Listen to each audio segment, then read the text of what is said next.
Before we dive in, if you're new here, welcome to Novel Explanation, where we bring your favorite stories to life one part at a time. Hit subscribe and turn on the bell so you never miss what happens next. Chapter 901 Lex's Boat. Chapter 901 Lex's Boat. Instead of directly moving on, Lex studied the three dead assassins for a while. Their bodies did not disappear once the test concluded, so Lex had the opportunity to learn something from them, even if just a little. With his left eye, he studied their bodies, looking for traces of abnormal laws while he used his hands to check their bodies for unusual muscle growth. He also searched for any treasures or items which may have had special effects. The fact that these assassins had been able to hide from him was not ordinary, especially since they were in the same realm as him. To compare, the devils who had attacked him back when he was absorbing divine energy from RA were at the peak of the nascent realm, but none of their techniques worked on him. Whether they tried to curse him, physically attack him, use techniques, or anything else, they firmly remained under the supervision of his senses as well as his instincts. So he knew at all times that none of their attacks would work. In comparison, these assassins could not hurt him either, but did manage to avoid detection. There was a better way of finding out the answer, which was to ask Mateo. Lex planned on doing that as well. But he wanted to conduct his own investigation first, and then compare his conclusion with the answer. They had nothing on their persons save some weapons, but studying their bodies did reveal something. Their skin had undergone some kind of treatment. That did not directly make it easier for them to stay hidden, but Lex suspected that this treatment perhaps amplified the effects of some technique. The corpse assassin had undergone a similar, yet different treatment. It was probably one which allowed him to use a technique that made him appear dead. Once he had learned everything he could, he finally moved on. No longer dwelling on the differences in the deeper parts of the temple, Lex asked Mateo how the assassins could stay hidden so well. Everything in the temple is to the standard of the temple. Those assassins were designed to mimic real assassins from one of the best of such organizations at the time. Your instincts are prophetic in nature. That means they use a combination of your enhanced senses as well as some influence from the laws of fate, destiny, probability, and many more as such. So then confusing them is simple. The target need only hide from those laws, or better yet, manipulate those laws so you sense nothing instead of them. These assassins in particular were trained and cultivated in such a manner that their bodies were ignored by those laws on a lower level. As a result, this test was conducted as if someone really wanted to assassinate you, and had studied your abilities and attacked accordingly. I thought low-level cultivators couldn't use laws, Lex commented, slightly bitter that his deduction had been off. But at the same time, it was interesting to see how his exposure affected his worldview. If he increased his knowledge substantially, something he suspected the temple could help with, there would be fewer chances for him to be caught unaware. They don't. The assassins themselves don't interact with laws at all. It is just that they have been trained and then cultivated in such a way that their bodies mimic the effects of physique. They have false or fake physiques, or that's how you can understand it. Lex contemplated on this while he was led to the next test. Feeling no need to rest, Lex entered immediately and found himself standing on a small fishing boat. The waters around him extended endlessly until they met the horizon, which could only be seen for mere moments amidst the storm. Heavy rain pelted him and his boat, while lightning and thunder rocked the skies. Large tumultuous waves threatened to capsize the tiny boat and swallow Lex into the dark waters underneath. Although Lex did not suffer from thalassophobia, he was not exactly keen on entering the water. He immediately erected shields around his tiny boat, and then formed space barriers around it as well. Lex had reduced his reliance on arrays as of late, but that did not mean he had forgotten that he had it in his arsenal. Without waiting for some deep-sea creature to attack him, as he suspected might happen in this test, he used a stronger, more refined version of his lightning tribulation array. The clouds and lightning above only fed into his array's power, increasing the potency of his attack. Like the hammer of judgment, a thick bolt of lightning slammed into the tumultuous waters. For the briefest of moments, the darkness below was illuminated and Lex's pupils shrunk. It was not one deep sea creature underneath, but a whole host of them. They were coming from the depths and approached his tiny boat while encircling him. The nearest one was already almost upon him. The lightning strike had momentarily stunned it, but it was not enough to stop it. As daunting and horrific as the situation seemed, Lex was not deterred. Between him and the deep-sea creatures, it was yet to be determined which one was the monster. Standing upon the boat that seemed completely unaffected by the waves, Lex began conjuring dozens of arrays. Lightning struck the water, and the waves reached out to the heavens in defiance. Instead of a test, this seemed more like a battle between myths from Earth, Zeus, and Poseidon. In between was Lex, his boat, an undisturbed bastion in the endless chaos. Chapter 9:02 Not Again. Chapter 9:02 Not Again. Unlike the previous tests, where Lex won after exchanging just a few moves, this one took him a little over an hour. The deep-sea creatures, still in the golden core level, seemed to have a very strong resistance to lightning. The only reason they took any damage at all was due to the tribulation attribute attached to those specific lightning bolts. It was a trap which took advantage of his assumption that lightning would naturally work well against creatures in water. It was only after Lex had this realization and changed his form of attack that he made some significant progress. All Lex needed to do was rely on his left eye to check their weaknesses. If he had done that from the start, he would have avoided wasting time. But he had not, since he had made an assumption. This particular test did not teach him to rely on his left eye, contrary to what it may seem like. Instead, it just emphasized his need for knowledge. If he had known about the creatures from the beginning, he would not have made a mistake. Of course, the simple oversight reminded him that he should always use all the cards available to him. The creature's weakness was light. The brighter their environment, the more their own biology would prompt them to enter hibernation. All Lex had to do was illuminate the map using his array, and all the creatures became extremely drowsy. That also allowed him to take his time and easily target them with evisceration. The test was still within his capability, but it had pushed him to use more of his arsenal. Lex's limited combat experience with different enemies made it so that he usually stuck to one kind of skill or ability. These tests were forcing him to use more of them, but that was only increasing his own familiarity with his own abilities. Although Lex had not officially begun training, he was already stronger than when he started. Still far from exhausted, Lex hurried to his fourth test. He was enjoying them now and looked forward to what his next challenge would be. As soon as he entered the next gate and once again began the test, he found himself in a lava-filled cavern. The environment was complex, and there were many tunnels leading deeper into whatever area he was in. But reaching the tunnels was not so simple. Rivers of lava flowed all around him, and a few lava falls also obstructed his path. The energy in this environment was also boiling, and Lex suspected that if he had not bonded with Lotus, he would have faced some minor irritation while absorbing this energy. Due to waves of heat that seemed somehow radioactive as well, Lex could not cross over the lava rivers, nor come anywhere near the flowing lava. The ground he was standing on was only slightly higher than the rivers and displayed signs of approaching a melting point as well. His feet were already somewhat sinking into what should have been solid rock. If Lex knew his new weight, that would have made sense, but he did not stick around to see how long it would take for him to drown in rock. Using his left eye, his spirit sense, as well as his more mundane senses, Lex studied his surroundings as he tried to gain some distance from the lava. He was also on the lookout for enemies, but so far, he had not detected any signs. After walking around for a bit, Lex concluded that at one point or another, he would definitely have to cross the lava, for there was no access to any of the tunnels from where he stood.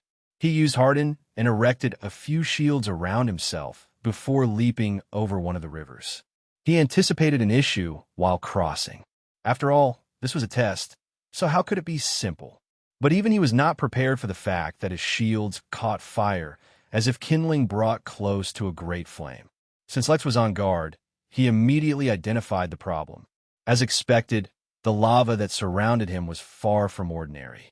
It was burning up anything that contained spirit energy, save for the very hot energy that filled the cavern. Or perhaps that burning hot energy was the residue of every other kind of energy. Being completely burnt, Lex immediately canceled the techniques lest the fire follow the energy to him and directly start burning his golden core. But while that put out the flames, he was left exposed to the hot air above the lava.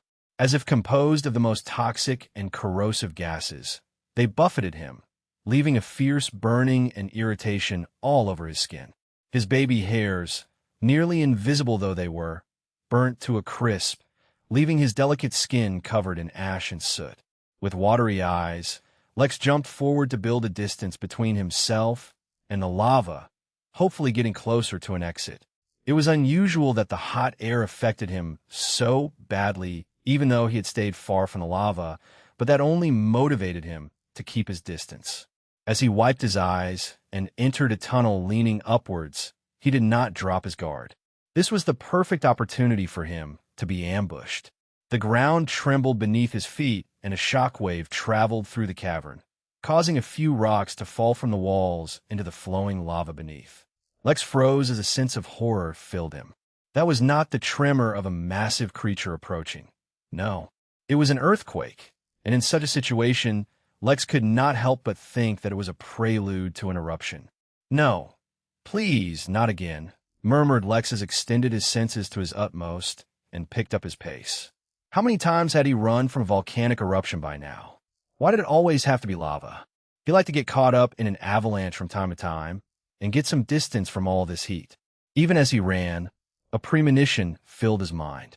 Most likely, the eruption would happen soon. Chapter 9:03 Not a Bad Idea. Chapter 9:03 Not a Bad Idea. With danger imminent, his instincts once again began to do their job and provided him with a solution. The answer to his problem was straightforward. The network of tunnels he was running through was extremely complicated as is, and had an added layer of difficulty due to the fact that they were arranged in a formation of some kind.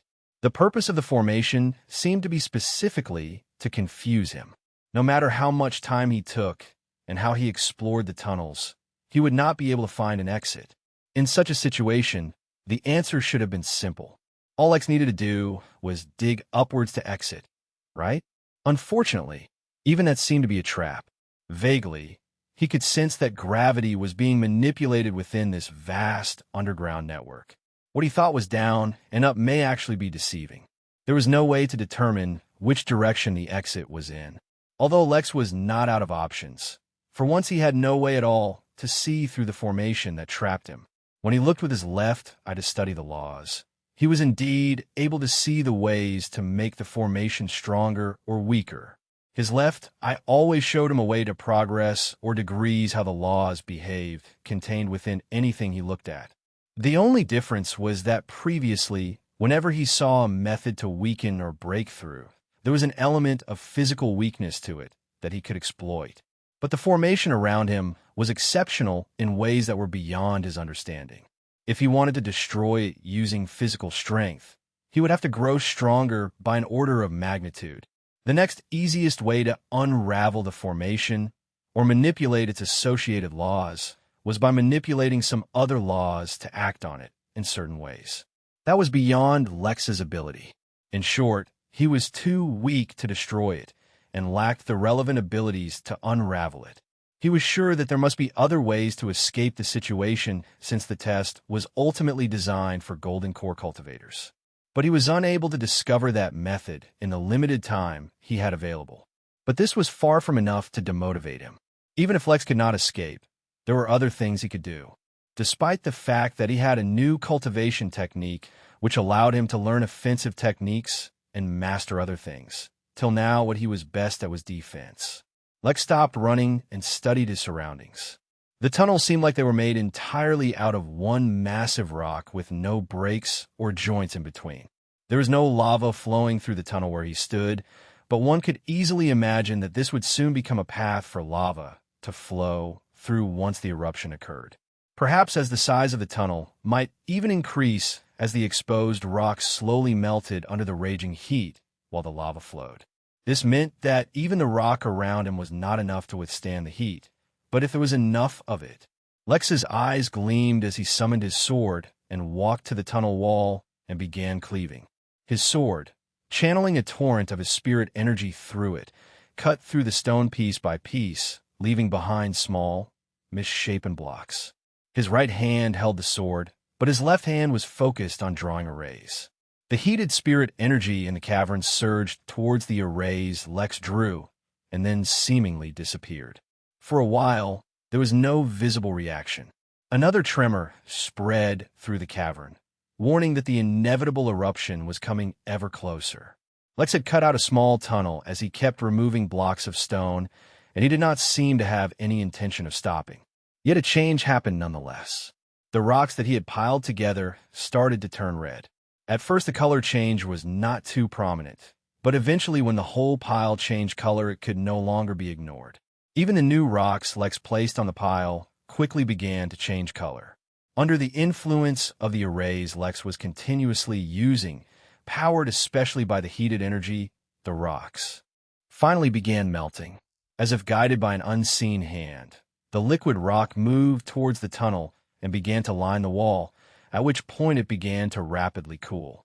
The newly formed rock was darker in color compared to the surrounding rock, so Lex could not be certain if it was of the same type. Whether it could tolerate the heat of the eruption like the surrounding rock was uncertain, which is why Lex was determined to use as much of it as possible.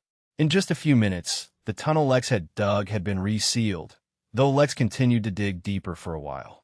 Once he was satisfied by the distance, he sat cross-legged and began his second round of preparations. The characters he used in arrays were originally found in nature, and had certain effects even when on their own. Back in the Crystal Realm, Lex had also seen how a single character had been used in the design for the entire prison. As such, he began to carve out a massive symbol around him, channeling the ambient spirit energy into it.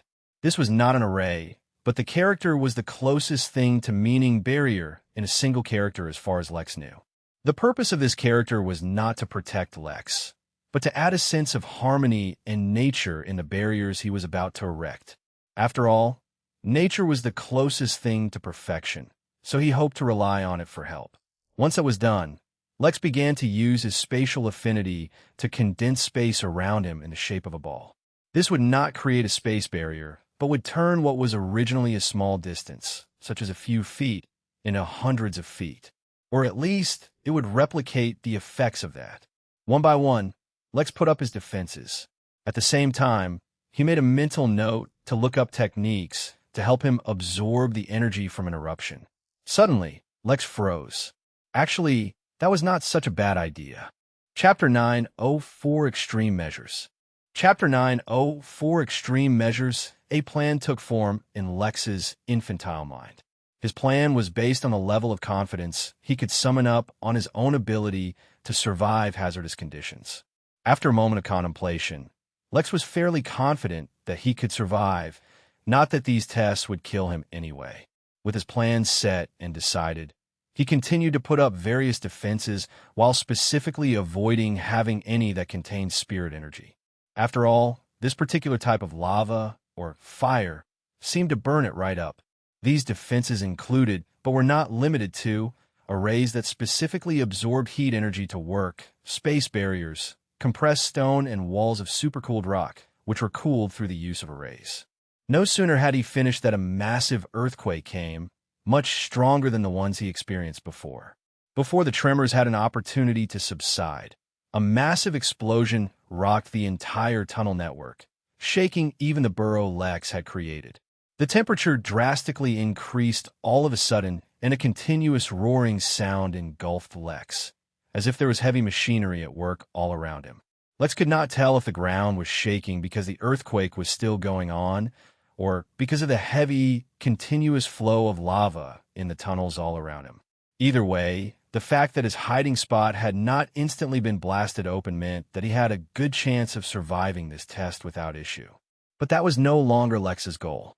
He extended his spirit sense to study what was happening outside, and quickly learned that the rock around him was melting much faster than he anticipated. All he needed to do was continue to cut into the rock in the opposite direction, and he would avoid all contact, but he did the exact opposite. Now that he had survived the initial blast without issue, he began to remove the many defenses around him and even tunneled closer to the lava. When he reached the point where he could see the rock turning red, he stopped tunneling at last. He removed his stealth suit, lest it be destroyed, and sat cross-legged in nothing but his underwear. He added some fail-safes, just in case they were needed, before putting his back against the melting rock and began to cultivate. At first, the heated rock felt like nothing more than a warm towel on his back. The transition from that to feeling like he had entered a hot sauna was pretty quick. The rock finally began to melt, yielding under the massive heat and pressure of the flowing lava on the other side. But Lex did not allow the entire wall of rock to melt, but instead left only a portion of it unsupported. The sides of the wall were being rapidly cooled using his arrays. This way only a small amount of lava started to drip and fell onto Lex. It was clear that Lex's means would not last, and it was only a matter of time before the entire wall gave way. But his intention was never to stop the lava completely. He just needed to slow it down while his body and cultivation technique adapted to the heat and pressure. As thick, massive drops of lava fell upon Lex's bare skin, his cultivation technique absorbed the heat from it as if it were ambrosia instead of lava and began altering his body. For a time, the lava seemed unbearably hot, even burning his fragile skin. But Lex eventually lost himself in cultivation. He did not notice when his arrays stopped working or when the wall rapidly began to melt. He did not notice either when it gave way entirely and a current of lava fell onto him, carrying his smoking body with it. He did not even notice it when his hair burned off completely or when his skin started to cook. That was because the greater the pressure Lex faced, the faster his cultivation technique altered him. He was changing at a noticeable, perceptible speed. Not only was he growing stronger, his cultivation was improving drastically. This was the first time he was cultivating since he bonded with Lotus, so he was taken aback by the massive boost it provided. His body had long been carried away by the flowing lava, and though he suffered burns over every inch of his skin before the damage could become substantially threatening, the lava stopped affecting him. Neither its weight, which could barely compare to the liquid he bathed in when he was bonding with Lotus, nor its heat could affect him anymore. In fact, his body was rapidly absorbing the heat and healing him at visible speeds. A tornado of spirit energy formed around him as he cultivated, and the eruption actually slowed down as the lava around him began to cool. In just 30 minutes, Lex went from being in the middle of the golden core realm to the top. If this continued, it would only be a few hours before he reached the peak and was ready to change his realm. Mateo, who had been studying Lex's actions to decide his training regimen, threw the clipboard onto the floor as he discarded his current plan. He would need to come up with another plan. But instead of starting a new plan on his own, he made a tough decision and used his authority to wake someone else up. This was not fair. He was just a ground manager. Why did he have to deal with a freak? For that, it was better off if he let another incomprehensible freak deal with the situation. The process was not straightforward, as waking someone up from dormancy was not a quick thing, even if it was a projection. To be fair, none of them were only projections. It was just that a portion of their brains were being woken up while the remainder of their body continued to be dormant. It was not time to wake up, but extreme times called for extreme measures. Chapter 9:05 Cassandra Van's Agnew. Chapter 9:05 Cassandra Van's Agnew. In the end, Lex's fourth test did not end like the rest.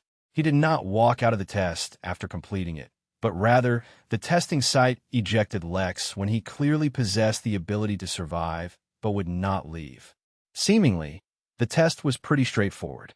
One only needed to avoid the blast in the way Lex had, and burying yourself in the rock walls seemed like a solid idea. But the reality of the situation was far more complex than that. This lava was far from ordinary, or rather it would be more accurate to say that the fire which resulted in this lava was unique. It could burn spirit energy directly, which was an almost unheard of ability at any but the highest levels. While Lex felt that the greatest threat was the eruption, the heat, and the pressure, Anyone else would have been continuously pelted by the radiation of the hot spirit energy produced by that flame. It would have worn them down, torn through their defenses, and killed them, or brought them as near death as they could during a test. Lex, instead, only felt a minor irritation from it, even though he had left regal embrace behind. Making his body unreasonably resilient was a habit he could not break. His new cultivation technique continuously evolving him, while his bond, giving him the status of a planet, almost directly molded a path for him. Soon, if he continued on like this, his body would be as tough and resilient as a real planet, and his golden core would be like the core of the planet as well. Even after being ejected, Lex continued his cultivation for a few hours to allow his body to stabilize. When he opened his eyes, he felt both extremely powerful and famished. When he opened his eyes, he saw Mateo standing in front of him alongside a new projection, a mature-looking woman whose gaze was like a window through time. Lex felt a subtle pressure on him just from being the subject of that gaze, though he could not understand it. The pressure did not seem physical, nor was it pressing down on his soul. Was it psychological? You have secrets in your body the temple did not initially detect, the woman finally said, her tone neutral yet firm. She was not asking, but stating. The inscriptions, especially, are very interesting. Only someone with an exceptional understanding of the human body and soul could have come up with them. I see you try to remove them. It is not necessary. I've heard one of them is a tracker. I don't want that at all. Yes, at a glance it does seem like they will pollute you. But those with a deeper understanding of the human body and the human cultivation path can determine that it is not pollution. Instead, it will guide your growth.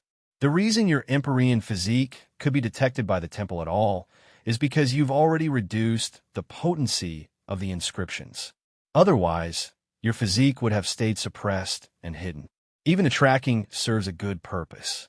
Once you grow, it will naturally turn into anti-tracking. Whoever designed these inscriptions was a genius. Were it another age, they would have been invited to the temple for training and guidance. But that is not why we are here. Instead, we are here to address the issue of your guidance. Upon seeing the hodgepodge manner of your cultivation, Mateo aptly consulted someone more qualified to guide you.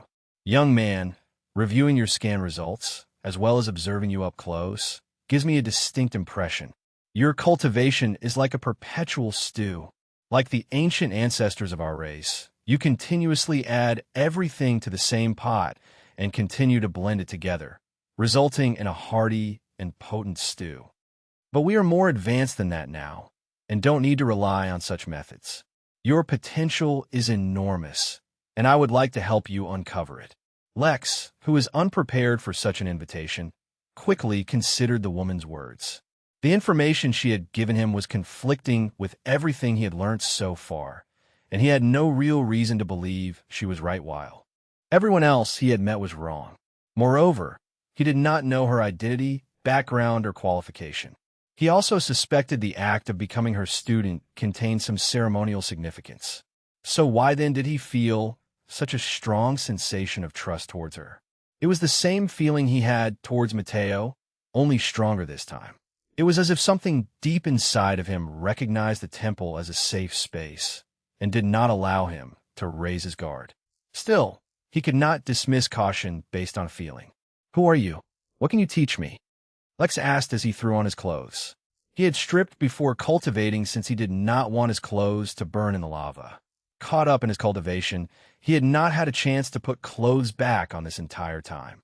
He could not decide if he should feel ashamed for mooning or if the projections should be accused of being perverts. My name is Cassandra Van Zagnew, and I am one of the oldest and strongest living humans in the universe today. Besides that, I cannot tell you much more, as much of my history is linked with secrets of the temple that are not fit to be revealed yet. Becoming my student, at least in the way we're doing things right now, does not hold much more relevance than to establish a relationship based on respect and a desire to teach and learn.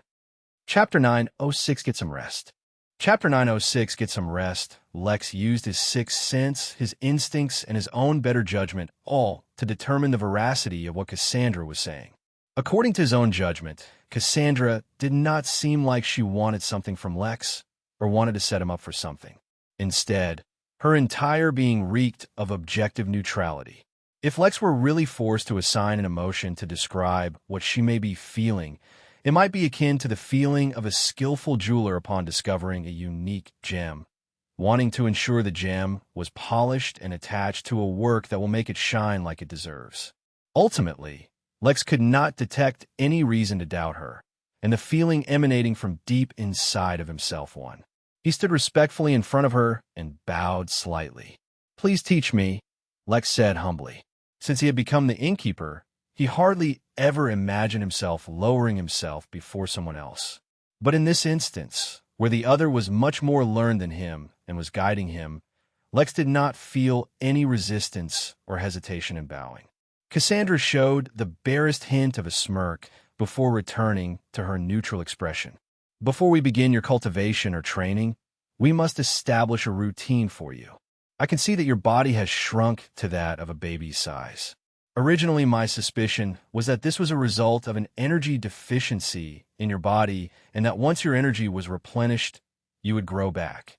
But upon further analysis, I can see that in healing, your body truly has returned to an infantile state. Even the world's dumbest parent will know that babies need sleep and rest. Although your needs are not exactly the same, not following your body's needs creates a less than optimal result. Before you do anything else, you need to understand your body. It is what you will use your entire life. So the better you understand it and care for it, the better it will support you. For the duration of your stay at the temple, I will take care of your routine and nutrition.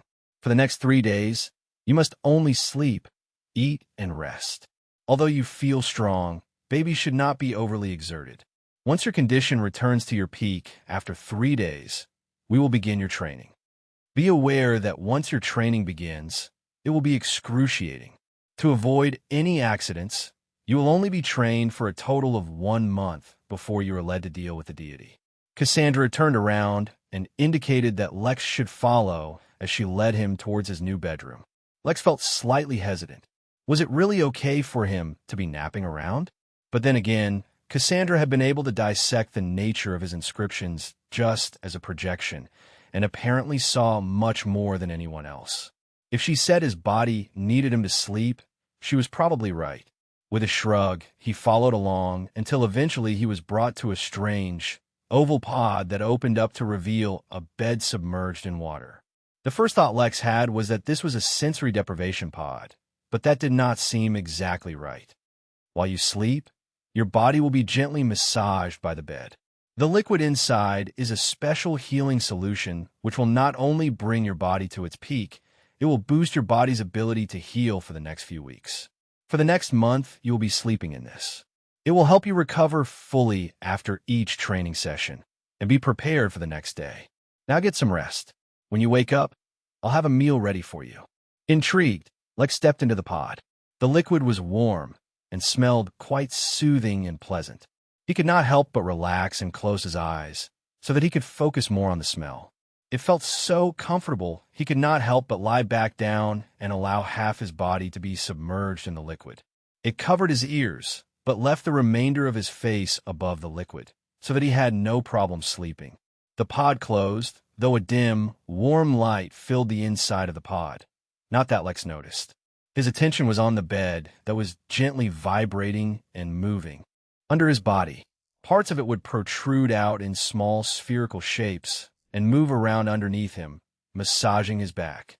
It was physically impossible to resist the sigh of relief that escaped Lex's mouth moments before he fell into a deep, restful sleep. His muscles relaxed, his mind let go of his worries, and his soul allowed itself to simply float in its container. When he woke up, he felt as if he had entered the pod for only a few seconds, but the difference he felt from his body was tremendous. He woke up feeling extremely fresh and without an ounce of drowsiness, so he got up and pushed open the pod. He looked around and was surprised to see an entire feast waiting for him on a table right outside his pod. He jumped out, feeling like he had thoroughly acclimated to his new tiny body and much stronger than he had been when he entered. It was not just strength that bewildered him. Instead, his body felt so comfortable that he did not know how to describe it. Still in somewhat of a daze, he grabbed a fruit that was laid out for him and took a bite.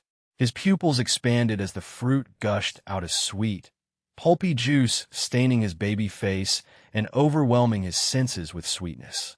Lex could not help but lick his lips as he glared at the fruit with some greed. In the duration of time it took for him to take a single bite, he completely forgot everything he was thinking before. Now he was focused entirely on the food. Opening up his mouth as wide as possible, he buried his face in the fruit. Chapter 9:07 A Stroll.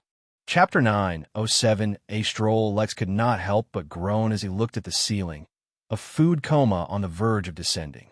Since he had begun body cultivation, he rarely ever felt full, let alone on the verge of overeating. But at the moment, his condition was worse than if he had been attacked by 100 enemies. He felt a couple 1,000 pounds of weight inside his stomach, and it was difficult to even raise his head, let alone move his body. His drool slid out of his open mouth and down his juice-stained cheeks. Had food always tasted that good? He could not remember, because even his brain was lagging under the weight of the amount he had eaten. Cassandra appeared beside him, holding a familiar clipboard, and was making some notes.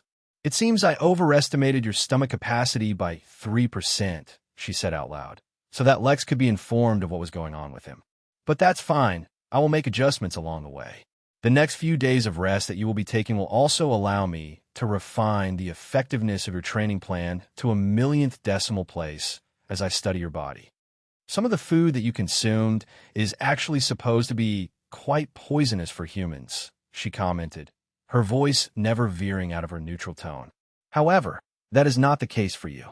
In fact, some of the foods you ate are also quite bitter and unpalatable for most people. But the reason it all tasted quite amazing to you is because those are exactly what your body needs. Cultivation does not magically just create matter. Even as a cultivator, your body needs numerous minerals and vitamins. In fact, you need even more than when you were immortal. Since I have never seen your body prior to its recreation, I cannot comment on it. But I assume that you never had a proper rest and nutrition plan, and just assume plain cultivation will take care of everything for you. You do not need to feel ashamed for not doing it. This is a common misconception, one that we regularly correct at the temple. It's ironic that the temple of fasting often focuses on feeding people. 99% of those who enter the temple are not qualified to use the fasting feature of the temple. You're also not qualified yet, but pay no mind to that. I will now assign you some light exercise to help with digestion, as well as some herbal tea, which will put you in the right psychological and physiological state for your next sleeping cycle."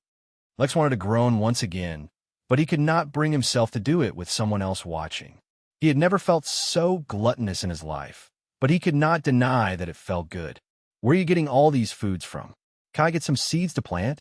It will help me tremendously if I can continue to maintain a healthy diet after leaving the temple," he stated. For the past few days, he hadn't really talked to Mateo and now Cassandra outside of talking about training. It wouldn't hurt to get to know them better, especially since Cassandra was supposed to be one of the strongest humans. The temple has a vast storeroom beyond your imagination. Although we're using our resources on you freely, it mostly considered paying you in advance for taking your help in removing the deity. As such, while it's not a problem to use them on you, we cannot give you seeds, saplings, or other aid. Well, Lex's hopes of boosting the inn using the temple were quashed, but he did not feel too disappointed. The inn was doing excellent, and he did not believe he needed any hand holding on that front. Previously, the temple opened its doors because it had already been exposed, as well as due to the unique connection your companion had with the temple. Do not expect it to do so again. Lex nodded. The connection between the temple and the inn had not formed yet, despite him using the token so long ago. But since he would be here for at least another month, he was not too concerned yet. Moreover, it made sense that it was not easy to connect to something as mysterious and secretive as the temple. But for Lex's purposes, the temple was absolutely perfect. He had been thinking about how to train his workers for a long time. He did not want to have them enroll in Ventura, and finding skilled and knowledgeable teachers was not exactly easy. He had been making do with some manuals from the Emporium and using his more high-leveled workers as teachers, but now he would not have to. Here, this will be simple enough. I want you to walk along this path all the way to the end. That's all you have to do for now. Take as much time as you need, and go at whatever pace suits you, said Cassandra as she approached a new door. Intrigued, Lex approached and looked inside, and was surprised by what he discovered. He understood that he was supposed to be taking it easy, and that his body required rest. In fact, considering how amazing he felt after listening to Cassandra, he believed she was absolutely correct. Still, did he really have to stroll through an endless sea of flowers, covering rolling hills that seemed to stretch out into the horizon? Chapter 908 All for the Mission. Chapter 908 All for the Mission. Lex studied the scene before him, but no matter how he stared, he could see no underlying secret waiting for him to discover. There were no hidden laws that his eye detected, and no boon that was awaiting his presence to descend. He turned to look at Cassandra questioningly, but her projection had already disappeared. Without anyone to question, Lex could only shrug and begin his walk. At first it took some effort, because he was feeling incredibly stuffed. Although the food was delicious, and his body was sending him waves of pleasure and gratification, and the nutrition he had sent its way, even his highly advanced digestion could not instantly absorb the food that he had eaten. If Lex had to guess, then everything he ate was probably very powerful and rare, probably meant for beings at a higher cultivation than him. But as he strolled through the field of flowers, where most of the flowers seemed to be taller than him, he felt a little better. His body did not suddenly digest the food, but the pleasant smell carried by the gentle breeze caused him to relax and allowed his mind to loosen. Before he knew it, he spread his arms out to gently touch the flower stalks as he passed by. He fell into a relaxed, meditative state where he had no thoughts other than to simply enjoy his current state. The path, although exceptionally long, did not provide him with any obstacles. Even its length, which, at a glance, appeared abundant, seemed insufficient under Lex's pace. In a completely relaxed state, Lex walked at what was a leisurely pace for himself. But even with his short legs, the strength he contained in each stubby leg was overwhelming, causing to shoot from one hill to the next with each step. He did not take note of how long he took to pass through the field, but the time felt just right. It was an enjoyable experience, but it did not bore him. He had also finished digesting all the food he had eaten, so he no longer felt uncomfortable and stuffed. Without needing to be led, Lex walked back to his sleeping pod and entered on his own. He was on a mission to kill Ra's clone as soon as possible, but this was by far the best mission he had ever undertaken. Should get one of these pods for the inn, Lex murmured right before falling asleep in the warm, caressing embrace of the very stated pod. In his sleep, Lex became slightly tense as he felt the approach of some unusual dreams. But before their arrival, something blocked them out, and Lex relaxed. The next day, he woke up feeling even stronger than yesterday. He did not think it was possible that some sleep and food could increase his strength, but that's exactly what was happening. Outside the pod, like yesterday, a feast awaited him. This time, it was not made up entirely of various fruits, but was more mixed. There were many unfamiliar vegetables, and though Lex did not recognize what animals they came from, Lex noticed various barbecue items, roasts, steamed and pulled meat, and more. But the one item on the feast that he did recognize was potato in all its various forms. There was mashed potatoes, baked potato, French fries, curly fries, some kind of potato sauce, figurines carved out of cooked potatoes, and more. Lex gulped as he prepared himself for the battle in front of him. Although yesterday Cassandra had said she overestimated his capacity, today there seemed to be even more food. Before Lex could unleash devastation on this particular battlefield, his resolution to embrace death before dishonor held strongly in his heart. His new favorite teacher appeared beside his pod. According to some scans that were monitoring you during your sleep, you encountered an unusual situation in your sleep. A deeper analysis of the situation revealed sleep-induced prophecy, a state many oracles accidentally achieve when they are extremely relaxed. The temple blocks out all kinds of divination, so the prophecy was automatically blocked. The reason I am informing you is because today I will add a small lesson to your exercise session. You need to learn to control this particular phenomenon and prevent it from happening again.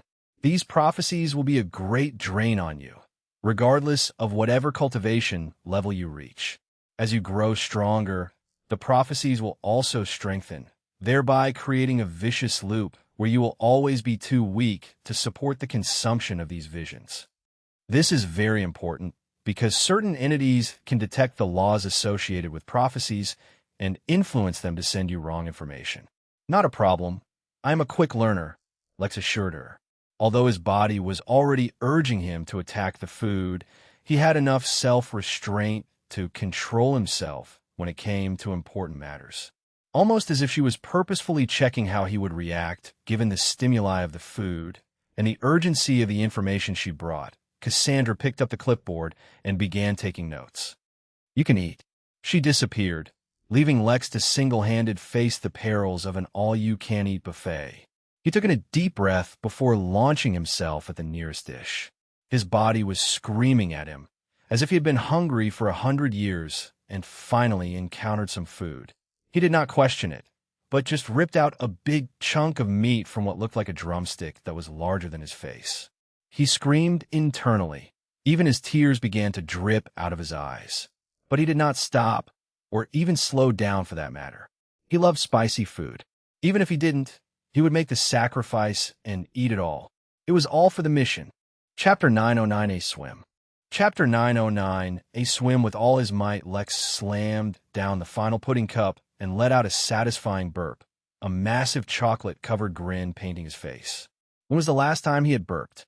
He couldn't even recall, as that was not the kind of thing one usually took note of, but he was sure it had been over a couple of years. But as satisfied as he was, the meal was not over yet. Yesterday, he missed out on his herbal tea, so today it was delivered in advance before he went out for a walk. But more important than that, there was one item remaining that would end the meal properly.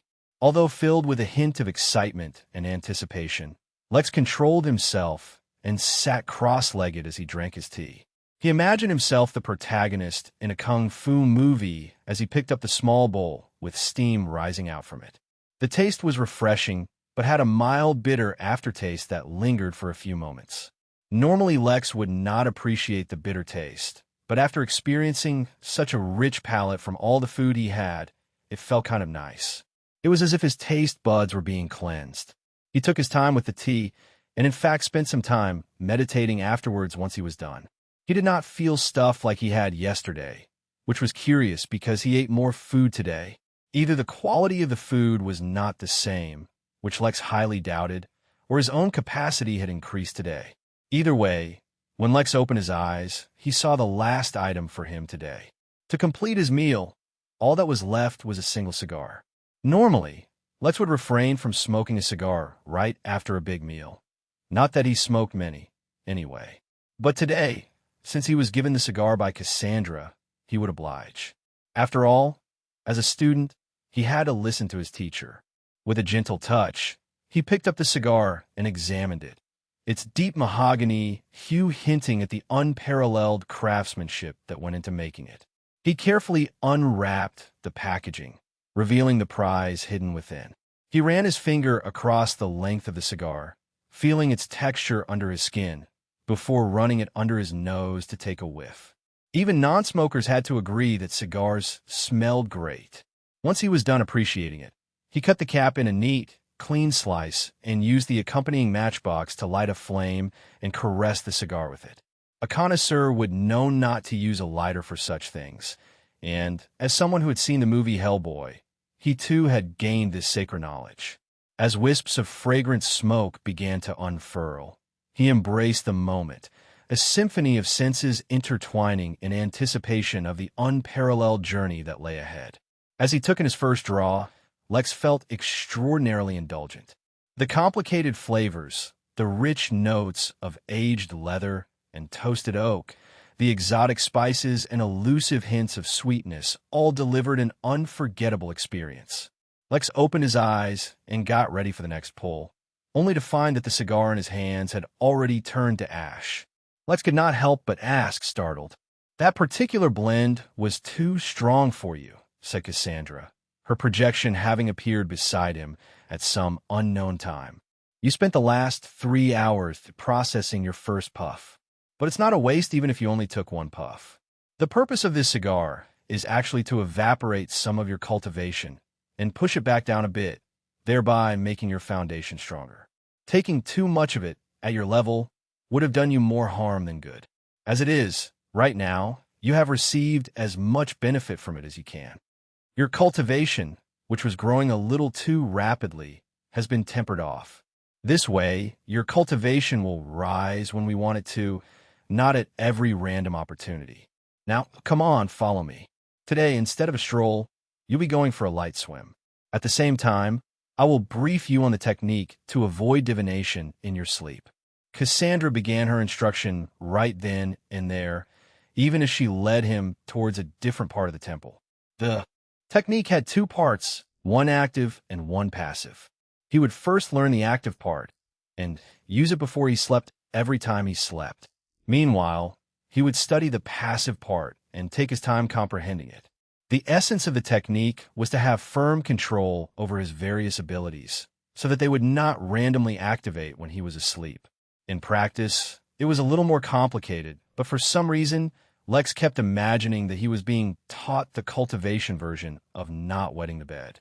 The embarrassment from the thought alone was enough to motivate him to take the technique absolutely seriously.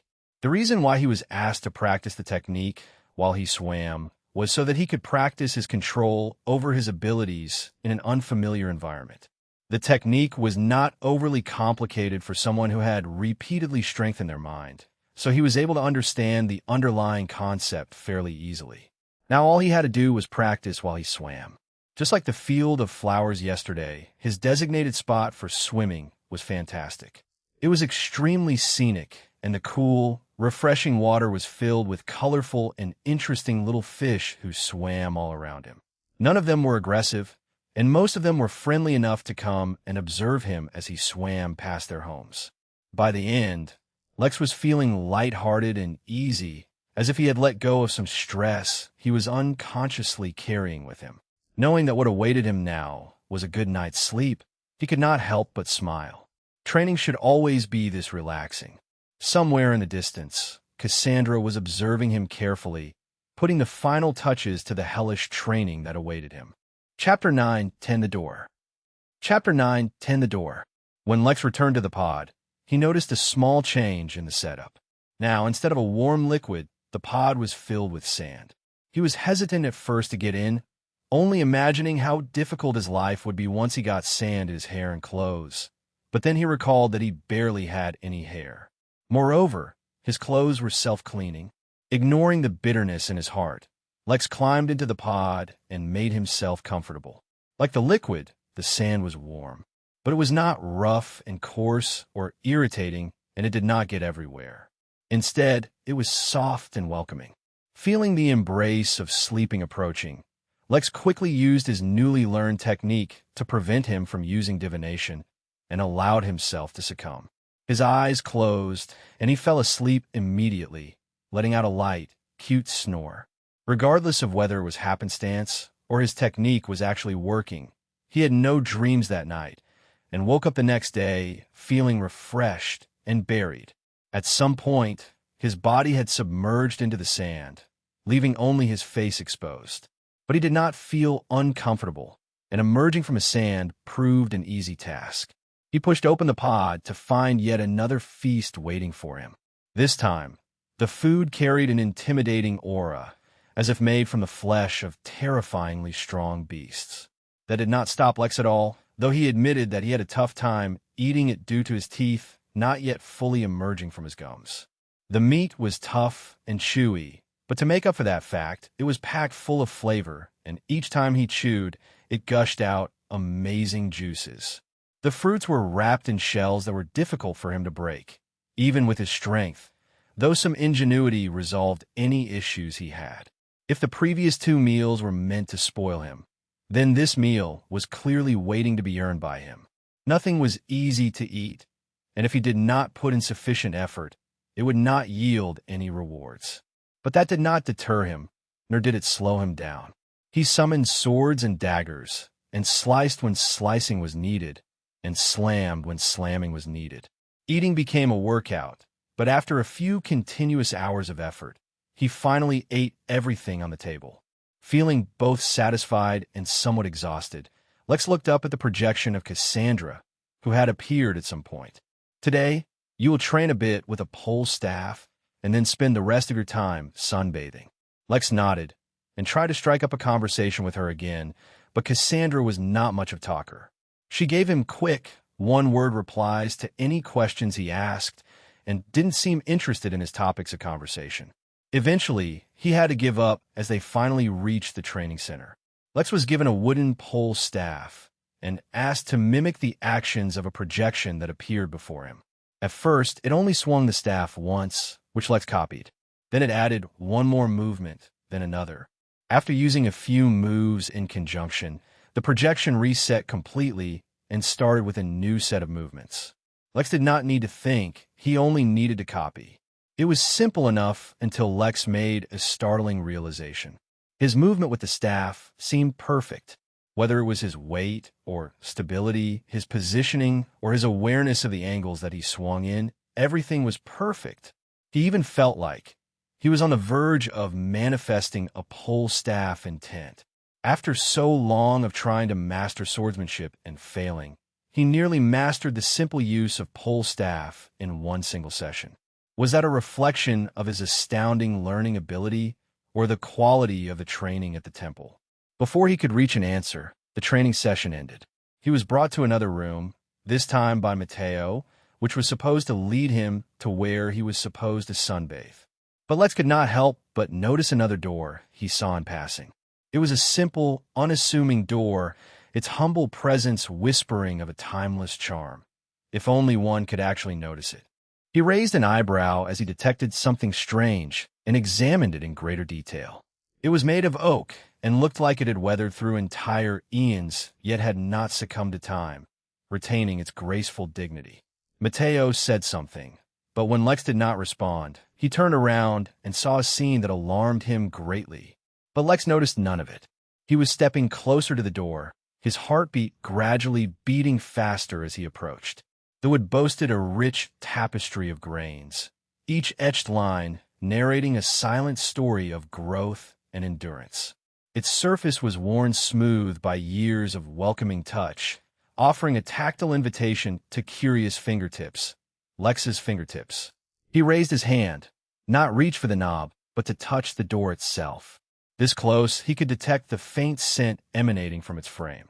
The smell was somehow the smell of nostalgia itself.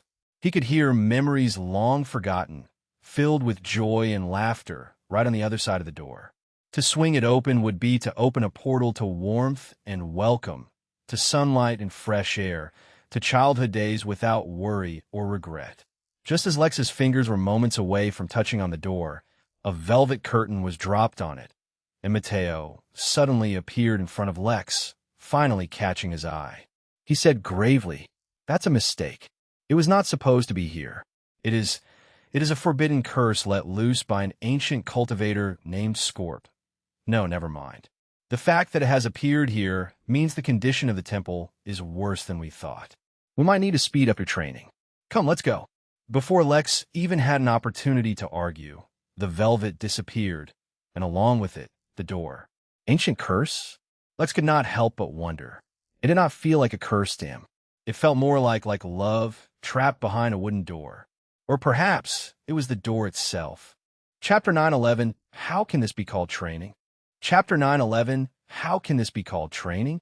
Countless thoughts swam through Lex's mind as he followed Mateo. Influenced so easily, there was definitely more to the door than it seemed, and it was definitely not as happy or endearing as the emotions it evoked. But considering how this temple was filled to the brim with extraordinarily high-leveled items, it was no surprise that Lex should encounter one. The only thing worthy of note was that Mateo had mentioned that the door should not have appeared here, and its presence betrayed the fact that the temple was malfunctioning. Lex put his thoughts of the unusual door behind him as he entered the new room where he would be sunbathing.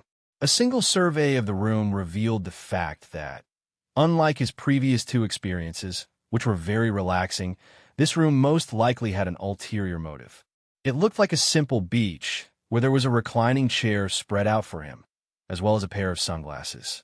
But the steam coming out of the sand each time a wave of water receded, and the unusual rippling of air akin to that above a bonfire told Lex that the sunlight was a tad hot.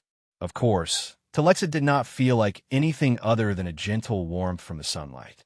He was reminded that besides allowing him to replenish his exhausted strength, the purpose of these few days was also so that Cassandra could study his limits thoroughly. Although Lex could not estimate the various metrics she was studying, that did not mean she was slacking on her job.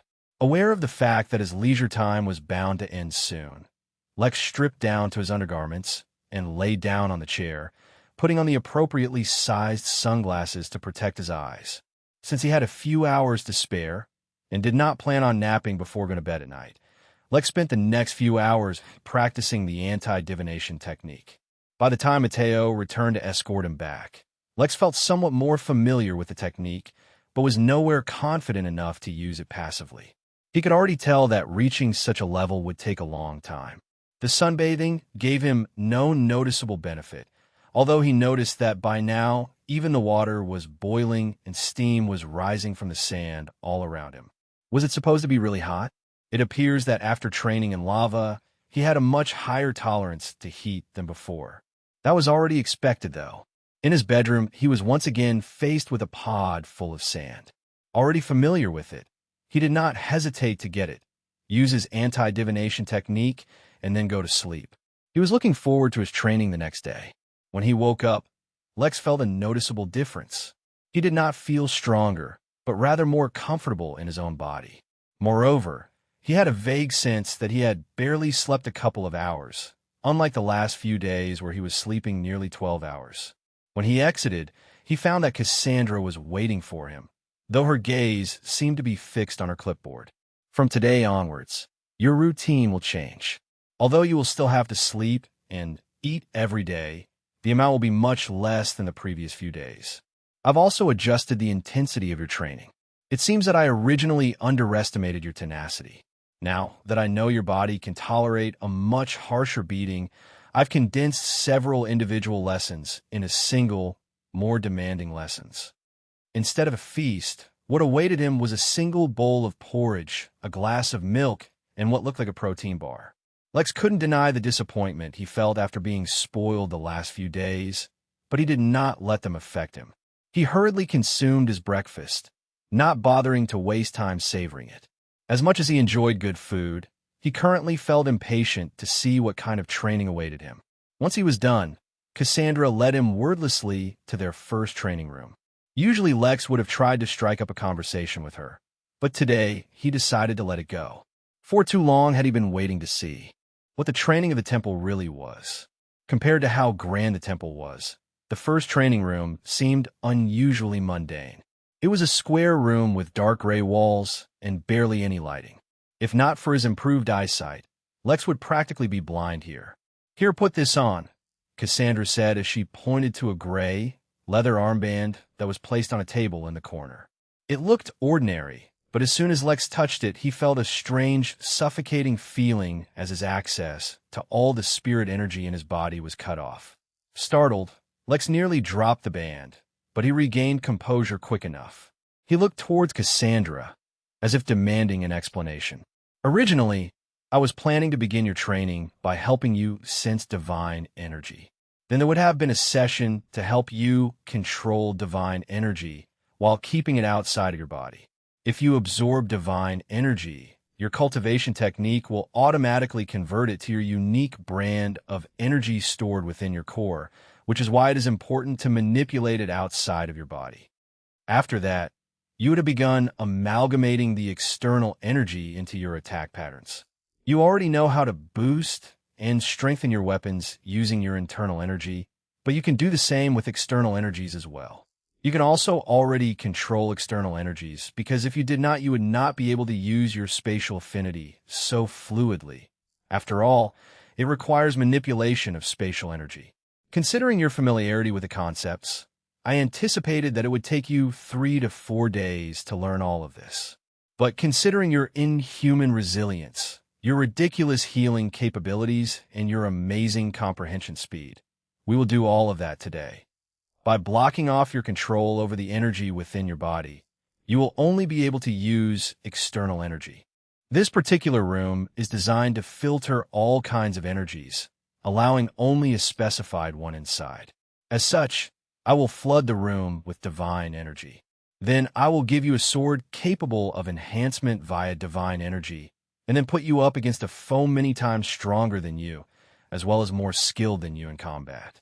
Can you guess what happens next? You're right. It will be a fight to the death.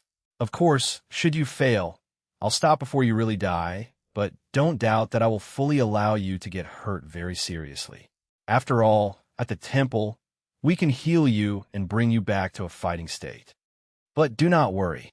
Leaving you to fight a far superior foe without guidance is not my style, for this level of training, at least.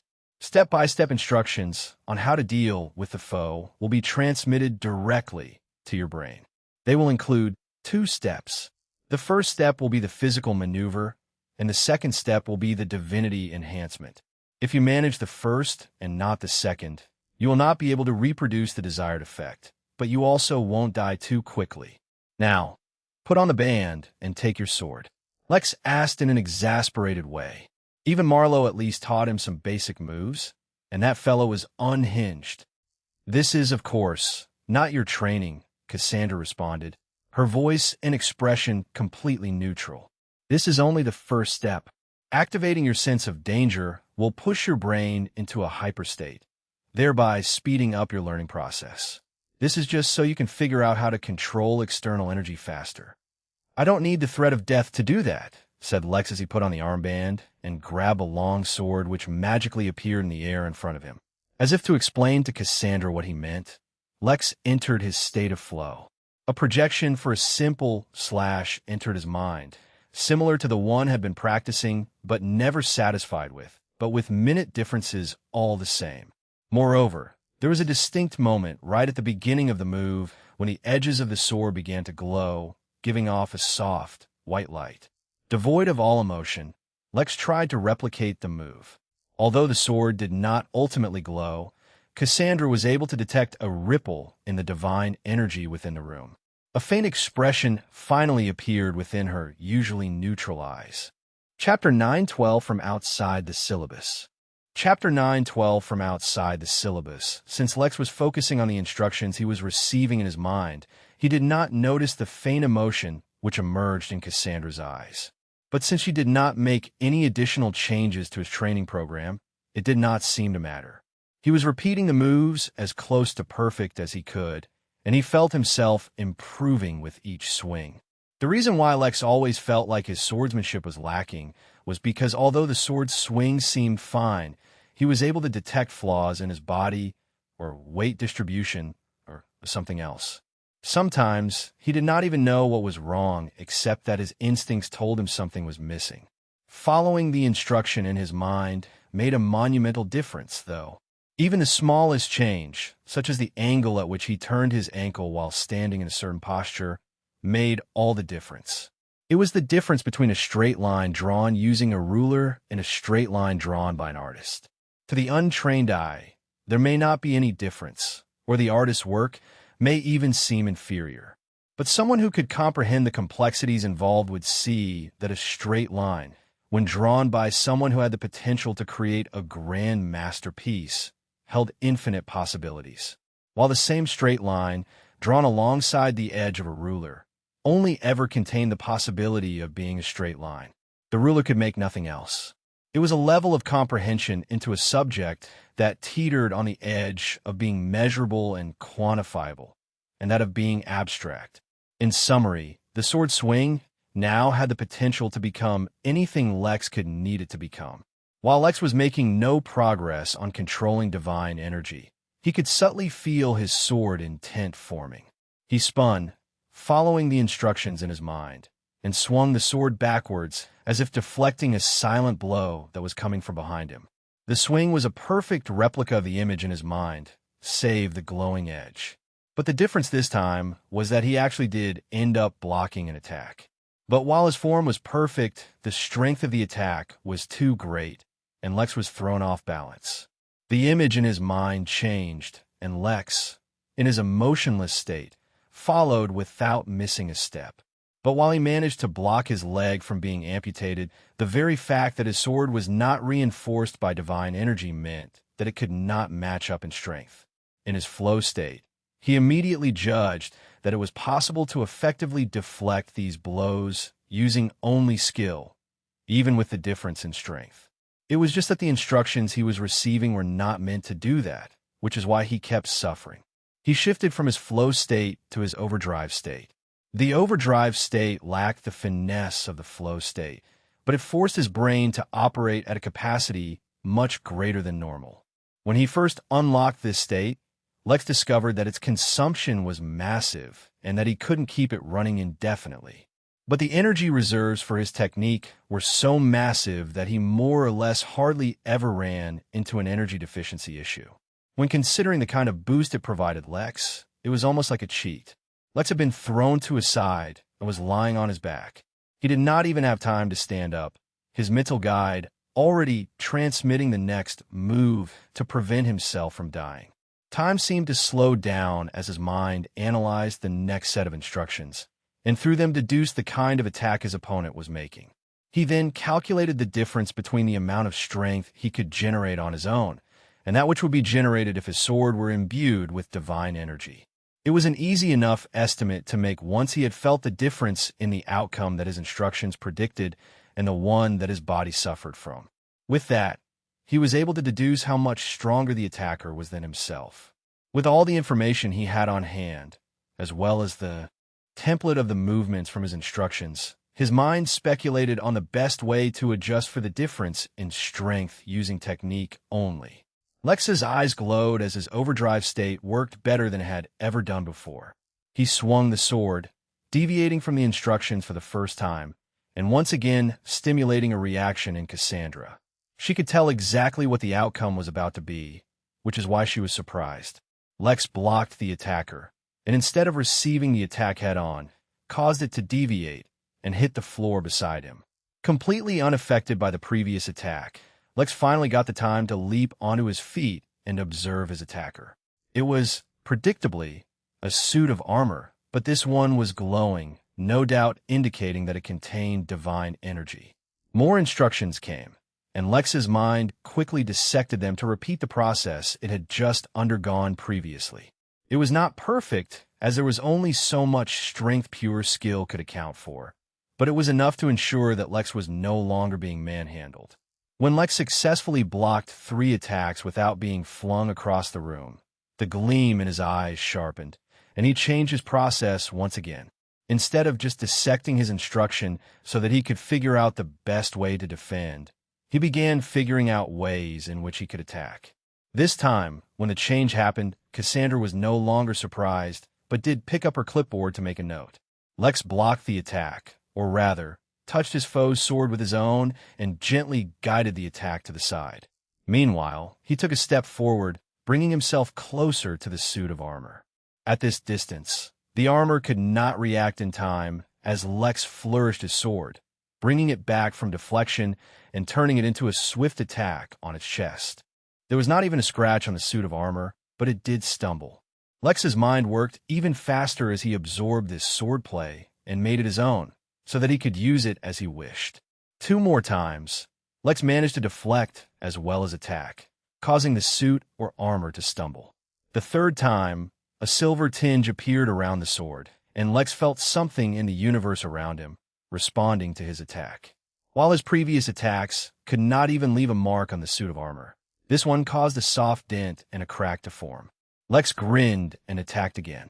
The silver energy around his sword became more prominent, and seemed to cause a sheen sound as it cut through the air. The suit of armor fell back, and for the first time, fell into a defensive position. Exhilarated, Lex attacked again and again, refining the silver energy further, causing it to become a thick yet sharp layer around the edge of his sword. This was not the divine energy he was supposed to master, but it was the sword intent that Lex had long wanted to master. With each swing, his intent became sharper and more deadly, and the laws around him responded to as well. Even though this room had filtered all types of energy out and left only divine energy inside, it could not filter out laws. Lex's sword intent was directly a result of the sword laws, or sword Tao, resonating with his skill and will, and it could not be stopped from manifesting. Lex continued to attack till there came a point that the sword intent became almost solid and nearly indistinguishable from the actual sword itself. He could feel that he had already encountered the first roadblock in his path, and if he surpassed it, his sword intent would move to the next level. Instructions entered Lex's mind, as they had been this entire time, but for the first time, Lex decided to ignore them completely. He could see a better way of attacking. He could see a vulnerability in his enemy, though he could not tell if it was natural or by design. Regardless, Lex chose to believe in himself rather than the images in his mind. He could also feel that this was the key to breaking through the first shackle in his sword intent. Letting loose a simple war cry, Lex swung his sword diagonally at full strength, even though the enemy was some distance away. His sword fell short, but his sword intent, which had thoroughly latched onto the edge of his blade, came loose and flew across the room, turning into an ethereal sword flying through the air. It was too swift to block, and in one simple slice, cut the helmet in half. Chapter 9, 13 Wounded. Chapter 9, 13 Wounded. Lex's figure was frozen still, his gaze fixed on the headless armor. His mind was clear, devoid of any follow-up instructions, meaning that the fight was over. Sensing the threat abate, his overdrive state gradually disappeared, and an excited grin appeared on Lex's face. He had been struggling with sword intent for so long. Who could have guessed it would come so quickly and so easily? He even managed to overcome the first obstacle in growing the sword intent. It was still far from enough to absorb the intent hiding in his soul, but it was a good start. Moreover, Lex had overcome a far superior enemy using nothing but his own skills. It felt good. Cassandra asked, her expression long returned to her normal, neutral state. Sensing the rhetoric nature of the question, Lex did not answer. In a sense, I guess you really should feel gratified with your progress. Based on your experiences so far, combat usually takes the form of a series of exchanges with the objective to destroy the opponent's spirit, soul, or body. Considering your soul-forged physique, the elevated defenses of your soul and spirit allow you to focus on the seemingly easier option of physical combat. Based on this premise, learning sword intent is more useful than learning to manipulate energy externally. But when facing an opponent much stronger than yourself, where the odds have not forcefully been skewed in your favor, every single bit of advantage you have can bring you closer to survival, if not victory. Let me show you what you can expect to face in an opponent of the same caliber, but without the handicap of only attacking physically. Cassandra's words distinctly lacked the element of admonishment. But even so, it was clear that she was unhappy with the fact that he had focused on sword intent rather than divinity. Now, instead of just instructing him, she wanted him to see for himself why she was guiding him on a specific path. Lex removed his armband and got into position, instantly entering the state of flow. He expected that this fight would be much more difficult than the previous one. The suit of armor, which had previously frozen upon decapitation, stood up straight. A bright light shone above its torso, and the helmet, which had been cleaved in half, reappeared and began to mend itself. Lex's grip on his sword tightened. If one were to consider the suit of armor as a human, then he had effectively just brought himself back to life. Besides Lex, who had survived without a head due to the unique feature of his body, soul and spirit being combined into one, he had never seen anyone else accomplish the same feat. Although the suit of armor did not move, he saw a strange fluctuation in laws around it with his left eye. Before he could analyze what the opponent was doing, he was hit with a strong sense of vertigo and lost control of his body. His mind, which should have been focusing on finding a solution to his state, became occupied with an unusual sense of guilt that was weighing him down. Every sin he had ever done, from lying to his parents, stealing his sister's dessert, stepping on a line of ants he had not seen, hurt someone's feeling without realizing, to things like killing his enemies, prioritizing his loved ones over others, abandoning Earth, ignoring the plight of humans in the many worlds he had visited, and many, many more suddenly came to life in his mind and assaulted his very being. His every virtuous deed, from helping Little Blue, befriending his workers, taking care of his guests, spending time with someone who felt lonely, and many more, all came to life and began to devour his sense of self, trying to turn him into a saint whose only purpose for existing was doing good deeds. Perhaps if he had been given enough time, he could reorient himself. But the matter of fact was he hadn't been. In a fraction of a second, just as his body began to fall, but even his knees had not yet touched the floor, the armor appeared before him and impaled his chest with its sword. The sharp pain of a sword cutting through muscle and bone rocked his mind, but that did not wake him from the deluge of bizarre spirit attacks he was suffering, but instead only made him more vulnerable. There was another piercing pain, this time in his neck, and he felt that his head had almost been removed from his body. His consciousness began to fade, his mind still reeling. His state of flow had been broken long ago, and Lex could do nothing to respond, or so it seemed. Domination erupted from his body like a volcano, launching the suit of armor away from himself like it had been physically hit by its force.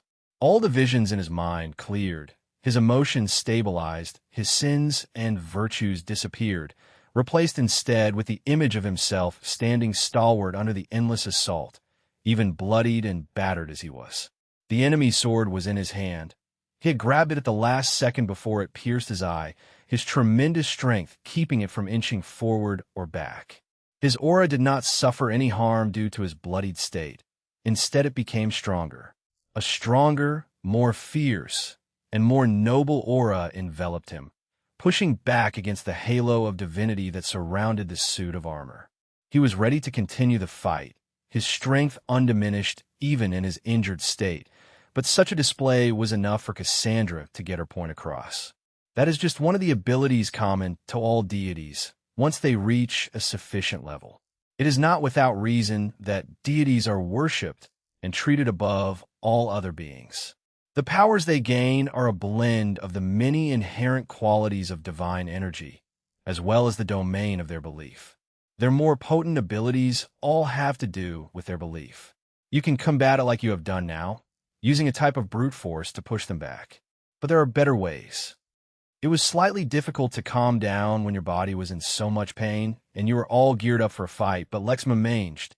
Unfortunately, he was no stranger to pain, but the benefit of that was that he found it easier to ignore.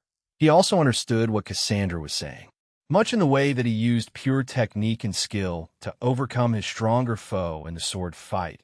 Having more skills and abilities at his disposal would allow him to use techniques to navigate out-of-trigger situations against more versatile enemies. It was not as if he was going against Cassandra specifically. It was just that, in his flow state, he had judged that victory would be more easily attained through improving his swordsmanship. That was because he misunderstood the necessary parameters for victory. He would only win when he mastered external divinity manipulation, not when he defeated his foe. "Understand. I am ready to try again," he said, ignoring the gaping hole in his chest, right beside his heart, and the one in his neck. "No, not like this. Wait."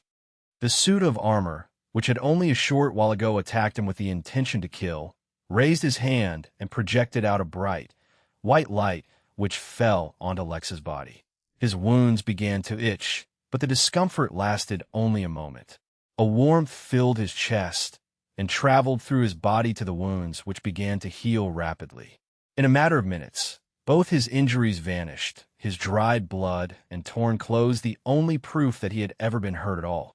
He felt slightly drained physically, but it was barely noticeable. This was extremely useful. Now try once again. This time, focus on the divinity. You have 3 hours, after which we will move on to the next step, regardless of whether you've learned or not. In truth, Cassandra had originally given him the whole day to learn, but once she saw his flow state, she changed his training outline once again. She could tell why Mateo had been so frustrated. But instead of feeling frustrated, she felt gratified. A student who learned well would make the teacher want to teach even more. She wanted to see how much he could grow before their time was up. Chapter 9:14 Swordhammer. Chapter 9:14 Swordhammer. Lex touched his neck and was fairly impressed upon feeling the supple, fresh skin that he had since becoming a baby. Divinity was very useful, he had to admit. Originally, he had a negative impression of it considering the fact that it could so easily corrupt him. As someone with a lot of power in his hands and a trigger-happy sword in his soul, he was not particularly fond of anything that would influence his psyche. But if he could learn to wield divinity properly, and he could heal as effectively as the suit of armor had, then it was absolutely worth the risk. Re-entering the state of overdrive, Lex fixed his gaze on the suit of armor and readied himself for the instructions to once again land in his mind. Their fight resumed, and a familiar scene of Lex being overwhelmed once again played out. But this time, Lex was not so focused on defending himself, which unfortunately resulted in him sustaining more injuries. Instead, his focus was entirely on the additional glow on the sword that appeared in his instructions. Upon observing them with scrutiny, Lex discovered that besides the physical components of the movements required, the instructions also detailed how exactly it was manipulating the energy to augment the sword. To do that, Lex would first have to learn to sense divine energy, subsequently learn how to control it externally, and then follow along. But controlling energy outside of his body was harder than it seemed. When he was doing it subconsciously, such as with spatial energy, apparently, it was easy. But if he wanted to do it consciously, it bordered on impossible. If he could manage to do it successfully even once, and knew what it felt like, he could replicate it easily. But since he hadn't, with divine energy at least, he had to go through this arduous training. In a way, this training almost seemed unfair. After all, Lex had not been taught the basics of external energy control at all before being instructed to do it mid-combat. But the numerous hints he was picking up from his instructions kept his mind occupied, so that his thought process never went that way. Besides, with all the advantages he had in almost everything that he did, he was not someone who could complain about fairness.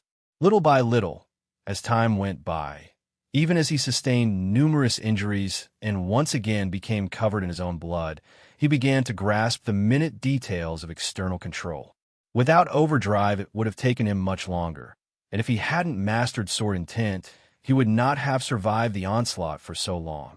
It was as if he barely and narrowly managed to gain something from this training session, but that is not how Cassandra saw it. In her eyes, the fact that Lex seemed to only barely gain something was a facade. Even if he had been pushed harder, the outcome would have been exactly the same, where he would have used a combination of some other abilities to just narrowly get by. This was both proof that Lex had never trained properly in his abilities, and so did not know how to extract the most benefit from them, and that she was not pushing him nearly as hard as she thought. A soft breeze seemed to fill the room, but it was one that could only be felt by those sensitive to divine energy. Lex figured out something interesting. His perception of control was incorrect in this situation. He had imagined controlling and manipulating external energy with the fluidity and expertise that he controlled his internal energy, but that was not what he needed to do. Instead, he merely needed to guide the energy and allow it to behave according to its own nature to naturally empower him and augment his weapon. Cassandra's example of the technique the armor could use was slightly misleading, as he was not yet at the level where he could do that. For now, he only needed to focus on mimicking the extent to which his figure in his instructions controlled the energy. As his sword swung through the air, coated in a thin layer of sword intent, the divine energy in the room seemed to follow its trail, as if he had cleaved a path for it to flow. It was a good first step, but not quite what he needed to do. He needed the energy to latch onto his sword as he cleaved through it, not follow along. But since he had finally taken the first step, the second step was inevitable. But Lex felt impatient. Now that he saw the path to victory, his stalwart heart, which had resigned to suffering whilst he made progress, was no longer willing to suffer so needlessly.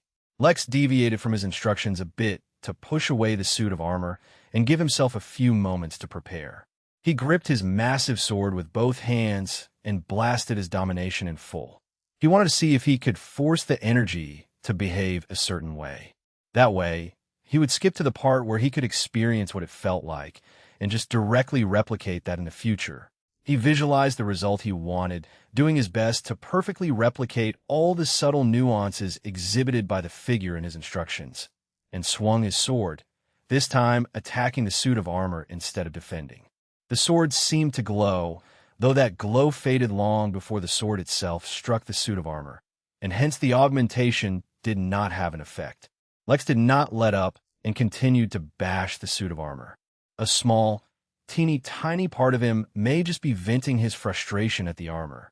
He had more or less been the indestructible one due to his astounding defense. Since when had he suffered so much and shed so much blood in a single session? As Lex continued to bash the armor, using his sword more like a hammer than anything else, the glow on the sword began to last longer and longer. Finally, there came a point when the sword was still glowing when it struck the armor. Lex honed in on that feeling and quickly dropped his domination. He had no idea if domination had worked at all to begin with, for influencing and intimidating energy was not in its description. But due to the nature of the technique, it served as an excellent tool to put Lex in the right frame of mind. Now, with an example to actually mimic, he no longer needed its aid. He transitioned from overdrive to flow and began repeating the process effortlessly. He no longer focused on defeating the suit of armor, though that was not because he wanted it to survive longer, so he could beat it more. No, the real reason he was taking his time was so that he could thoroughly master augmenting his sword. At the moment, he could do it for a few seconds each time, the interval varying randomly. But with Lex making so much progress, mastering the technique was only a matter of time. As it turned out, when that time came and Lex thoroughly mastered the technique, Cassandra automatically ended the session. There was an almost imperceptible feeling of disappointment hidden within Lex's eyes as he saw the suit of armor disappear, but Cassandra either did not notice or did not care to comment on it. I gave you 3 hours to learn external manipulation. I wasn't keeping track, but it couldn't have been too long, said Lex hesitantly, wondering if he had been too engulfed in beating the armor. You took 1 hour and 32 minutes, Cassandra said. She did not state whether she was pleased with this time frame, or state how she felt about it at all. Instead, after pointing it out, she healed Lex once again using divine energy and began to inform him of how his next class would proceed. Do not become reliant on divine energy to heal your body. Extensive use can cause mutations. For most people, those mutations are a welcome boost to their abilities. For you, it would be a drastic reduction in your potential. Although, I guess that's not something you should be concerned with anytime soon, as you'd have to learn the ability first. Now, we are moving on to the next part of your training. Since you can already control external divine energy, next you have to interrupt the flow of divine energy under someone else's control. You do not need to do anything specific. You just need to disrupt the flow. Their next class began immediately, without reprieve in the middle. Lex did not complain of exhaustion either, but that was a mistake he would soon regret. After all, if he never expressed dissatisfaction, Cassandra always assumed he could do more. Chapter 9:15 The Difference. Chapter 9:15 The Difference. Cassandra was not a strict teacher. She never forced Lex to do anything, nor did she yell or set stringent rules for Lex to adhere to. In each lesson, she would meticulously explain to Lex what his objective was, how that would benefit him, and how to go about it. No matter what lesson it was, Lex always discovered that she had given him exactly enough guidance for him to comprehend the topic. All that was needed was for him to put in the necessary effort. At the same time, there was not a single lesson she taught where Lex did not bleed. No matter how quickly he improved his swordsmanship, how he improved his sword intent, how adept he became at controlling divinity, or how he mastered space, he would always bleed. The absurdity of a situation was such that on the third day, Cassandra gave him a headband, not to keep the sweat out of his eyes, but his blood. Each lesson was always extremely harsh. yet somehow within his capacity to tolerate. To top it all off, the perfectly selected menu each day, paired with the perfectly rejuvenating night's rest, always put him in the perfect state to continue training at the same barbarous level, if not at a higher one. At a certain point, Lex himself wanted to be mad, but the tremendous growth he was experiencing, as well as the amazing new mastery he was getting over his existing skills, alongside learning new ones, filled him with an unquenchable thirst for more. He was concerned that he may be turning into a masochist, but how could he care when he was finally learning how to teleport using only his own affinity? As per his request, his lessons were mostly focused on swordsmanship and the space element, alongside divinity, which was Cassandra's own requirement. He learned about sword intent, and how each stage had a cool-sounding name, which Cassandra thought was pointless because Lex's level was too weak right now. Only when his sword intent passed through a few more stages would it reach the average Golden Core level, which was not even enough to harm Lex. The only reason it seemed like his sword intent was giving a massive boost to his attacks was because of his tremendous strength to begin with, which benefited even from a tiny improvement. If he relied solely on sword intent, then he could not harm his own training clothes, let alone his enemies. Unfortunately, improving intent was nowhere as simple as it was to learn. Learning entailed bringing his swordsmanship to a level he himself thought was impeccable. This was because sword intent, or any kind of intent, as the name suggested, was strongly linked to the user's state of mind alongside sufficient mastery. After all, blatant confidence with zero skill would not yield sword intent, as that would not result in any resonance with the affiliated laws. Improving your intent was directly linked to and affected by one's improvements and increased comprehension in the associated field. For example, if Lex wanted to increase his sword intent, he would need to attain a better understanding of swordsmanship, or learn significantly difficult sword techniques to improve. This understanding did not necessarily need to be about moves and techniques, but could be a philosophical one as well, such as when one should wield the sword. What does it mean? Is it for fighting, killing, protecting, etc.? Similarly, mastering a difficult technique was a way to quantify his improvement, and could thus translate into a direct improvement and better resonance with the law. While basic intents were common, to the point that most immortals are usually known to master dozens of, if not hundreds of basic intents, raising their levels was far from easy. The higher the level, the more abstract one's comprehension would have to be. But subsequently, higher level intents were also similarly more powerful. Nonetheless, Lex was still far from having to reach such a level for now. Although his improvements had slowed down from when he began, they were still steady. 5 meters. At his level, this was already remarkable, and even Cassandra admitted that it would be very difficult for him to improve his control beyond this in the short term. But his greatest improvement was not in either divinity or swordsmanship, or even his cultivation, which reached the peak of the Golden Core realm. No, his greatest improvement was in his control of space. Cassandra informed him that beyond any affinity he had, he was most likely suited for controlling space because his comprehension of space was phenomenal. She said the most likely reason for this was that his mentally probably just suited the element. Lex had his own theory. He suspected that his time controlling space in incredibly complex ways in the midnight inn and tavern translated into his own personal experience. He already knew what it felt like, so replicating the process was much easier than learning something he had no experience of. It was around the time that Lex mastered Blink, a very famous and popular space-based ability which allowed short-distance teleportation, that he had a random thought and asked Cassandra about it. No, intents are based on skills that you can learn naturally. Sometimes the line between what can and cannot have an intent is vague, but what is certain is that everything has a Tao. Learning an intent can help you on the road to mastering a Tao, but even without it you can gain mastery over a Tao. Lex asked casually, most of his mind still focused on his training. Cassandra, on the other hand, did not treat this question as lightly. She looked at him for a moment, but then eventually shook her head and decided to give an extempore answer. A law merely outlines the behavior or effects of a Tao. A Tao, on the other hand, is all-encompassing. Chapter 916, Favoritism. Chapter 916, Favoritism, with his focus otherwise occupied, Lex did not give too much consideration to Cassandra's answer, and just took it as she explained.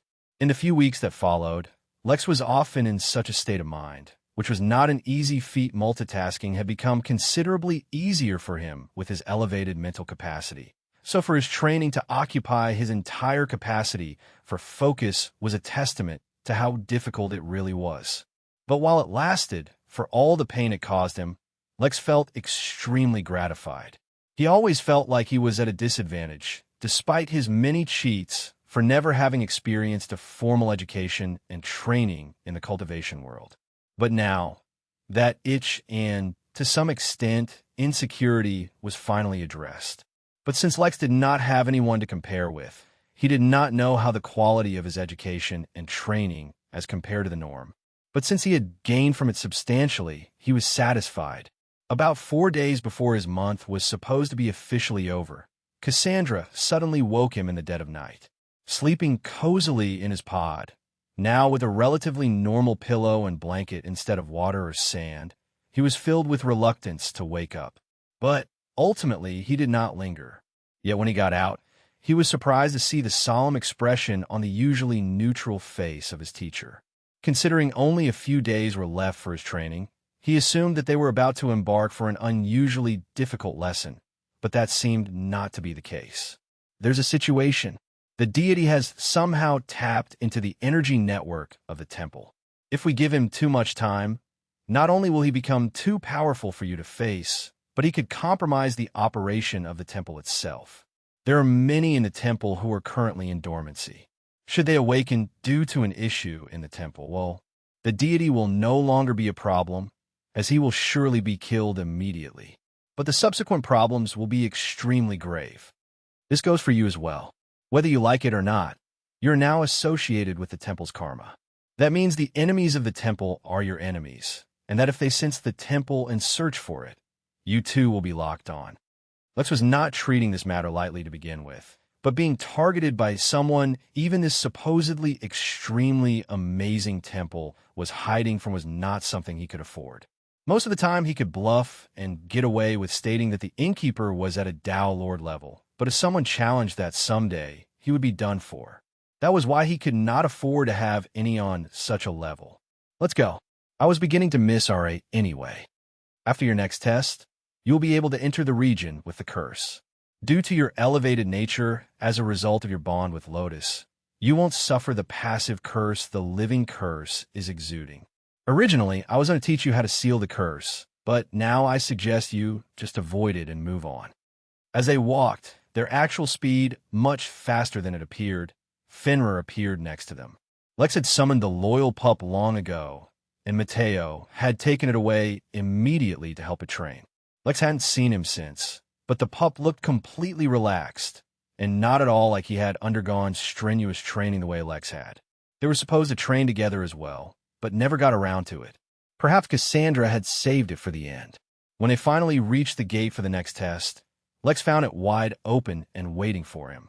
As he was about to proceed, he discovered that Fenrir had sat down beside Cassandra.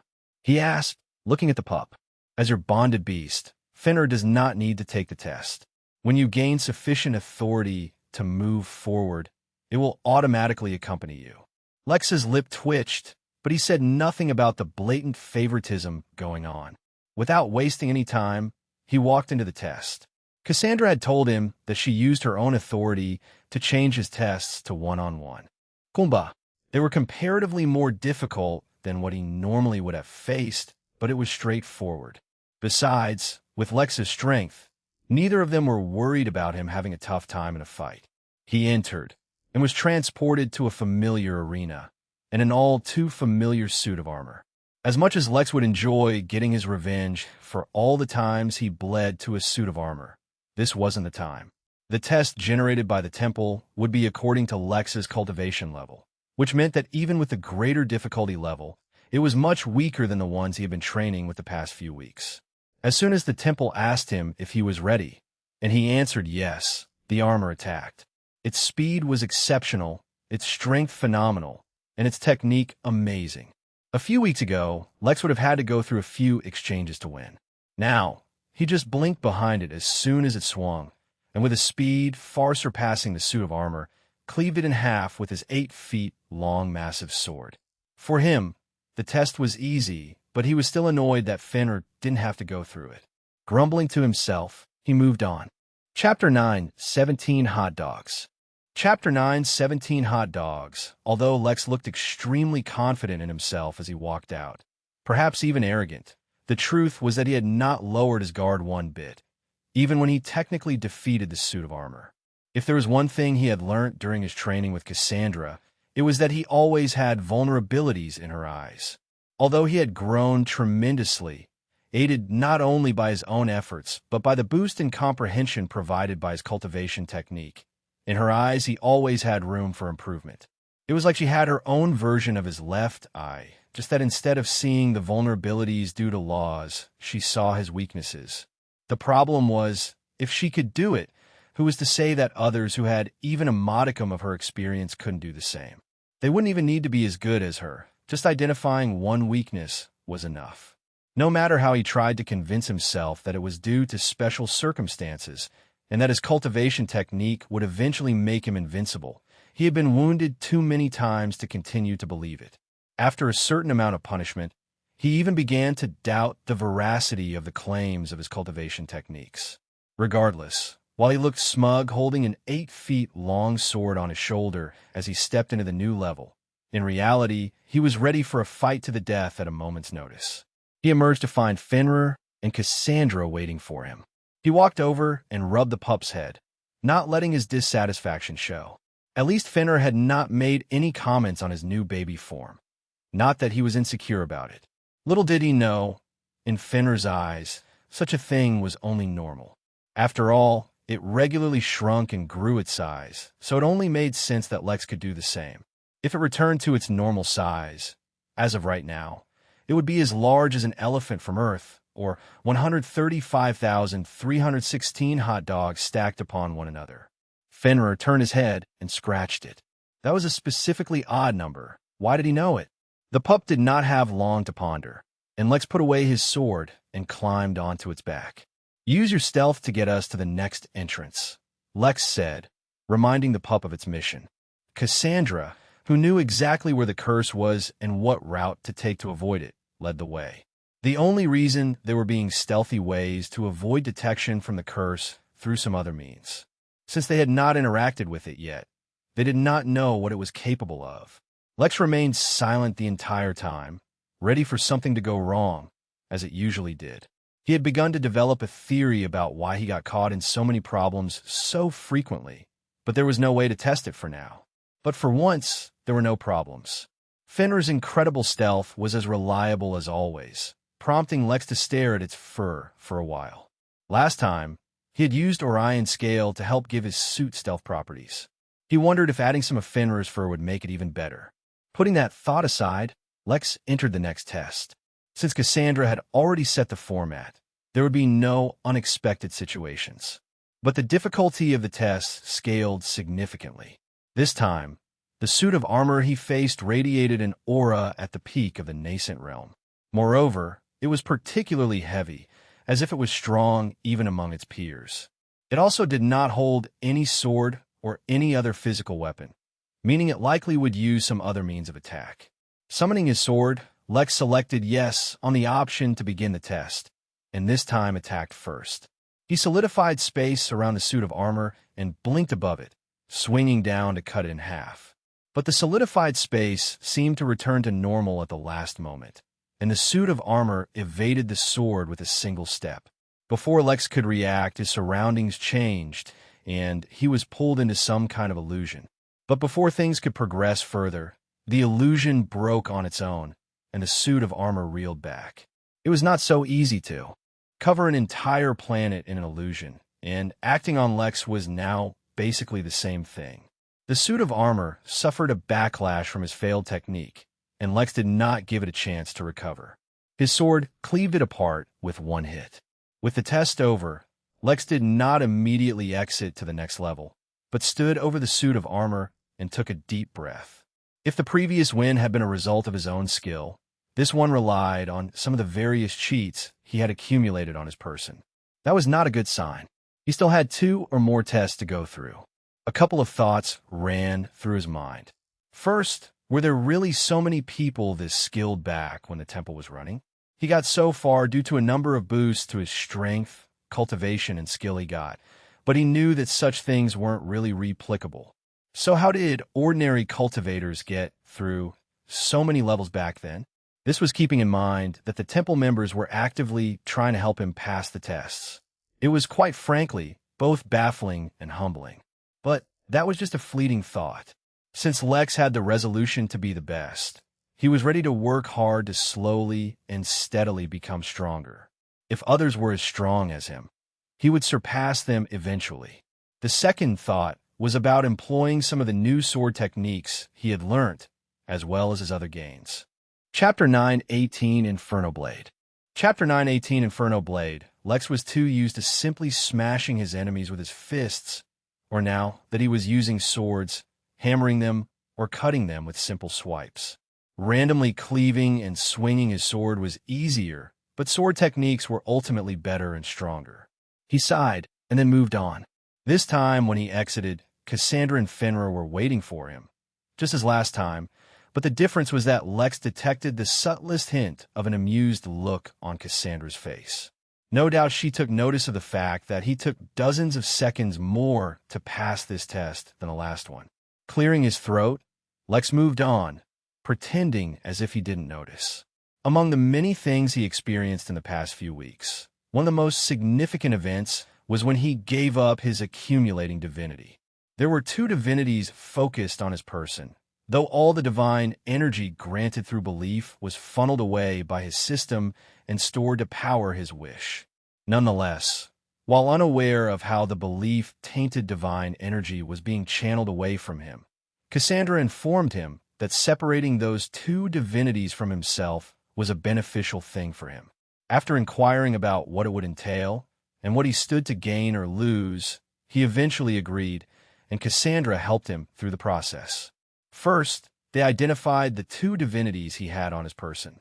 The first, and the stronger one, was easily identified as the butter knife deity. As unusual as it was, countless religions across hundreds of galaxies had already formed around that one attack from the butter knife he had unleashed. In fact, if the system had not been funneling away the belief-tainted divine energy, that particular divinity may have already matured. Cassandra did not ask questions about the odd divinity or how it came out to be.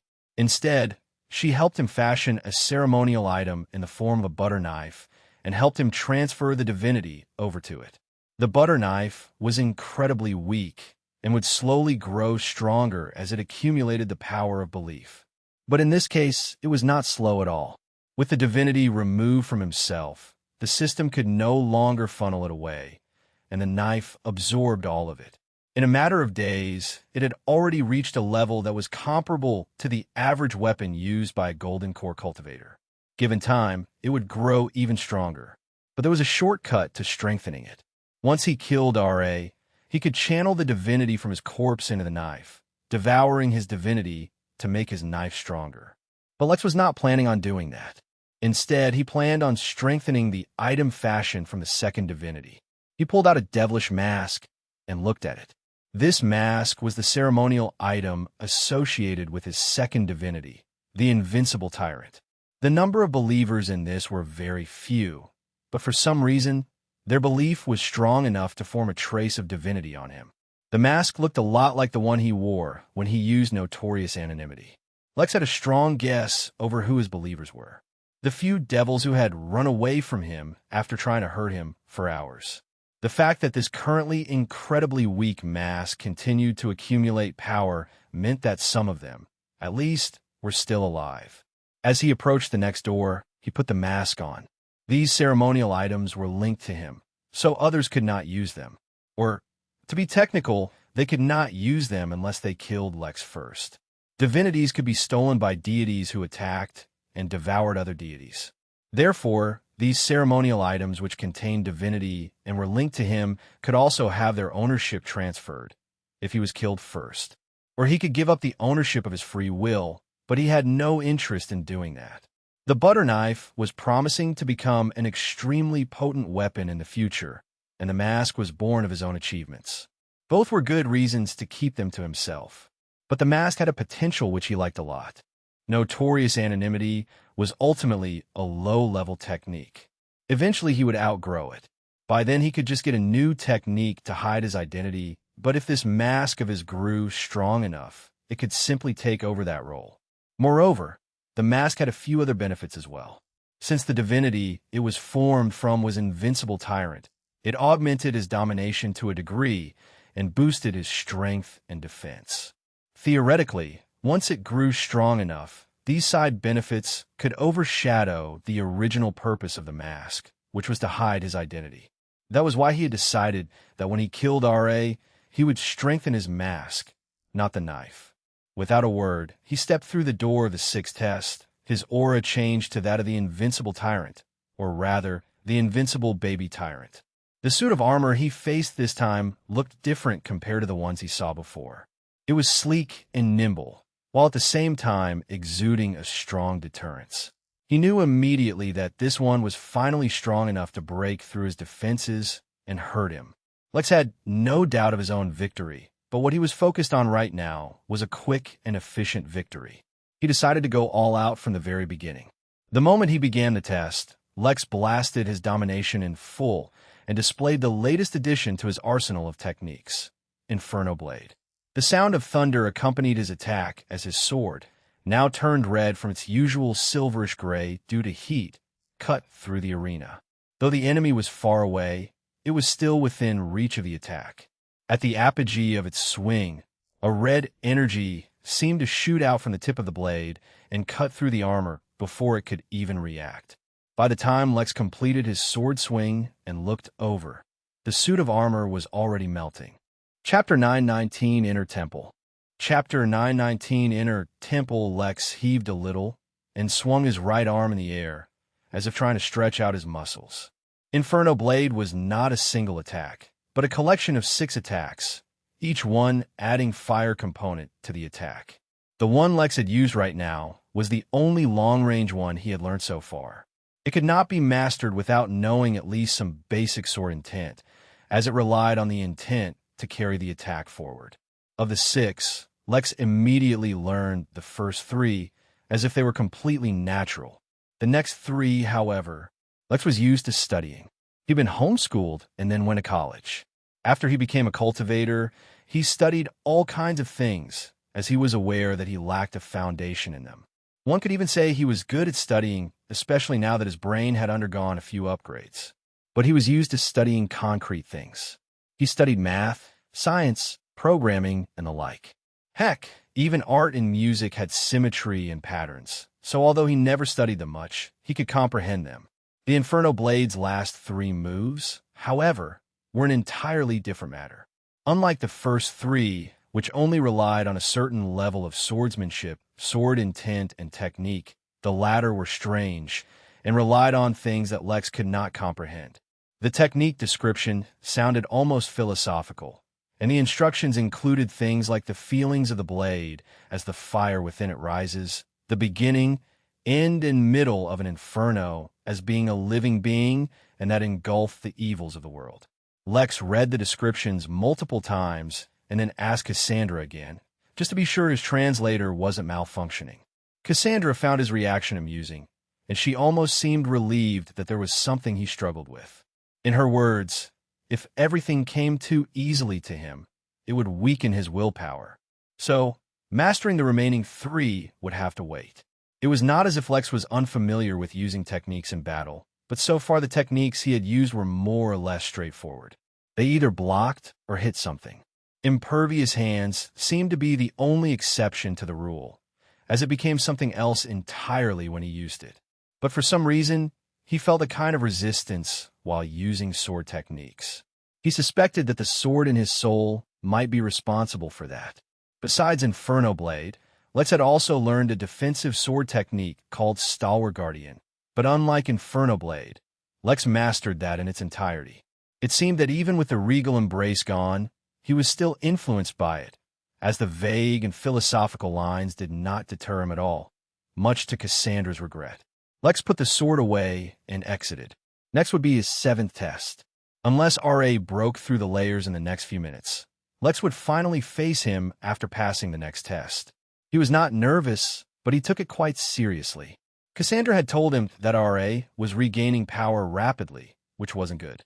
Once he exited the test chamber, he discovered that the appearance of the temple changed drastically. The halls were no longer massive and wide, and instead looked more regal and yet cozy. There were no paintings or decorations filling the walls, but Lex felt like the hall was the most grand he had ever been in, though he could not say why.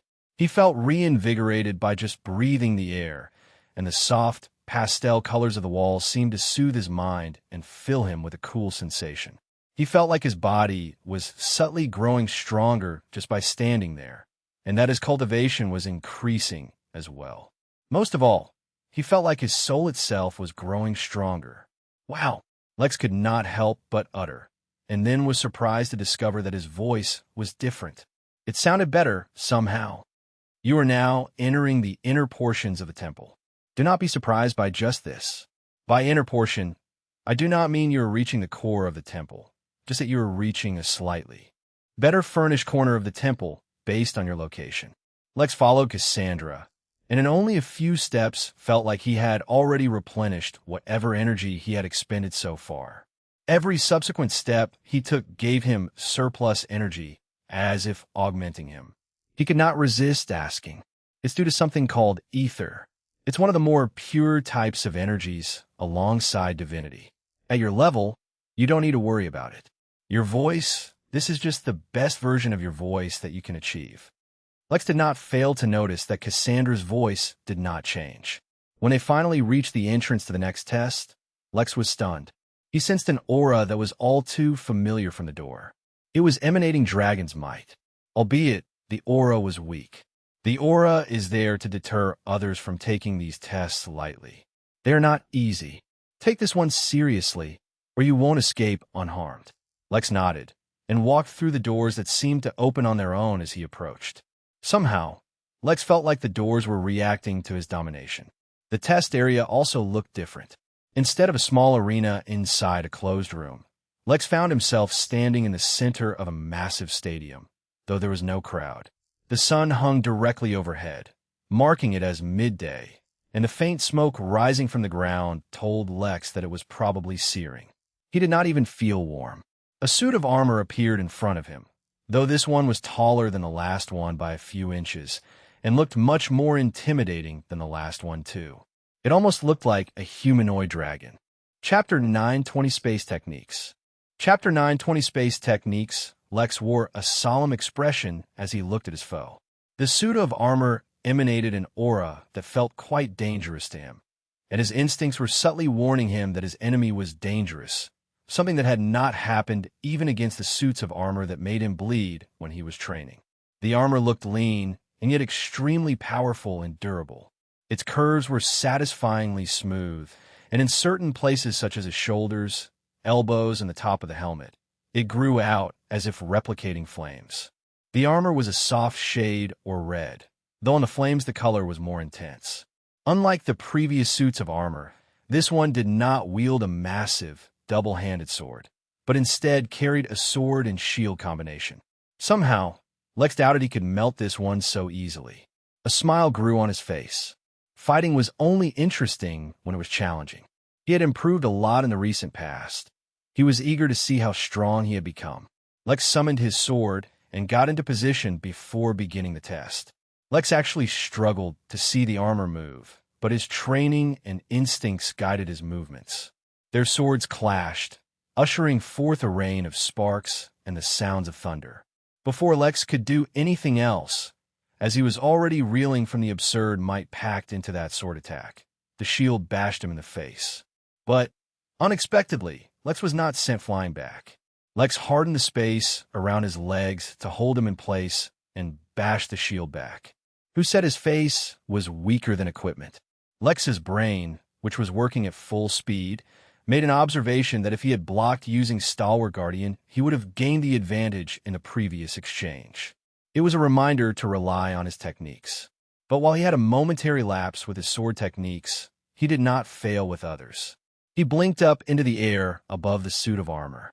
As if predicting where Lex would appear, the suit of armor was already turning to attack. Red flames had appeared around it like tentacles, and all swung towards Lex as if they were sentient. A trace of dragons might appeared and tried to hold Lex down. But whether it was flames or dragon's might, he already had an incredible resistance towards them. Instead of a sword attack, Lex used one of the two space-based techniques he had learned as he punched out. Space warp. 9 meters, space seemed to bend oddly. Someone observing would think it was just a lighting trick or illusion, but that was not the case.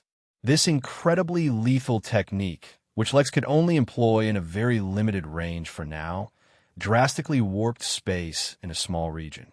While the warping itself was already incredibly deadly, that was only one of the traits of the attack. The second was a sudden, massive spike in gravity that lasted only a few moments. Despite its short duration, the extent of the gravity increase was enough to shatter even the strongest of materials. The suit of armor, which had been caught in his attack, was dealt a severe blow. Its shield broke, and its armor was covered in cracks before the effects of gravity even showed themselves. Then the armor began to deform, as its chest and back caved in slightly. For a moment, Lex thought the fight would be over, but then his instincts screamed a warning. Instantly, Lex blinked away only to see another suit of armor had appeared in the air, right behind where he had been, and had been moments away from decapitating him. The broken and battered suit of armor disappeared, as if it were a mirage, leaving only the completely unharmed suit, falling from the sky. For a moment, Lex was confused. How had it dodged his attack? Lex hadn't sensed anything, or even detected its arrival behind him. But he did not have long to think. For the moment the armor landed, the fight continued. Sparks flew in the air, as this time Lex did not forget to use his techniques, and craters formed in the ground, the stadium being the only thing seemingly suffering from their clashes. The suit of armor brought out its techniques, which favored fire and dragon's might, but Lex could basically ignore them.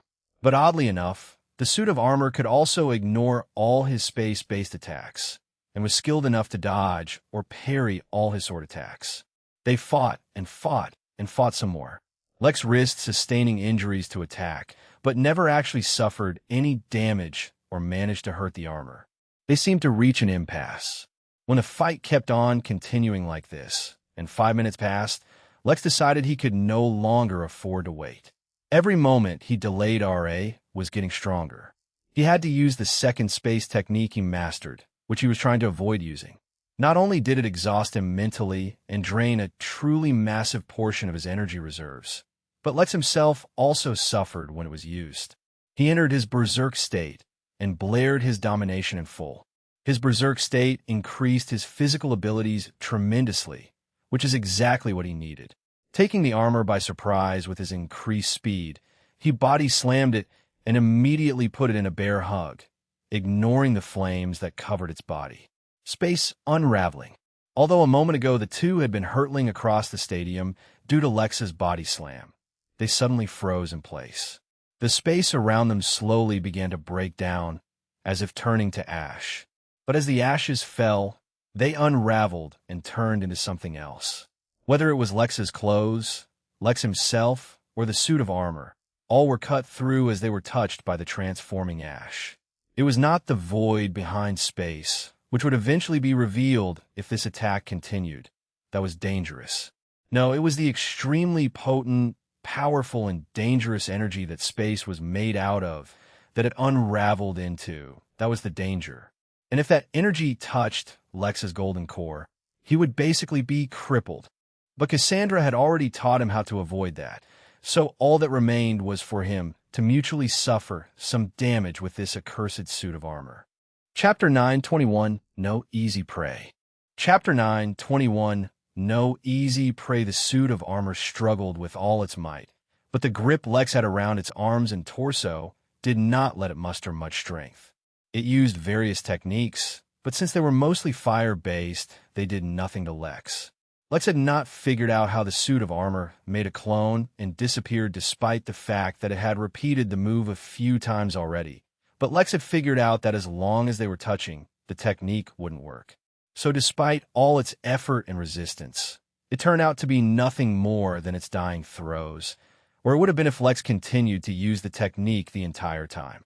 Space warp was extremely expensive in terms of energy consumption, and he could not keep it active for more than a couple of seconds. So, after using it for exactly half a second, Lex stopped. His main objective was not to defeat the armor like this, but only to severely injure it, which he did. Blood squirted out of the numerous holes that had appeared in Lex's body, but none of them seemed to weaken him. The armor, on the other hand, was in a much worse condition than Lex.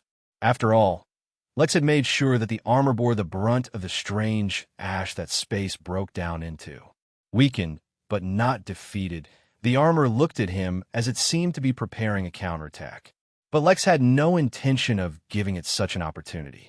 He summoned his second ceremonial divine item, his self-made butter knife. Although the weapon was not too sharp or powerful, as of yet, it was at least durable. Since his hands were behind the armor, as he still gripped it in a bear hug, he stabbed the knife in its back after coating it in his intent, which seemed to work. With the integrity of the armor already compromised, one big slash was all it took to cut the entire backplate of the armor. It suddenly lost power and fell limp, but just to be sure, Lex stabbed it in the helmet before slicing it in two, before allowing the armor to fall out of his arms. He stood over the armor, panting and wounded. If he had taken his time, then he could have probably finished the fight without taking any major injuries. But time was exactly what he lacked, so he had to make some compromises. But if this was the difficulty level already, he could imagine how difficult the next test would be. It was unlikely he could pass it quickly, or even at all as he was right now. Were there actually golden core cultivators out in the universe who could make it through so many tests? He had to ask Cassandra. Lex put away his two divine items, picked up the sword used by this particular suit of armor, and exited the test to find the two figures waiting for him. Cassandra, upon seeing his condition, actually looked disappointed. Lex asked as he waited for her to heal him. She would summon a suit of armor to control divinity to do so. At least that's what she used to do while they were training. It is rare to find someone with as many advantages as you, though not impossible. But throughout history, there have been many humans who, despite having fewer advantages, were more versatile than you. They used weaker weapons to deliver greater damage. We can discuss these things another time. The deity you're targeting is still on this level. Get on your Fenrir and sneak up to it immediately. I don't even know if you'll be able to avoid its detection anymore. It is growing strong fast. I also can't heal you, if that's what you were expecting. Lex asked as he climbed the pup, who did not mind his bloody state. Besides, his abnormally fast healing had already stopped most of the bleeding. That is not how it works. I do not have the authority to use training dummies in this manner. Any and all damage I inflict using the dummies, I also have to heal. Besides, if I summon any suits of armor strong enough to defeat the deity, it will sense the danger and escape. Well, you don't need to worry about him running away even if he does sense me, Lex said reassuringly. We have an old grudge to settle. Hurry now and remember what I've taught you. Damage the core of the clone as quickly as possible. I know, said Lex and leaned forward on the pup, so that their bodies were close together. This is going to be a big hunt. Do your best, he said to Fenrir, even as he mentally prepared himself. The reason he took a new sword, despite the fact that it was normal length and not 8 feet long, was that it was sharper and deadlier than the one he was using previously. He did not want to give up a single advantage. The pup, well aware that their quarry was no easy prey, began to use its various techniques to hide them. He removed their presence, washed away all of Lex's smell, eliminated their energy signatures, and did his absolute best to blend it. It was impossible to completely take a deity by surprise, as divinity literally was of the min energies responsible for divination and future sight. But that also did not mean that deities were all-knowing. They would try to get as close as possible before they were detected. Sometimes, even if one saw the future coming, they could not avoid it. Chapitre 922 Corruption. Chapter 922 Corruption. A baby riding a wolf pup stealthily made their way through the temple halls, following directions given by Cassandra's projection before she vanished. Even as a projection, she could not follow them, as projections contain some traces of energy which might be detected. The carpeted, fragrant rooms they traversed through contained diluted traces of energy reminiscent of the one they experienced at the previous level, which allowed Lex to heal further. Although he had only used space warp for half a second, it had severely depleted his energy reserves. Fortunately, as they made their way to RA, those reserves returned to full. But, similarly, RA would also be much more powerful now, as he had spent months on this level already. Lex thought back to their last exchange. At that time, stating that he was an atheist felt really cool, but he was sure that he would pay up for trying to look cool now. But even so, Lex never doubted his ability to win. Now that he himself could potentially be targeted by the temple's enemies should the temple be revealed, he was even willing to pull out desperate measures, such as the immortal-level bombs he had in his spatial bangle. But, more than likely, his butter knife would be more beneficial in this fight. Despite its short time existing, divine weapons were uniquely suited to be used against deities and races that relied on divine energy. He steadied his breathing and narrowed his eyes as they neared RA. Even before Lex could see him, he could sense him. The deity was not restraining his aura at all, and so its divine pressure was spread throughout the many rooms that surrounded it. Maybe it was a way of keeping away enemies, as not everyone could ignore the pressure as easily as Lex and Fenrir. Maybe he was just too focused on restoring himself to worry about such things. His instincts also began to act up. They were not warning of the grave danger ahead, as one would expect. Instead, they were blaring as loudly as they could that Lex needed to go handle business with RA before it was too late. Oddly, that was reassuring. Fenrir suddenly slowed down its pace drastically and lowered its body to the ground. Although it did not growl audibly, Lex felt the vibrations in its body. Something about RA was making the pup unusually aggressive. Lex did not speak, not even through his spirit sense, but he pressed firmly on its back to remind it to stay calm. After a few moments, they finally spotted RA, and Lex was surprised by what he saw. He had expected that after so long, the deity would look restored to his former glory, radiating power and might. Instead, RA knelt amidst the crumbling stones of a wall he had demolished, his hand firmly pressed against a metal pipe passing through, his once majestic form now marred by a tapestry of wounds. His wings, once a symbol of divine majesty, hung limp and tattered at his sides, feathers singed and scorched from whatever damage he had sustained. With each labored breath, the flicker of life within him threatened to wane, a testament to the severity of his condition. Despite the agony that threatened to consume him, Ra's expression burned with a fierce determination, fueled by the primal instinct for survival that pulsed through his veins. In the dim light of the desecrated temple hall, he seemed more a dying creature than a recovered deity.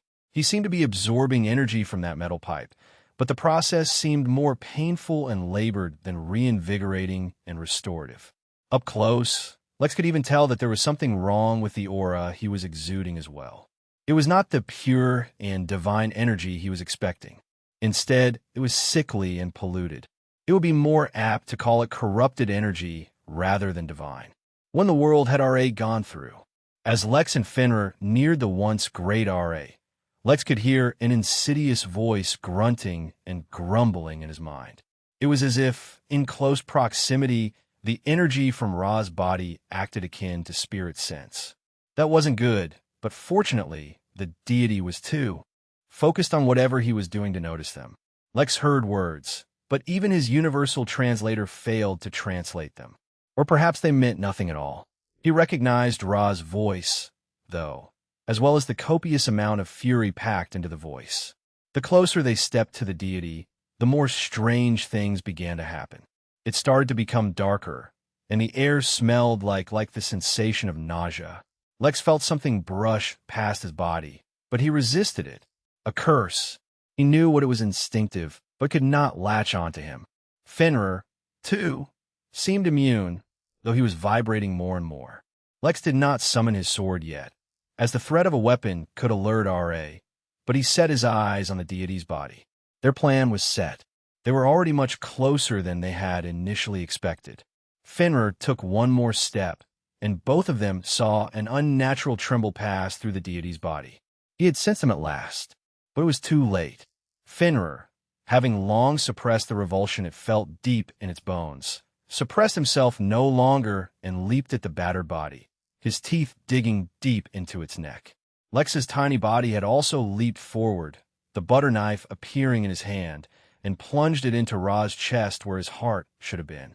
He was aiming to stab the core of Ra's body, the ceremonial item buried within this vessel.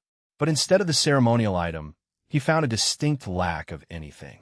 It was as if his hand had punctured into an empty shell.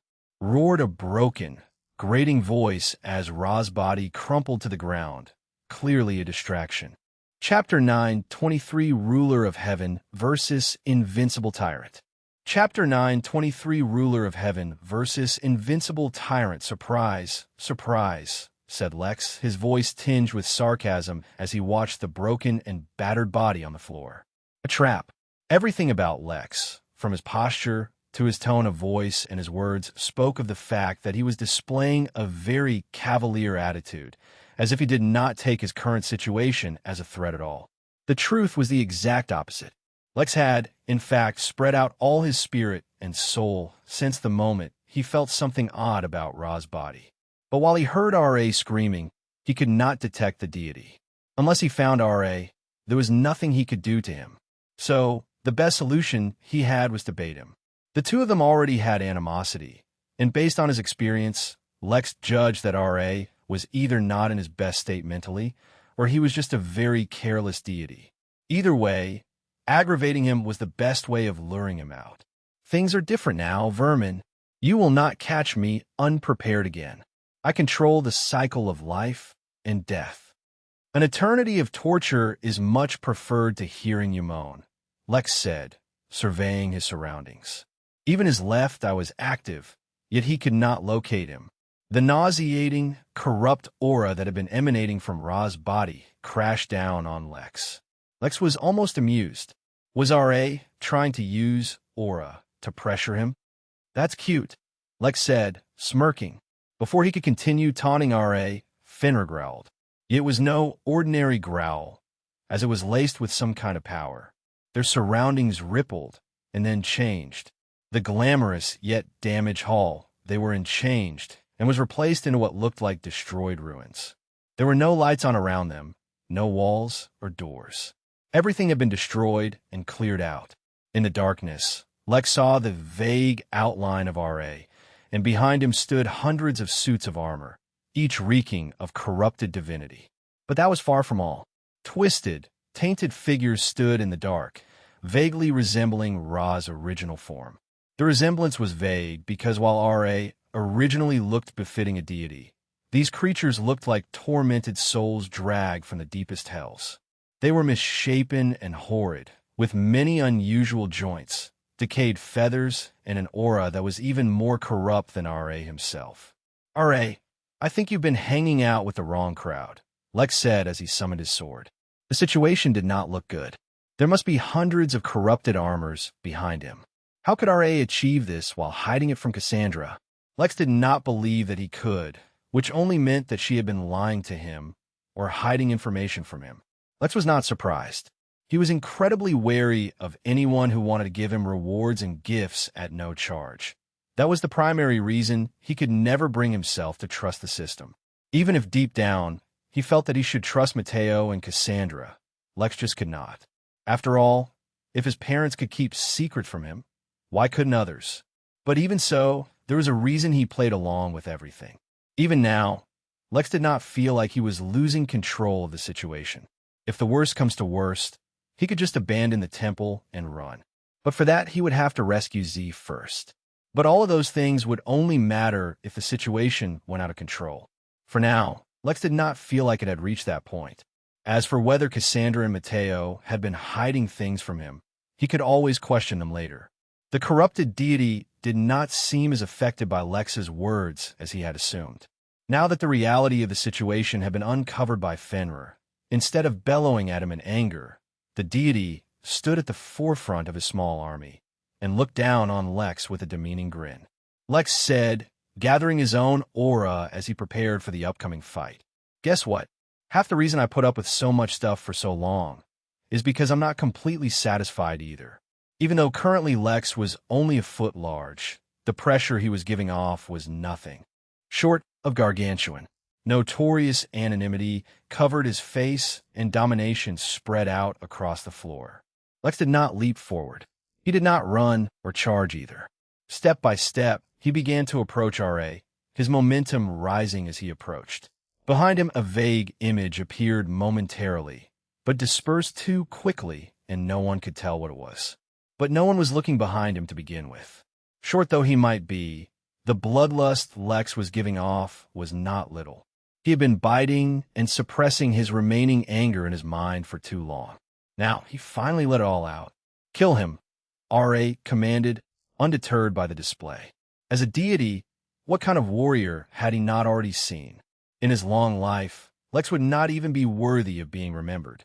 The corrupted creatures and suits of armor charged forth, spreading their corruption like a tumor. R.A. did not know what this place was, though he felt like he should. It was almost as if the memory of this place had been forcibly stripped from his mind. But no matter, he had recovered tremendously and regained some of his authorities. With the authority of creation at his disposal, what did he have to fear? His minions finally reached Lex, but a single swipe of his intent-covered sword was enough to push them back. The fight between R.A., the ruler of heavens and the bringer of light, and the invincible tyrant had begun. Suddenly, R.A.'s figure felt teeth sink into its neck, and a wolf pup appeared out of nowhere. Chapter 924 Knowledge is Power. Chapter 924 Knowledge is Power. Whether it was the corrupted armors or beasts, none of them were weak. With the sharpness of his blade accompanied by the strength behind it, not to mention sword intent, it should have easily sliced through them if they were ordinary, but it did not. If there was one saving grace to being assaulted from all sides by powerful foes, it was that the diminished space prevented them from dodging and blocking his attacks effectively. Inferno Blade, Clean Sweep. Inferno Blade, Judgment. Those were the two close combat attacks from the Inferno Blade technique, Clean Sweep designed to hit many enemies, and Judgment designed to overwhelm a single one. Transitioning between various moves from the same technique would gradually raise the attack power of each move. Moreover, it was easy to transition between moves from the same technique. So Lex began to exclusively use these two moves, not bothering with the long-range one. The entire blade turned molten red after a few moves, but that did not compromise the integrity of the blade. It just made it more lethal. Those that had been able to survive his first attacks were now being burnt and cut through at the same time. One of the feathery creatures attacked from above, its hands containing a black ball of living flesh, still thumbing. Lex would naturally not miss it, and his blade did not hesitate to deliver judgment. The creature died, and Lex did not hesitate to transition into Clean Sweep to cut off a couple of armors closing in, but the black flesh exploded under the attack. Parts of it were seared, but nonetheless a revolting goo splashed the entire area. Yet, somehow not a speck fell on Lex. He naturally did not miss the flesh when he attacked, and by now Lex had thoroughly learned his lesson. He took no enemy lightly, and no situation too easily. Earlier, he thought he had R.A. contained, but the entire planet ruptured through space itself, preventing him from finishing him off. If back then Lex had killed him, he would not be in this situation. So now, the one lesson Lex took very seriously and intended to enact forever was that he would never take an enemy lightly and never dwell in his overconfidence. Lex was all too used to his mindset changing, as that's what growing entailed. But this shift somehow enhanced him in ways he could not have guessed. Even without entering the state of flow, he seemed to be in a perfect flow. His skills, practiced and polished, melded perfectly with the warnings from his instincts. His spirit sense fed him information on everything that was happening around him for 300 feet, 100 meters, so technically he did not need his instincts to guide him. That is why he was not being guided. He used the information he got and reacted even more perfectly than his instincts could have. After all, his objective was different from his instincts, which only wanted to protect him. No, he wanted to wreak havoc. But the sword, which was now encased in flames, was not his only weapon. The corrupted beasts had souls, and so, wherever he looked, his eyes delivered evisceration. Where the bodies were out of reach of his blade, he burnt the souls directly. A glow suddenly illuminated the room as an array activated in the ground beneath them. Without looking, and without alerting anyone, Lex had used his feet to draw a massive array. Anyone observing him would have only thought that he was dodging the attacks around him when he moved in between the horde surrounding him. In a sense, he really had been. But more importantly, he was using his feet to draw a massive array. The array started out with a soft glow, but continued to get brighter until it illuminated the entire room. It was not an attack per se. It was a purifying light. But as it happened, while studying about how to defeat a deity under Cassandra, he had learned about corrupted divinity and how anything pure was its bane. Ironic, considering how it had started out. The black, putrid stench of decay that filled this entire room and encompassed not only RA, but also all its minions was nothing other than corrupted divinity. RA was experiencing what Cassandra called a fall from grace, but that didn't matter right now. Lex had barely used any effort at all, yet the entire tide of minions was immobilized.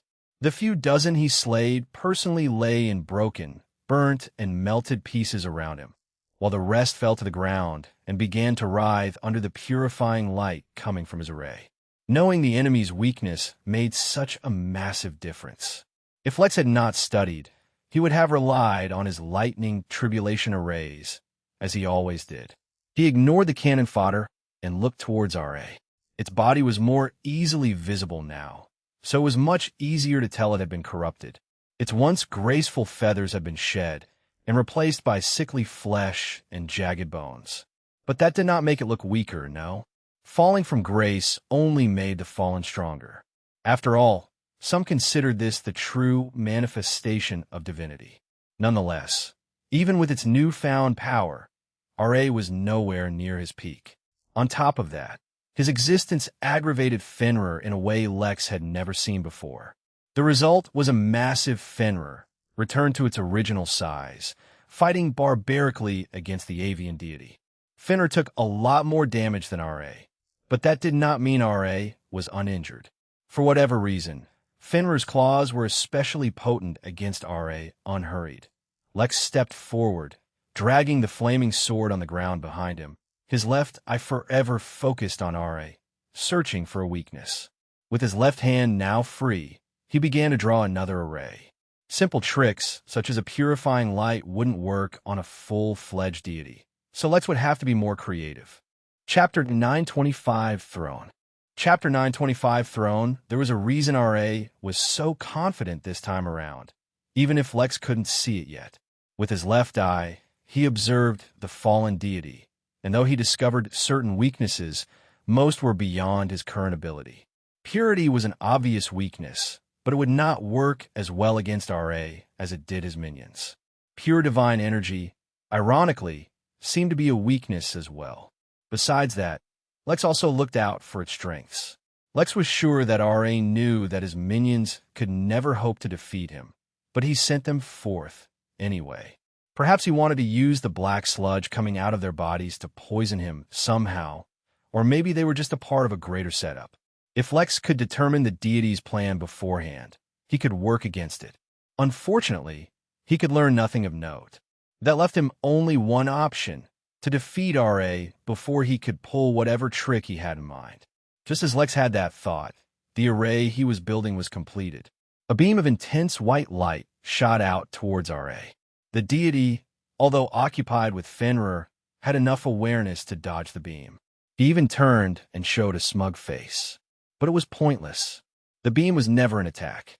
The moment it reached the other corner of the room, it exploded, not in an earth-shaking or massive explosion. Instead, it painted the entire area in a white, shining glow, leaving the entire place without a single shadow. The minions groaned even more, and the various spatters of black goo that had filled the battlefield began to evaporate. This was a simple precaution Lex took to turn the battlefield in his own favor. Ra's smug grin turned into a grimace, but he seemed to no longer want to wait. He twisted his finger and began channeling a massive stream of corrupted divine energy. Lex had no experience in blocking the flow of this kind of energy, so he decided to raise the pressure while he did so. With a flaming sword and endless soul attacks from his eyes, Lex launched himself at R.A. Though he did not expect to hurt him much, or at all. Through these attacks, he attacked as if the very next hit would slay R.A. Fenrir, too, did not slow down his onslaught. If anything, the two formed a strange synergy between them, where they were not only attacking in tandem, but the timing and position of each assault was perfectly coordinated. When Lex went high, Fenrir went low. Moreover, they seemed to make each other stronger as well. Lex's assaults were a burning fury, while Fenrir's was laced with a deadly cold. Lex's sword was coated in intent, and Fenrir's claws could tear through any divinity. Lex's eyesight itself was an assault, and so too were Fenrir's growls. All the while, Lex continuously messed with Ra's divinity. It was much harder to finally control corrupted divinity, so he did not bother with fine control. He instead pushed it and pulled it with every move, causing endless interference. R.A. finally roared, losing his composure that he had maintained so long. As if a dam had burst, a massive tide of corrupt divinity flowed out of him, far beyond Lex's capacity to influence. The light in the room dimmed, as if fighting against the corruption. Clearly R.A. was making a big move, and Lex was dedicated to disrupting all his plans. Already close to the deity's body, Lex needed no preparation. He simply shifted his body weight after a particular sword swipe and punched R.A. The deity dodged, as he had been doing for so long, but he could not anticipate Lex's attack. Space warp. Fenrir pulled back, as if anticipating Lex's move, and began to prepare an attack of his own. Space warped 3 feet around his fist, which included a large part of Ra's torso. The fluid space did not seem to affect him at all, but when the intense gravity hit, R.A. screamed in agony. Even his corrupted divine energy lost control and started to lash around the hall as if it were a whip instead of a stream of energy. Noticing its effectiveness, Lex put away his sword and punched the deity again, but with his other hand. Injured and affected by gravity, R.A. was unable to dodge the fist that landed directly on its face. Yet the lack of pain from the hit did not bring it pleasure, for it knew what came next. Space warped around his face, and the deity's entire body trembled in pain. He could not scream, for even the sound seemed pulled in by gravity. Its eyes submerged into its skull, and its peak deformed. A reason-engulfing rage filled R.A. as he let go of everything and just focused on killing Lex. His technique finally came into effect, or at least some technique. The room around them morphed, and the rubble began to rearrange itself, assembling a stage and a throne. Hands made of solid stone emerged from the ground and grabbed Lex and Fenrir, trying to pull the two into the solid stone beneath them. New corrupted beasts began to emerge from within the platform, as if it contained an endless number of mutilated souls for R.A. to use. And use them, he did. Like a drip, the souls from the stage merged into R.A., and the corruption around him deepened. Propelled by some invisible force, R.A. floated into the air past their reach and towards the throne. Lex tried to stop him, but the numerous desperate hands emerging from the ground gripped him too tightly. Even if he was able to break one hand, dozens more caught on and wouldn't let him go. They were not a threat, but they could slow him down drastically, something he severely wanted to avoid. But it was too late for that. R.A. landed on his throne and fixed his gaze on Lex. Chapter 9:26 Judgment. Chapter 9:26 Judgment. With Ra's gaze fixed on Lex, a pressure fell on the room, and everything became still. This pressure was not like that of divine aura or dragon's might, which Lex could overcome through sheer force of will and determination. The entire room froze still under its effect, including Fenrir and the hands as well. The only thing still working was Lex's mind. He could not even drive his energy at the moment. Lex did not panic, but he was cognizant of the fact that he was stuck in a tricky situation. If RA were so powerful, he could instantly freeze them all to begin with, and then there would have been no reason to put up with their previous farce. But he hadn't, and even tolerated the humiliation of being attacked by Lex and Fenrir at the same time. He even suffered many wounds from Fenrir, though for some reason he attributed the hatred from that to Lex as well. The point was, Ra's ego would not allow him to tolerate such a thing unless it was absolutely necessary. The only explanation was that this was a part of his technique, and the reason why Cassandra had specifically taught him to disrupt divine techniques. But she had not taught him how to effectively disrupt corrupted divinity, which is what he faced. This was either just another thing she hid from him, or the temple had no way for him to train with corrupted divinity. At least she had taught him all the traits of corrupted divinity, so he wasn't caught unaware. "You insufferable cockroach," Ra's voice boomed, though he was not yelling frustratedly anymore. Lex observed everything with his left eye and saw massive amounts of energy begin to flow as soon as RA spoke. Just as he suspected, this was some kind of technique. As if he were not the one being judged, Lex calmly but quickly reviewed everything he knew about deities, whether they are fallen or not. The nature of a deity's power is dependent on their beliefs. If they want to expand their list of abilities, they need to either incorporate that into their belief or steal the domain of another deity, which naturally will add that both to their belief and their abilities. Lex, unfortunately, had not done extensive research into Ra's beliefs, but he vaguely recalled some stuff back from Earth when he visited Egypt. Let's see, there was something to do with being the top deity, the creator of everything. He vaguely recalled something about judging the souls of the deceased. Or was that another guy? But looking at RA, sitting on his throne, this really did look like him judging Lex. If that was the case, Lex immediately summoned both his new invincible tyrant mask as well as the butter knife. Although he could not move his body, his spirit sense was free. He used that to manipulate some of the divine energy around them and imbue the mask and knife with it. RA immediately sensed what Lex was doing and sneered. His voice bellowed, and Lex's surroundings changed. Instead of a stage, Lex found himself in a... Even with how serious the situation was, Lex could not help but burst into laughter due to how unexpected, yet expected, the situation was. He found himself in a lava pit. Now that his surroundings had changed, the pressure holding him down had disappeared, but the arms of stone still held him down. Completely ignoring his surroundings, Lex began hurrying up the imbuing process. Although there were multiple ways to negate deities' techniques and abilities, the easiest way out of them was to interfere before they were established. Since Lex failed that, his next step was to use divine energy itself, or items containing divine energy, to fight back. Moreover, instead of breaking the stone arms, he began cycling his cultivation technique, absorbing the divine energy from the arms. But Lex stopped that almost immediately. Although his cultivation technique would eventually adapt him to tolerate corrupted divine energy, at the moment he couldn't deal with it, and that's exactly what filled the hands. As if completely incensed by Lex's dismissal of his situation, RA leaned forward to glare at him. As he hurried up, filling the pit with lava, he was looking forward to seeing Lex scream and plead as the lava burned him.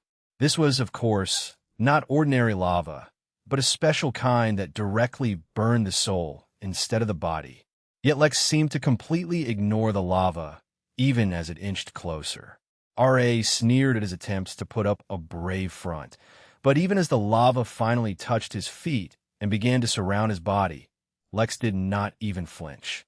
Sure that he was just resisting the inevitable, RA leaned even further in anticipation of his inevitable cries. But they never came. Lex, meanwhile, was curious about why RA constantly kept forgetting about Fenrir. Was that the pup's new ability? The butter knife fully imbued, Lex's eyes flashed as he began his retaliation. He swiped the knife at the many hands holding him down, cutting through them like a hot knife through butter. Free from his restraints, Lex bolted, not away from the lava, but inside of it. His eye had already located the weak point of this technique, and he was going to stab it. Contrary to what he had expected, this lava was actually hot, and it did burn him. But the extent of the burns was completely negligible for Lex right now. R.A., stunned in disbelief at what he was seeing, nearly dropped its jaw, or its lower beak.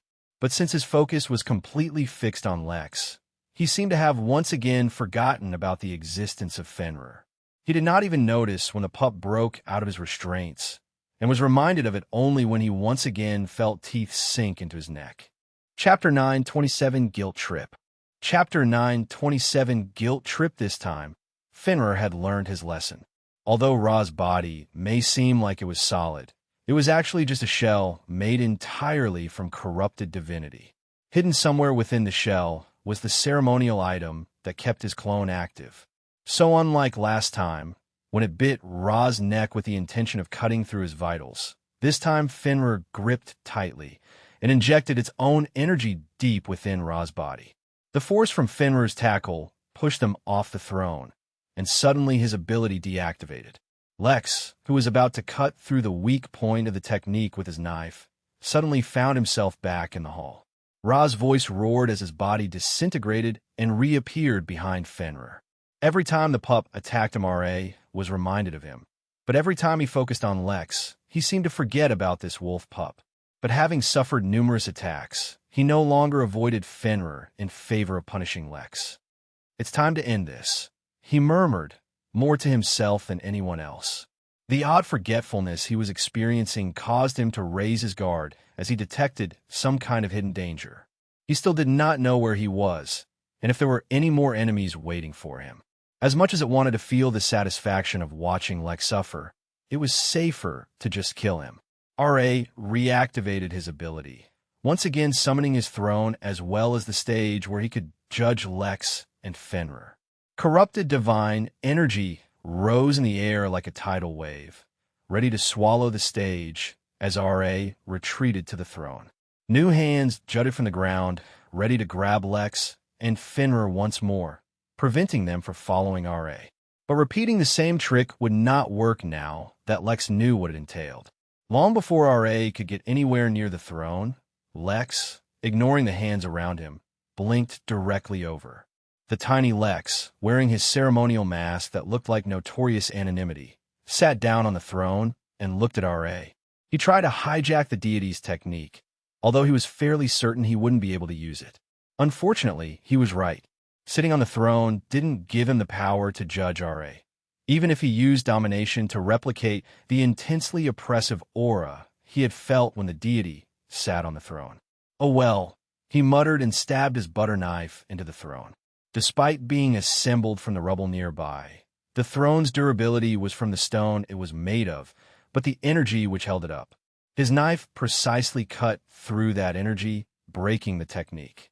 R.A. let out an infuriated scream as he controlled the tide of corrupted energy to fall onto Lex and Fenrir as he tried to retreat. But no matter how far he retreated, with Blink at his disposal, Lex was always within reach. Lex teleported behind R.A. and used his sword to attack with Inferno Blade while he used the butter knife in his left hand to stab him as well. Unexpectedly, both the sword strike as well as the butter knife struck R.A. The enraged deity had not tried to dodge, but instead turned to grab onto Lex. His body suffered the attack, but it was not without results. R.A. chanted, and his body liquefied and covered Lex immediately. Lex tried to blink away, but wherever he went, the liquid teleported with him. Too quickly for him to try everything else, the liquid completely surrounded Lex's body before solidifying in the shape of a casket. Some distance away, R.A. reappeared, his body much smaller this time, but he did not seem to care. He almost smiled and gloated, but before he could, he felt jaws clamping around his neck once again. Lex, entombed within solidified, corrupted divinity, was trying to break free, but it was not so simple. He could not move his body at all, as it was once again under the same suppression he experienced back on stage. He had the butter knife in his hand, which was slowly and consistently damaging the corrupted divinity just by being in contact with it. But the speed was slow.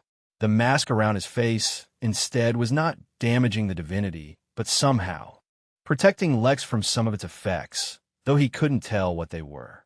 Ultimately, he was trapped and the pressure on his body was gradually increasing. Even with his strength, it would only be a couple of minutes before he started to get crushed. Sensing that his current situation was a lot more dire than anything RA had put him through so far, Lex tried some drastic measures, but none of them seemed to work. He even tried activating space, unraveling in an attempt to break this tomb that way. But every time he got close to activating the technique, Lex would become extremely dizzy and lose control of his energy. He needed to come up with a quick way to escape this tomb. If he began cultivating, his body would slowly adapt to this corrupted divinity that would take hours' time that he did not have. What could he? You never really checked up on Big Ben after you brought him to the inn, whispered a voice in Lex's ear. Sure, you sent him and his wife to the hospital, but they lost their unborn child, and you never even check up on them. Lex froze, startled not only by the voice, but by what it had said as well. What it said was not true. He had made sure that they were alive and well. Oh yeah, you checked through your system. But did you ever go meet them? Personally? But isn't that just who you are? Didn't you do the same with Harry? You dropped by once and dash. Lex snorted and began ignoring the voices in his head. Trying to guilt-trip him? He had seen enough anime to know that trick like the back of his hand. He resumed his efforts to escape. Chapter 9:28 Diversion. Chapter 9:28 Diversion. In essence, there were a lot of things Lex hadn't done perfectly or even well, but he knew that his intentions were always good and that he was always trying to improve.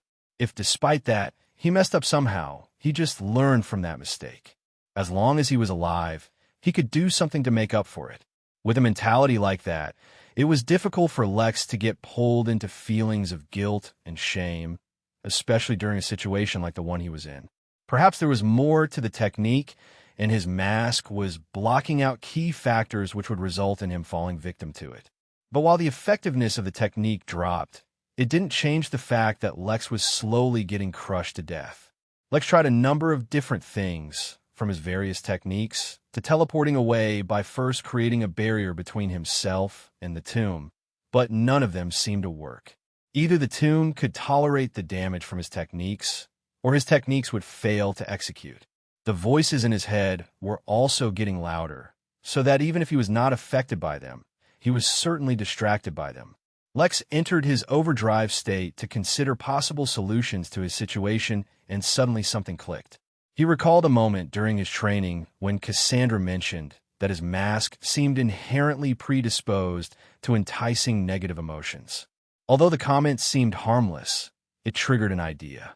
He used his spirit sense to guide the corrupted divinity around him towards his mask and tried to imbue the mask with it. At first, the mask seemed to resist, but eventually it began absorbing the energy. When that moment came, it was as if a floodgate had been broken, and the corrupted divine energy flowed into a mask like a torrent. The tomb around him began to loosen, and Lex could already feel the constraints around him disappearing. It seemed like his mask, which already looked evil and intimidating, was bound to get its subsequent power-ups from corrupted divinity. At the moment, Lex did not care. Even if the mask absorbed corrupted divinity, it did not have a direct effect on Lex. There was a chance that using it would come with some drawbacks, solely due to the corrupted nature of the energy which was now empowering it. But he would deal with that when the time came. He could feel his mask becoming stronger, but now was not the time to feed it. The moment the surrounding tomb loosened enough for him to escape, Lex teleported out once more. R.A. and Fenrir had been fighting outside while he was escaping, and the situation did not look well for the pup. Although it had hurt R.A. tremendously, the deity just continued to heal its body with more corrupt, divine energy. What was worse was that without Lex to occupy Ra's attention, It focused solely on the pup and managed to injure it quite severely. Although Fenrir was impressive, it did not have the same resilience as Lex. Maintaining his overdrive state, Lex analyzed RA, searching for weaknesses but discovered something else. The deity was accumulating a massive amount of energy within its body and was no doubt preparing for something. Lex grit his teeth and considered using one of the missiles, but the situation was not so hopeless yet. Lex needed to distract RA for a moment while he searched for the ceremonial item RA was using. With his direction decided, Lex immediately came up with a plan, but could not help but sigh. "This is going to hurt," he mumbled as he summoned an extremely bright crystal from his spatial bangle and put it in his mouth. That was one of the pure energy crystals used in the crystal realm, and contained much more energy than even Lex contained. He did not swallow the crystal, but just kept it in his mouth. This way, when he needed to absorb energy from it, it would be much easier, and his hand would be free. Lex transitioned to his flow state and blinked over to RA. When he appeared, Lex was already in the middle of throwing a punch, so he wasted no time in aiming at Ra's body. The moment his fist touched RA, Lex activated Space Warp, once again distorting the deity's body. But he already knew hurting Ra's body was futile, so the purpose of that attack was not to injure him, but to disrupt the deity's control over his own energy. Without missing a beat, Lex summoned dozens of Imperial shields around them both, enhanced by his spatial affinity, therefore blocking RA from teleporting out. Then, he began absorbing the freed-up, corrupted divine energy into his mask, while at the same time he used space unraveling within their enclosed space. Considering the state of Ra's body, Lex would take more of a beating, but as long as Ra's energy control continued to be disrupted, his objective would be met. RA roared, right before his beak evaporated under the influence of the dissolving space. Chaos, energy? Ra's voice echoed in their trapped space. Despite the fact that he no longer had a mouth, Lex could originally only use this technique for a couple of seconds, but considering that he was recharging his energy actively, the duration was extended by a few seconds more. Those few, hard-won seconds were not spent in peace, as not only was Lex himself having his body burnt through, but he had to dodge Ra's attacks while maintaining every other action he was doing. But the flow state ensured that Lex's concentration was never broken, regardless of the condition of his body. Lex suddenly exclaimed. Ra's body was a diversion. The item was somewhere else to begin with. Lex instantly dismissed the shields, stopped space unraveling, and blinked away. Broken, battered, and missing an eye, Lex suddenly started sweeping the area for Ra's core as he suddenly started getting a very bad feeling. This entire fight had been a diversion. Chapter 929 finally. Chapter 929 finally, Lex stated through his spirit sense. No matter what, RA would definitely interfere with their search.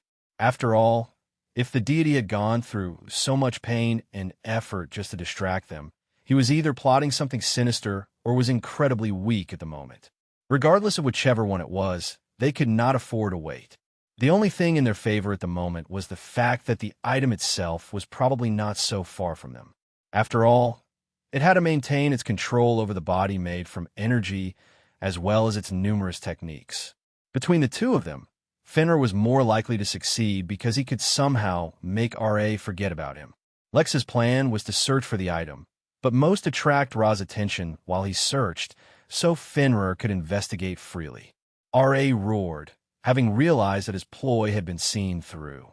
While Lex looked severely injured, RA was not any better either.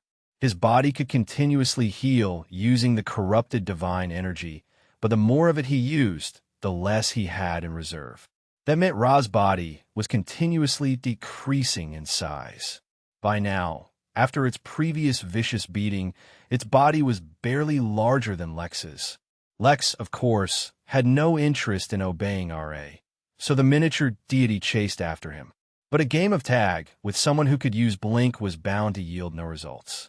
Using his left eye and spirit sense, Lex scanned his surroundings before teleporting away. The first thing he investigated was the strange metal pipe RA had been holding. He had appeared to be siphoning energy away from it, but Lex dared not overlook anything. But it was too obvious, and there was no sign of any ceremonial item nearby. He teleported again and again, overturning even random rubble on the floor lest the item be hidden underneath. As soon as R.A. realized that he couldn't catch up to Lex, he stopped his chase, a dangerous look gleaming in his eyes. He began gathering divine energy and prepared for a powerful technique. This was an opportunity for him as well. It was a race between whether Lex would find the item first, or would his technique. Without warning, Lex blinked behind him and stabbed him with a butter knife, inciting a pain and rage-filled scream. Lex asked before blinking away again. He had no intentions of fighting R.A. anymore, but that was no reason to allow him to be so comfortable. Under normal circumstances, Lex might have enjoyed teasing and annoying R.A., but currently he was in immense pain. His body literally had numerous holes in it, and although he had a high pain tolerance, and although it would not kill him, that did not mean Lex was okay with it. If anything, he had to make a conscious effort not to lose control of his emotions. In such a situation, watching R.A. casually do his own thing while his body recovered so easily just drove Lex insane.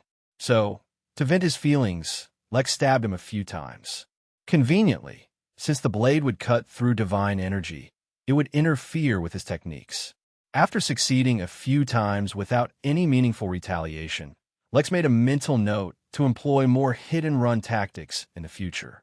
This was so much easier and more interesting than fighting up front. Of course, the only reason he could do this now was also because his objective had changed. After repeating the process a few times, Lex heard a familiar growl. Fenrir, who could not speak even now, still managed to communicate with him through their bond. Finally, he smiled.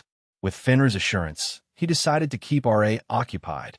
You know, I've been wondering, since you were a big shot and everything, why don't you just silently try to recover? Why are you going around and picking fights with the Inn? You even went and became a fallen deity. R.A. roared in absolute frustration. Why was this stupid human so resilient to his techniques? It was ruining his plan. His body had already shrunk further and was now even smaller than Lex. I don't know. So why don't you tell me? Lex said, stabbing R.A. again in his puny back. It's a karmic law. Do you understand? A law. R.A. reached a point where he could no longer take it. Earlier, he had been somewhat pretending to lose his anger to keep Lex occupied, but now he really was losing his anger. Ever since he fell, he lost control of his emotions more and more easily. It made it difficult to get anything done. But right now, R.A. no longer even cared. In his eyes, all that mattered right now was killing Lex. He even discarded his original plan just to kill him. R.A. clenched his fists, summoning forth a massive amount of corrupted divine energy, nearly destabilizing his body structure. He was waiting for Lex to stab him, and then his body would explode. It would be a waste, but it was impossible to survive a divinity explosion and remain uninjured. R.A. did not let on he was waiting, and made it seem like he was casting a technique. Just as he expected, the sensation of sharpness finally arrived. But the baby Ra's expression changed. He was all too familiar with this feeling. It wasn't the knife, but the teeth of an accursed wolf. Moreover, he wasn't biting his neck this time, but R.A. opened his mouth to scream, but his already destabilized body dispersed. Lex blinked over to Fenrir and found him biting an eagle feather. Fortunately, he had not crushed it yet. Chapter 9, 30 Angry Student. Chapter 9, 30 Angry Student, don't break it, Lex instructed as he looked up at the giant wolf. Even if he were in his usual size, he would find Fenrir massive right now, let alone in his baby state. Lex leaned against one of Fenrir's legs and summoned one of his many immortal-level missiles, letting it sit amongst the rubble. Letting out a sigh, he gently sat on top of it, nearly wincing as he sat. Why was it that pain was so much easier to ignore in a fight? But as soon as it was over, it was almost unignorable. The pup, similarly wounded, shrunk his size down and lay his head in Lex's lap. Though he never loosened his teeth at all, he needed only to increase his force by a fraction, and his teeth would tear through the feather.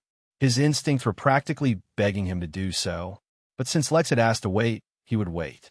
Their blood slowly dripped from their bodies and fell onto the missile. A few drops had to accumulate before they began to slide down that as well. Lex observed the feather with his left eye, trying to understand how RA had used it. For a very long time, Lex had been looking for ways to make clones of himself.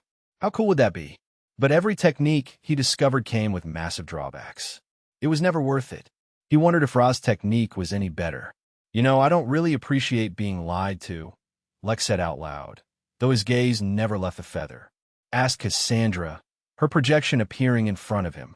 Oh, I'm the strongest human alive, but I can't beat this half-dead eagle stealing energy to survive. Lex mimicked her poorly. Perhaps the age of his body was making him slightly immature. Even if that were true, and come on, it's really not, RA was leaking energy at a rapid pace. Lex paused to see if she was going to provide any justification.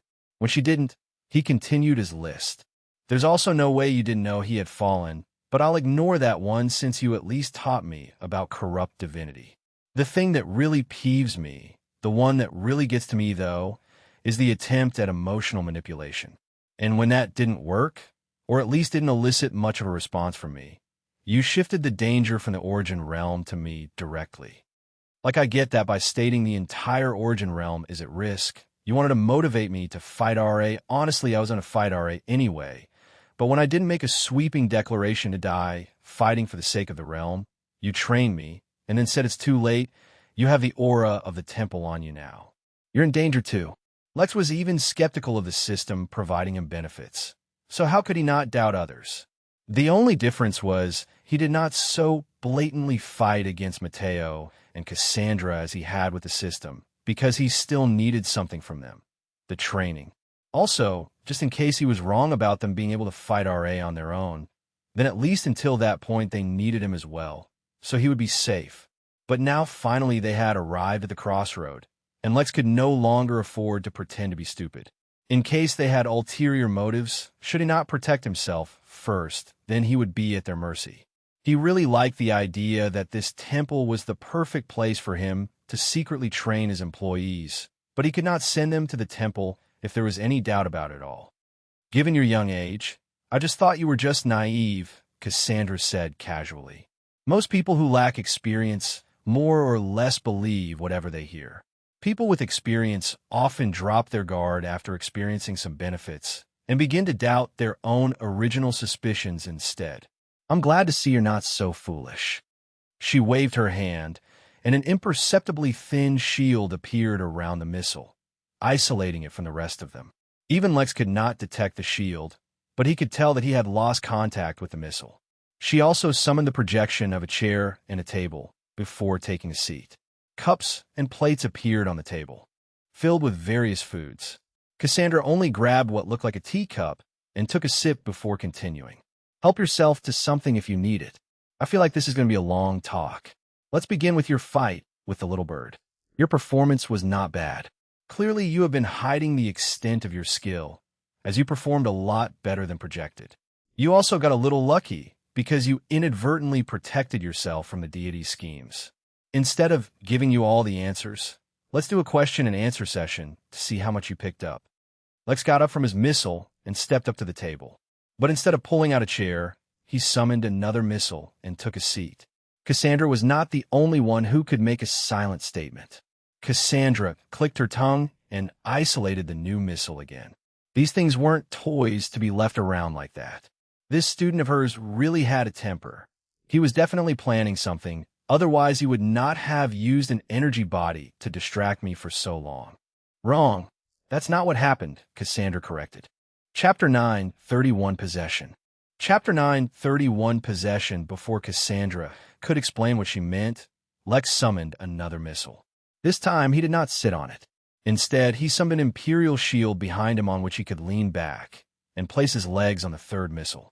Of course, by the time Lex placed his feet on it, Cassandra had already isolated it again. It was more than clear that Lex was extremely dissatisfied with the way he had been manipulated. But instead of being frustrated, Cassandra found his little tantrum amusing. She, of course, knew that his true age was not that of his body. She estimated that he was, at best, a few decades older, though so to her he still really was a child.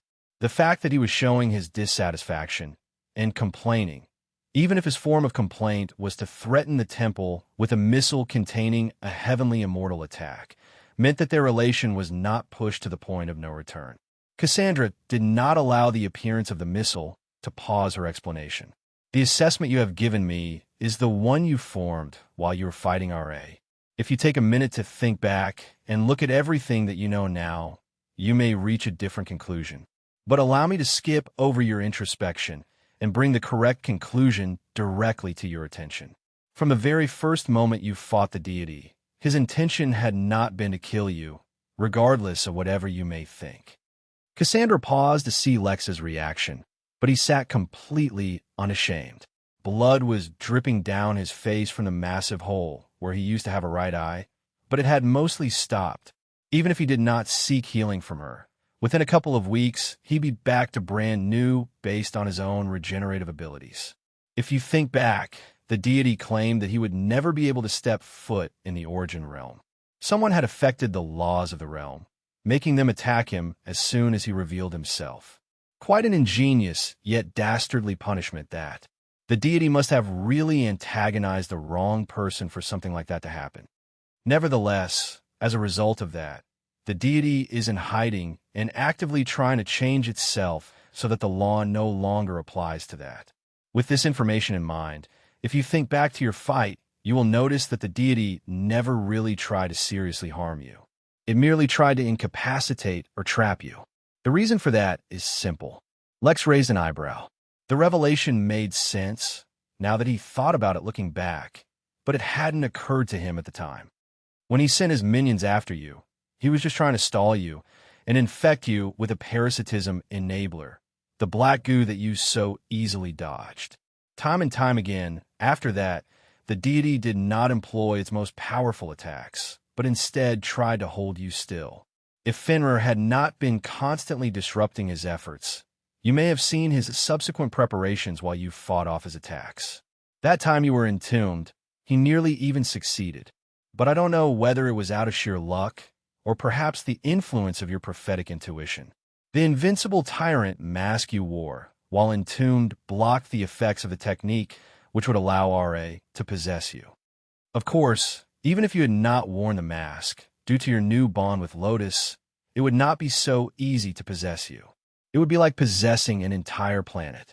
Lex frowned, his mind quickly recalling the various scenes from the fight.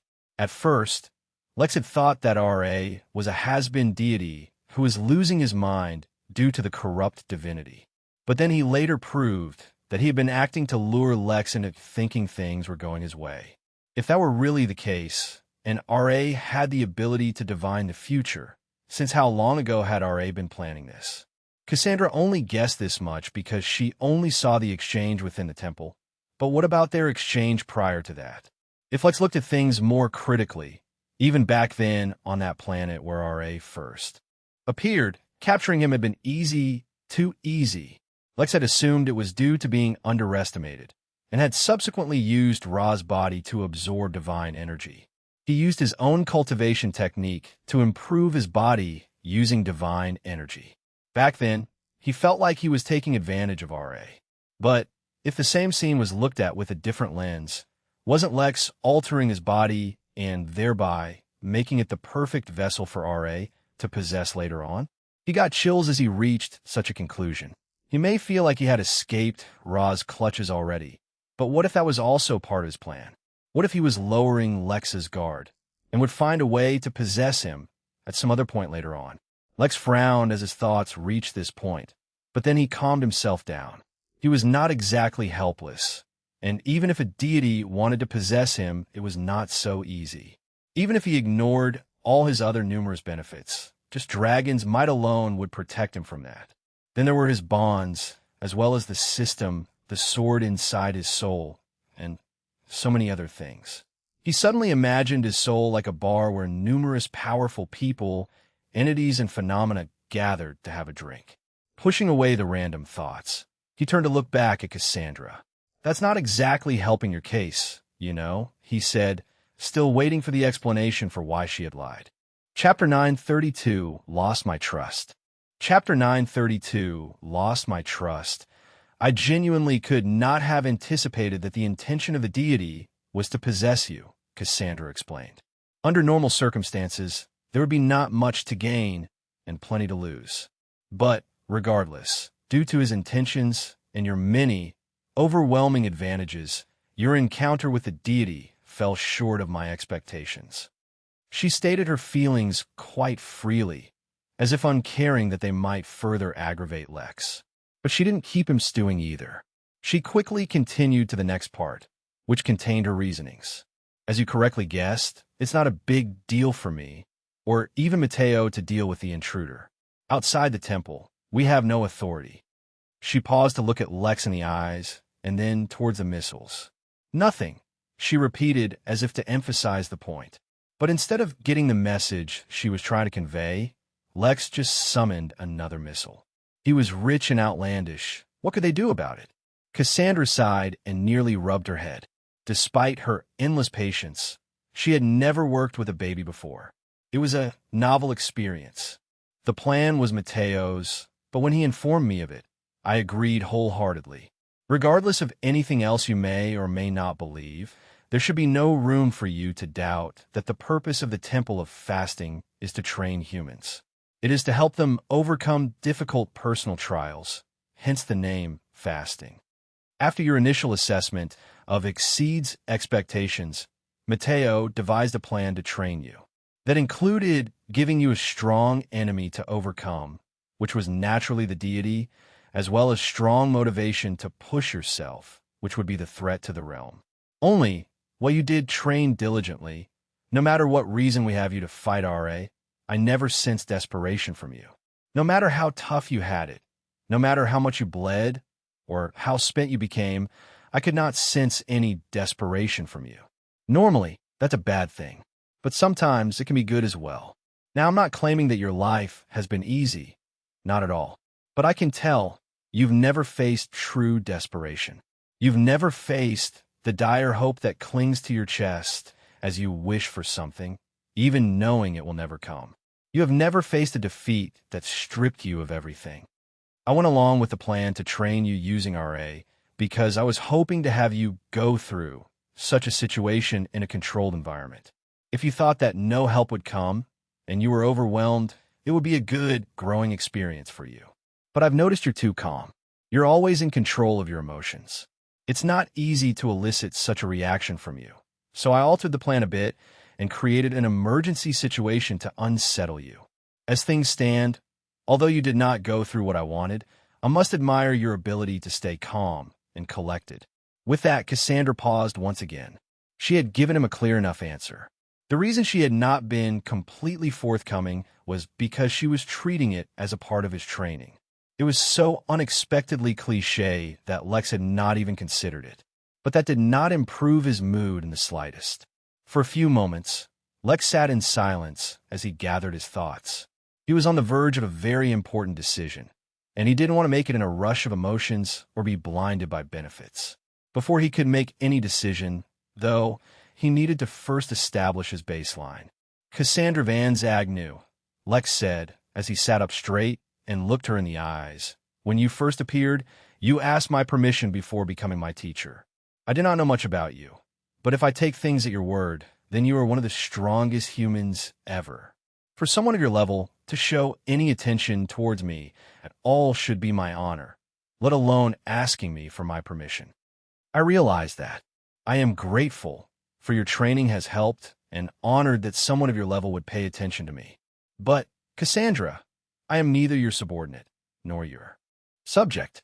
I did not come to you asking for training, nor have I asked you particularly for anything.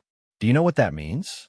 It means that while I appreciate your guidance and help, I am not willing to be manipulated, even if you think it is for my own good or lied to.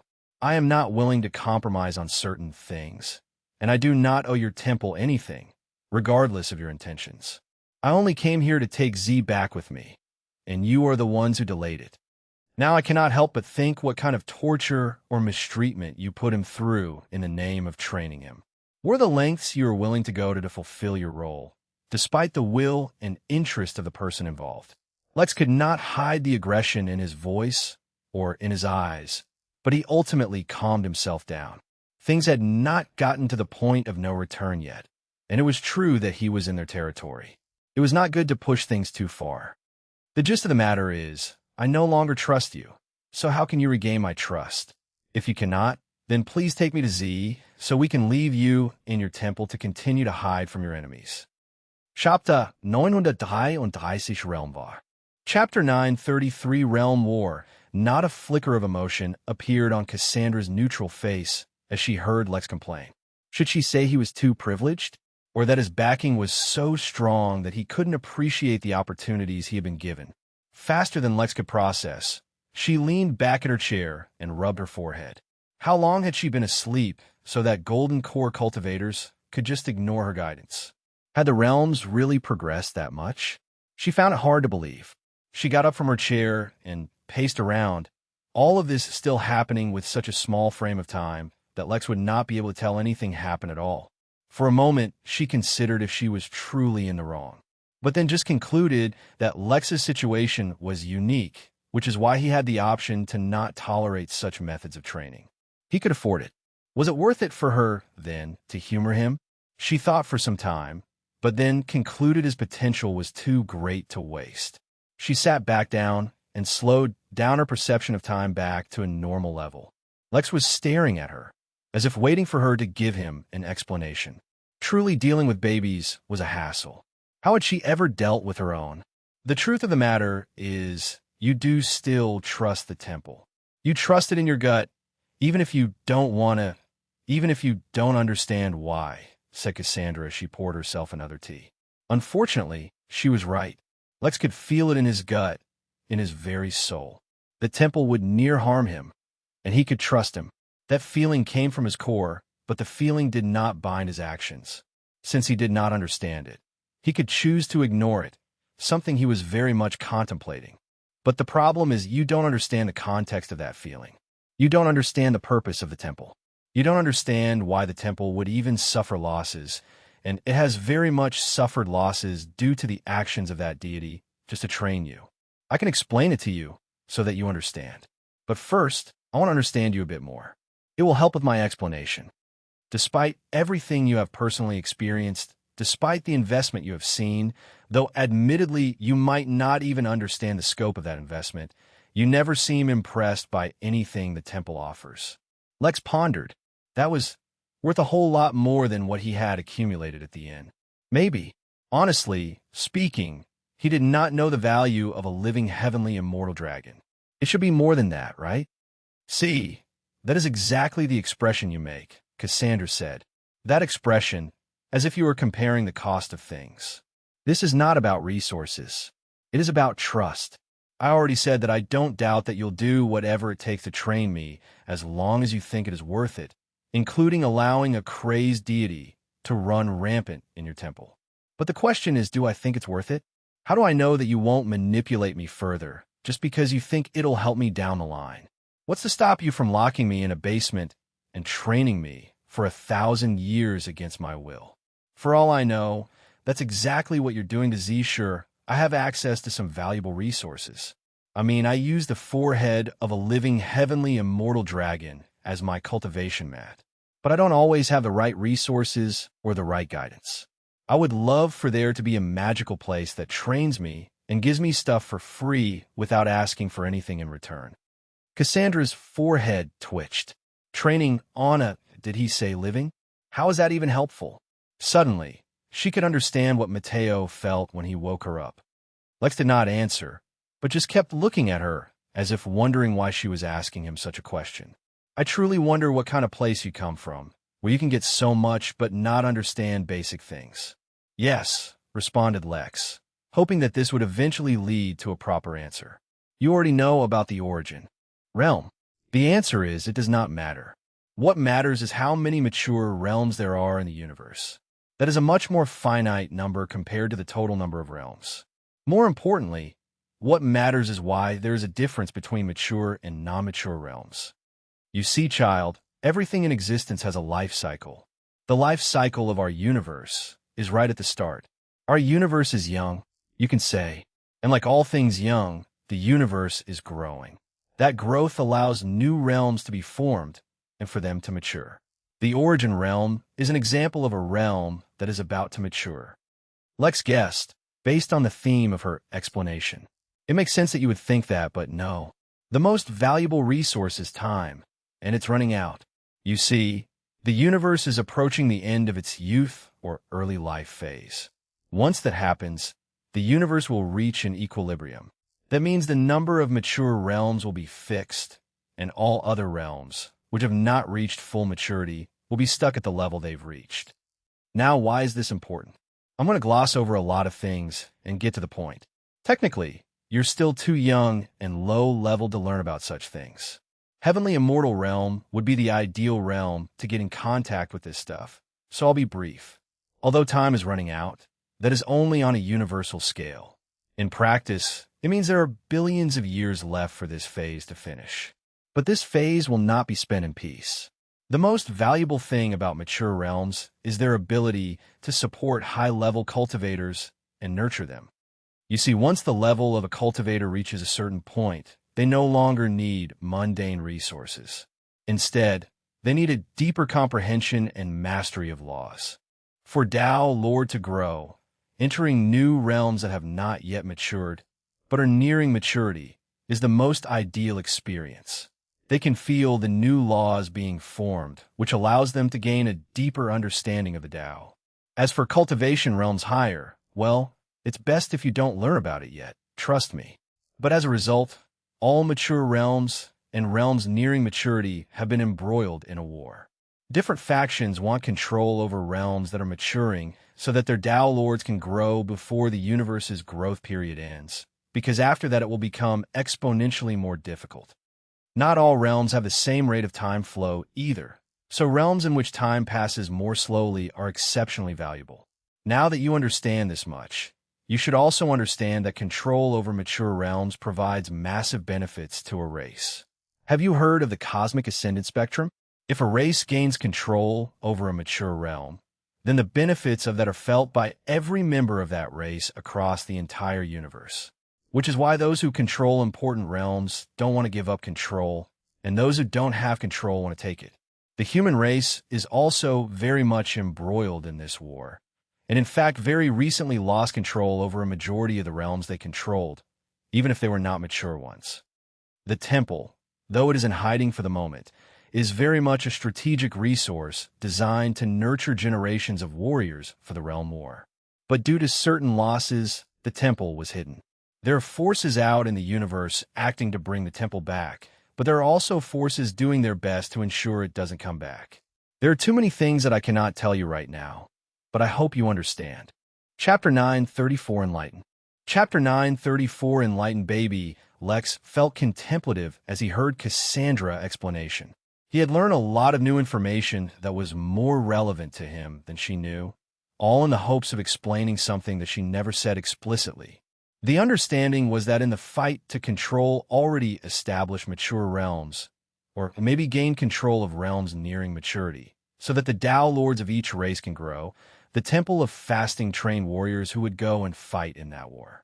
Or maybe the purpose of the temple was to produce Tao Lords to take advantage of the situation. The progress of this realm could literally affect humans across the universe by giving them a higher position on the cosmic ascendant spectrum. This benefit was far greater than it seemed, and as someone who firsthand experienced it, Lex could testify to this. He had managed to raise his personal level through various means, and it allowed him better control and perception of spiritual energy. He also believed that it allowed him to do more with the same level of affinity than someone lower on the list would be able to do. So basically, the purpose of this temple was extremely altruistic if they just wanted to help humans, extremely cruel if they just wanted to pump out cannon fodder, or most likely, somewhere in between. What Lex was wondering now, his thoughts already diverted from if he could trust Cassandra, was if his new, upcoming realm would be influenced by this war. Technically, it shouldn't, since it would be a new realm and nowhere near maturity. He needed to know more about this realm war. He asked, pretending to still be skeptical. Am I really going to be influenced by the temple's aura? Am I going to be forced to participate in the realm war? Cassandra snorted. Goodness no. The temple has karmic protection. You will not be influenced by its karma, aura, or anything of the like at all. As for whether or not you will get pulled into the war, I cannot say. The temple most certainly won't send you off to the war, but your background seems special. How do you know you won't one day get pulled into it anyway? You need to know, the stronger you are, the harder it is for you to avoid such things. Whether you want to or not, you get pulled into camps. For example, regardless of your background, as far as the war is concerned, you're already a part of the humanoid camp. That includes all races that are humanoid in nature, such as devils, celestials, elves, dwarfs, gnomes, fairies, angels, and more. You'll notice how, individually, these races do not seem to have aligned interests. Devils and angels, especially, are notorious for their animosities against one another. But, as far as the realm war is concerned, they are all in the same camp, whether they like it or not. The lines are already drawn, the camps already made. Too many higher powers are invested in this, and the stakes are too high, so all anyone else can do is try to get every advantage they can. The temple is one of those advantages, save for a time when the humans are doing slightly better. It was surprising to know that humans and devils were in the same camp. In the origin realm, humans were used by devils to farm the production of demons. That did not seem like the action of an ally. Lex also didn't miss the very obvious hint about how valuable the temple could be. He was sorting out his thoughts when he was interrupted by a familiar, all-too-welcome sound. New notification. Temple of Fasting linked, temporary, to the Midnight Inn. Lex did not let his emotions show, but he was extremely pleased by this notification. The timing of it was perfect, but he was curious why the link was temporary. When he focused on it, he saw more information. Link status. Linked, temporary. If the temple changes location again, the link will be removed and will need to be renewed. He understood. The temple had been revealed once, but then had changed locations to continue hiding. If it performed a similar action again, he would lose the link. But what were the chances the temple would be discovered again so soon? Probably not high. I am certain, Cassandra answered. It all came down to how much Lex could trust her. If he believed her, then he could start bringing workers from the inn here to train. It would be an excellent opportunity. But the greater the benefits, the more careful Lex had to be. He wasn't going to make any hasty decisions, at least until he saw Z for himself. Visibly showing himself relaxing, Lex withdrew one of the missiles, but not all of them yet. He asked, his tone and voice much more polite now compared to just a short while ago. Go ahead, Cassandra said with a hint of amusement. The organization that I am a part of is getting ready for something big. They've been preparing for a while now, and soon we will be moving to a brand new realm. By brand new, I don't mean new to us, but that the realm is about to be born in a few months. Cassandra was startled for the first time. When a new realm was born, it was filled with the most powerful energies in the universe, as those energies were literally creating a new realm. Not to mention, new laws were being born. To be clear, the laws of each realm were not the same. What might be a fundamental rule in one realm, for example gravity, may not exist at all in another realm. Time was the only constant in all realms, and even then, the flow of time was not exactly fixed across realms. So when a new realm was born, it was a time wherein its laws were being created for a Tao Lord. That was even more valuable than experiencing the maturing process of a realm, because at that time, they can literally manipulate the laws themselves, and the abundant energy of the new realm will automatically fix any mistakes they made. But it was almost impossible to learn of the location of a realm before it was born. Even the highest powers could not divine it, because they were protected by the laws of the universe itself. A certain gleam couldn't help pass through Cassandra's eyes. If your organization can get access to a newborn realm, is that really something you should be worrying about? Even if there is a realm war, your level is too low to get involved. But since you asked, I'll tell you anyway. The involvement of your organization in the realm war may or may not happen, but it definitely won't be because of a new realm. However, They most certainly will have a war on their hands if they are unable to keep their realm's location a secret. Lex rolled his eyes internally. He was the one who would have to do all the preparations, which meant that there were none in place at the moment. The chances the system would help him were about 50-50 as well. Just as Lex was beginning to consider the precautions he would need to take, Cassandra broke his train of thoughts. Not many, I'm guessing, he answered slowly. It did not take a genius to tell that Cassandra's interest in his organization had been piqued. He could not help but wonder if that was a good thing. I can't say for certain how many there are, but the official number is 0. There are 0 human Dao lords that are publicly known, she said slowly. There's always a chance that there are some who are just keeping themselves secret, but honestly, that is very unlikely. I'm guessing you are about to enlighten me, said Lex. Cassandra smiled at him, not at all peeved by his attitude. Lex felt a little embarrassed. He did not mean to sound irritated or cocky, but it was not exactly easy to have a casual conversation while suffering from countless holes in your body. It hurt. Chapter 935 for Profit. Chapter 935 for Profit. It's very simple, Lex, Cassandra said as she sipped her tea. Humans are not bottom of the barrel. There are trillions or races below us, not to mention the microscopic realms and all the living entities they contain. But having many races below us does not necessarily make us powerful, either. Even when a human reaches the peak of celestial, they are unable to cross that barrier and become a Dao Lord. After a very detailed and extensive investigation into why, carried out by multiple races that do have recognized Dao Lords, it was concluded that humans cannot comprehend the Dao as well as other races. Cassandra paused for a moment, as she seemed lost in thought. Lex, on the other hand, was enjoying the crash course that he was getting right up until he felt a strange pressure on his chest. He could not move, he could not breathe, he was pretty sure even his blood stopped pumping. Oddly, though, it didn't hurt. It didn't even alarm him. Cassandra waved her hand, and Lex seemed to forget something, and the pressure vanished. Yeah, I saw that coming, she said as she looked at Lex apologetically. For your own safety, Lex, I cannot say too much. But basically, the human race really needs a boost in their cosmic ascendant spectrum ranking. We've suffered innumerable losses in the war, and if it continues and we lose our protection, they may even fall from their current ranking. If we dash, Lex asked suddenly, only after he escaped the effects of the pressure on his chest. He had been dying, but he could not react to it at all. That was the reason you should not learn too much before becoming stronger. The universe was assimilating you. I have protected you, for now, by removing the information and its associated consequences from your mind. Do not think about it. Do not ask questions about it. Lex rubbed his eyes as he tried to get his mind around what had just happened.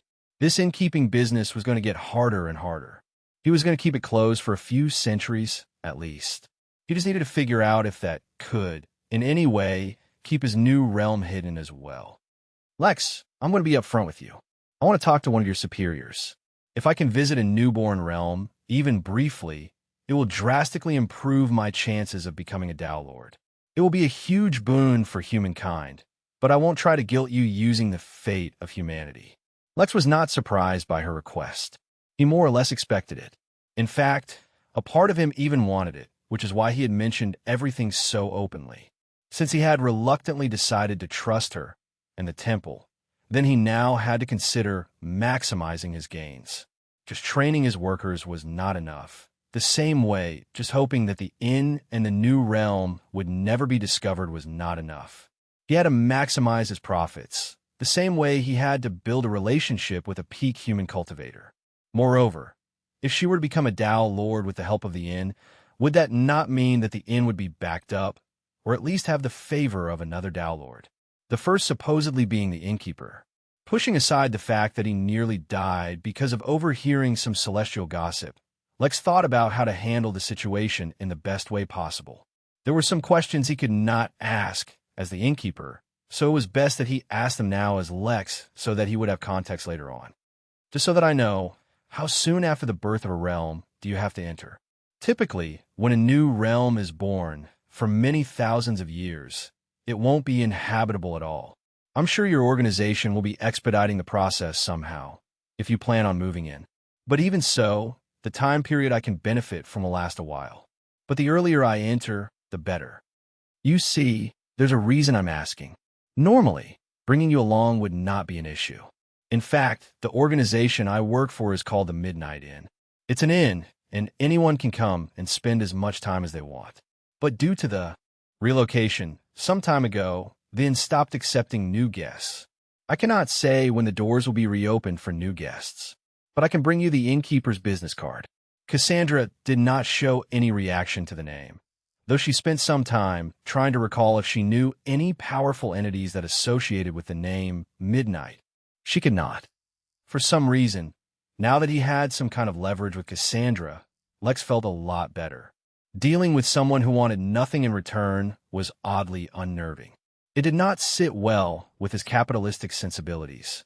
But a powerful and well-connected potential business partner, no matter how dangerous, did not unnerve him at all. "I give you my word," she said curtly. "Great. Now that I have your word, there is something more I would like to discuss with you.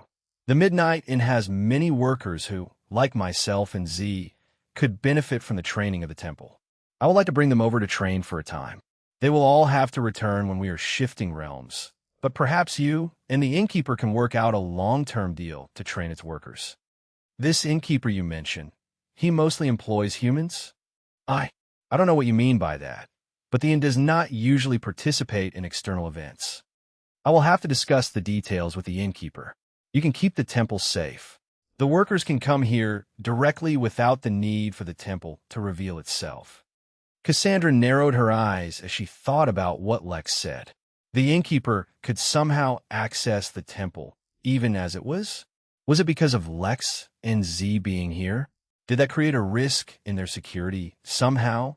She synchronized her authority with the temple, but she did not feel any instructions to move or perceive any incoming threats.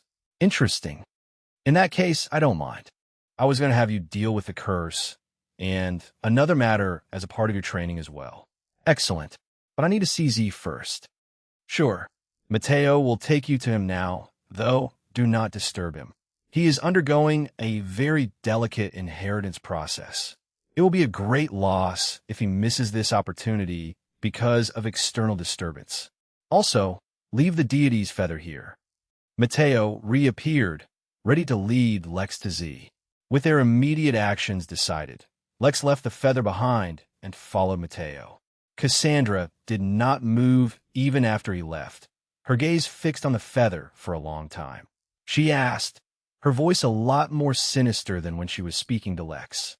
Instead of R.A., the deity, another being, emerged from the feather, though this being had no physical body. It was the living manifestation of laws which had destroyed BGY 987 with its very existence.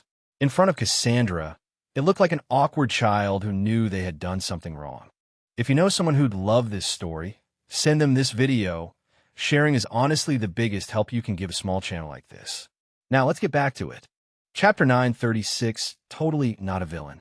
Chapter 936, Totally Not a Villain. Cassandra was in a conundrum. This little guy in front of her was an absurd mutation and would be extremely valuable to her if she was anywhere near the Downlord realm. But she wasn't, and even her suppression over it depended on using the temple's help. She could not allow it to run free and could not use it herself, and because she was stuck in the temple, could not sell it either. Maybe she could use it in her bargain with the innkeeper, but that was yet to be seen. "Sleep," she said, her voice filled with echoes of power. The figure attempted to resist, but ultimately could not. The temple was special in that way. The fact that it was used to train humans was a front. Its real value came from the fact that it was essentially a controllable self-contained realm with all its laws at the whim of its controller. It was in hiding for so many more reasons than just the realm war, but she could neither speak of it or even think of it. But, while she was within the temple, at least she could make use of the limited authority that had been shared with her. She turned her attention to the feather that contained the wisp of the deity's consciousness. From what she recalled, he had some kind of issue with the innkeeper. Peeking into his memories might help her figure out what kind of organization a Midnight Inn really was. Her eyes began to glow, and the feather seemed to whimper.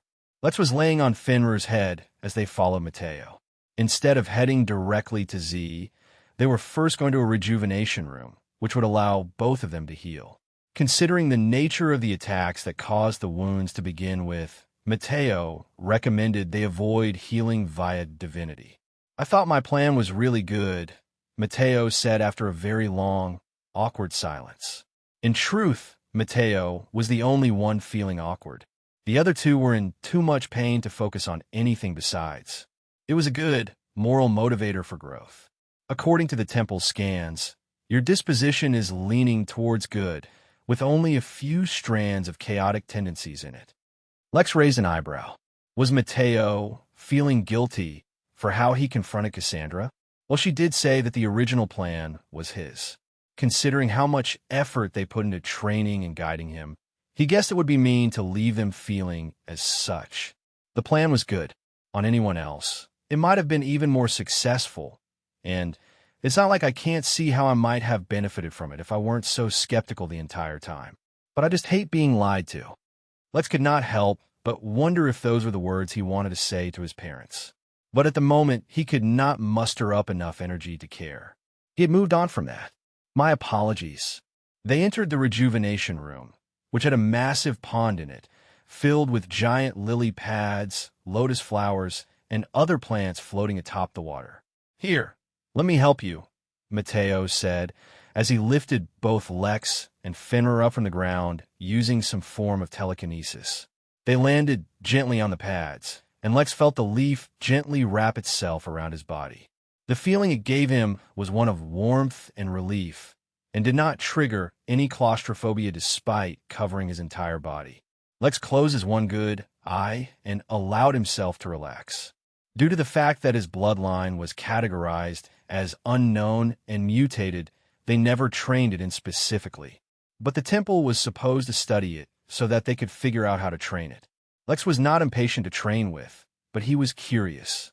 It was an odd thing to discover there was so much he didn't know about himself. Yes, we did. I must say, I was fairly impressed by it.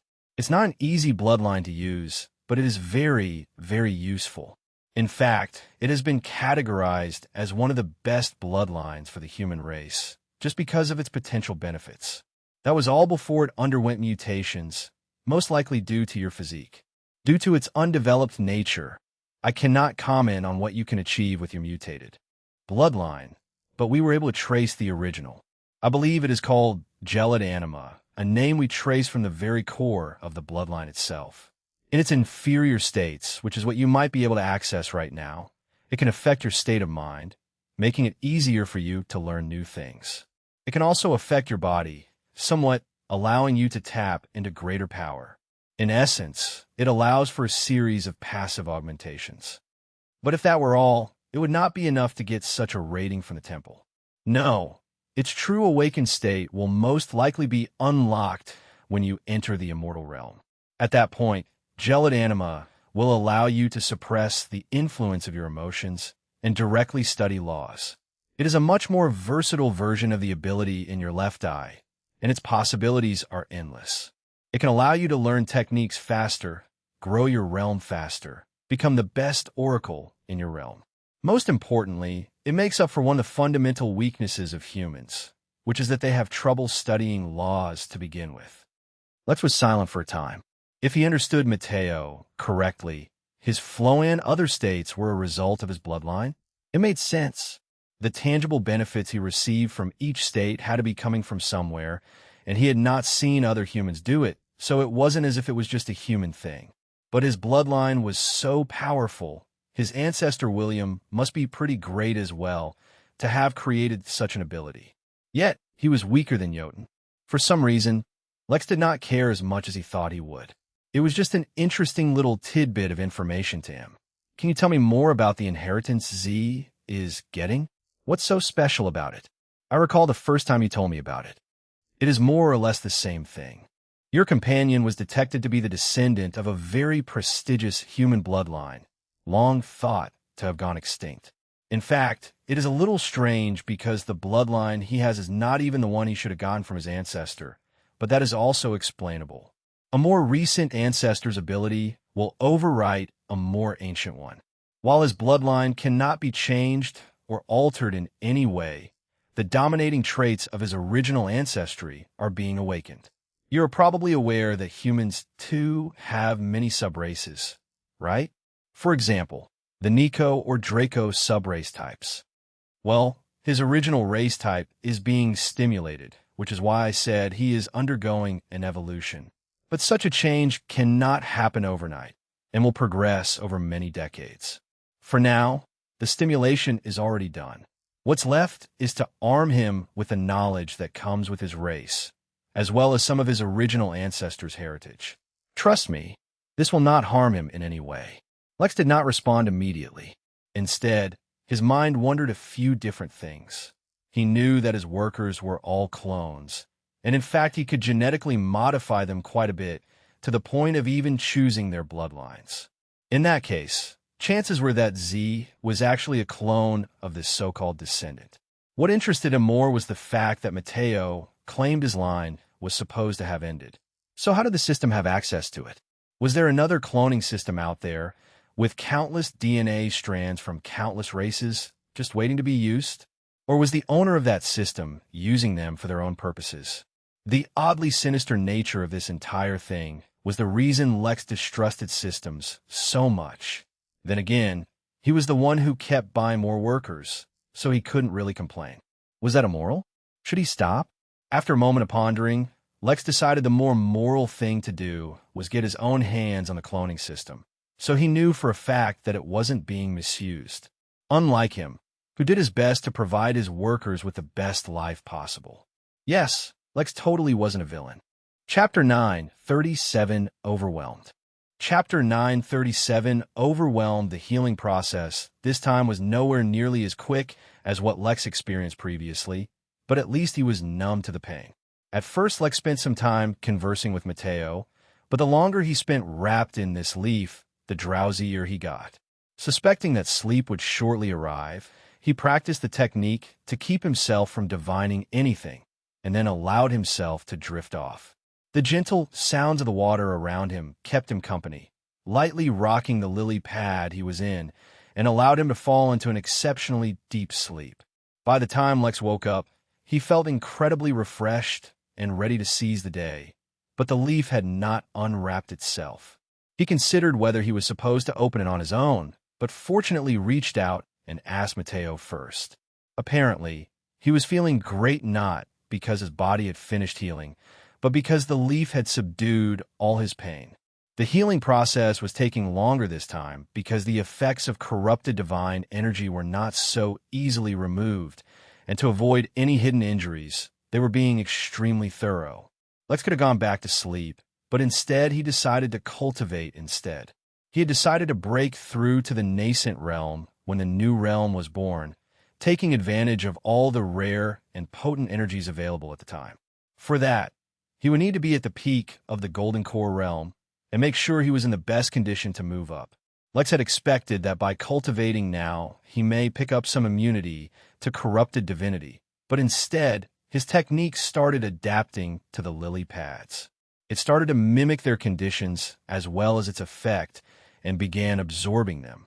But if Lex wanted to completely replicate the effects, he would need to spend months in this environment. But he was satisfied, as is. He could also feel the growth of his golden core. Growth was an ironic word to use, since the size of his core shrunk the higher his realm went. He could tell that soon it would be no bigger than a piece of marble. Cultivating was, by far, one of the most addictive feelings, and Lex did not miss any opportunity to spend some time doing it. Unfortunately, the healing session was completed before he could reach his limit, so he had to stop prematurely. Now, I'll bring you to the observation room. From there, you will be able to sense Z and even communicate with him. Lex had received similar warnings enough times to understand that Mateo and even Cassandra highly valued whatever change Z was going through. Lex did not promise anything, however. He would judge for himself Z's condition before deciding whether to interrupt the process or not. This would be the last determining factor in whether Lex decided to trust the temple or not. Fenrir was still healing, so Lex let him be as he followed Mateo. The reason you have to go to the observation room is because Z is currently in the innermost layer of the temple. You do not have the necessary clearance to go there, and you have no way of getting it either. The tests to move through the layers only get you so far. After reaching a certain level, the only way for you to get access to the more of the temple is to receive an invitation from someone high up in the temple or to have sufficient achievements. Neither Cassandra nor I qualify to give you that information, so there is nothing that can be done about that for the moment. Now, I have to warn you, Mateo said, while stopping right outside a door much larger than any previous ones he had seen in the temple so far. Besides Z, there are a few statues in that room. Each statue represents a great figure and contains a lot of history. Be careful when you look at them. Do not be in a rush to observe them with any amount of great scrutiny. It is entirely possible to get hurt if you're overwhelmed. The observation room was specifically designed to filter out as much of the influence of the statues as possible, but it can only do so much. Lex only nodded.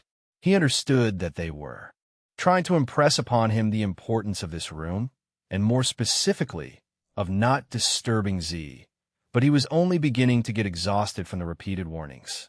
As if sensing Lex's mood, Mateo stopped talking and finally, but hesitantly, opened the doors. It almost seems a shame that massive doors of this size came without the usual creaking that Lex would expect from them, or the ominous gusts of wind from the room within. He stood in place and looked at the room through the door, but the observation room itself was not so impressive. It was a fairly small, rectangular room with 3 rows of seats, each one at a fair distance from the next. They were all facing a blank wall, which Lex assumed would be used as a projector screen, or perhaps would turn into something like a massive television screen. He turned to look at Mateo, realizing that the projection was not moving in. You're on your own for this. When you enter and get seated, the door will close and the wall will show you what is currently happening within the final temple room. It will become something like a portal, so you'll feel like you're in the room as well. As for what you can expect, well, I've pretty much told you all there is, and I have a feeling you no longer want to hear about being careful, so there's nothing else. Lex swept the room with his spirit's sense and took a good, long look at it with his left eye, but discovered nothing of note. With nothing interesting about the room to distract him, Lex went and sat down in the front row and made himself comfortable. As promised, as soon as he was seated, the doors began to close. Mateo stood in the middle of the frame, so that his anxious face was the last thing Lex saw before the doors completely shut. It seemed he was very concerned about this. Not ignoring his many warnings, Lex disabled the peculiar vision of his left eye and withdrew his spirit's sense as he waited for the wall to transition.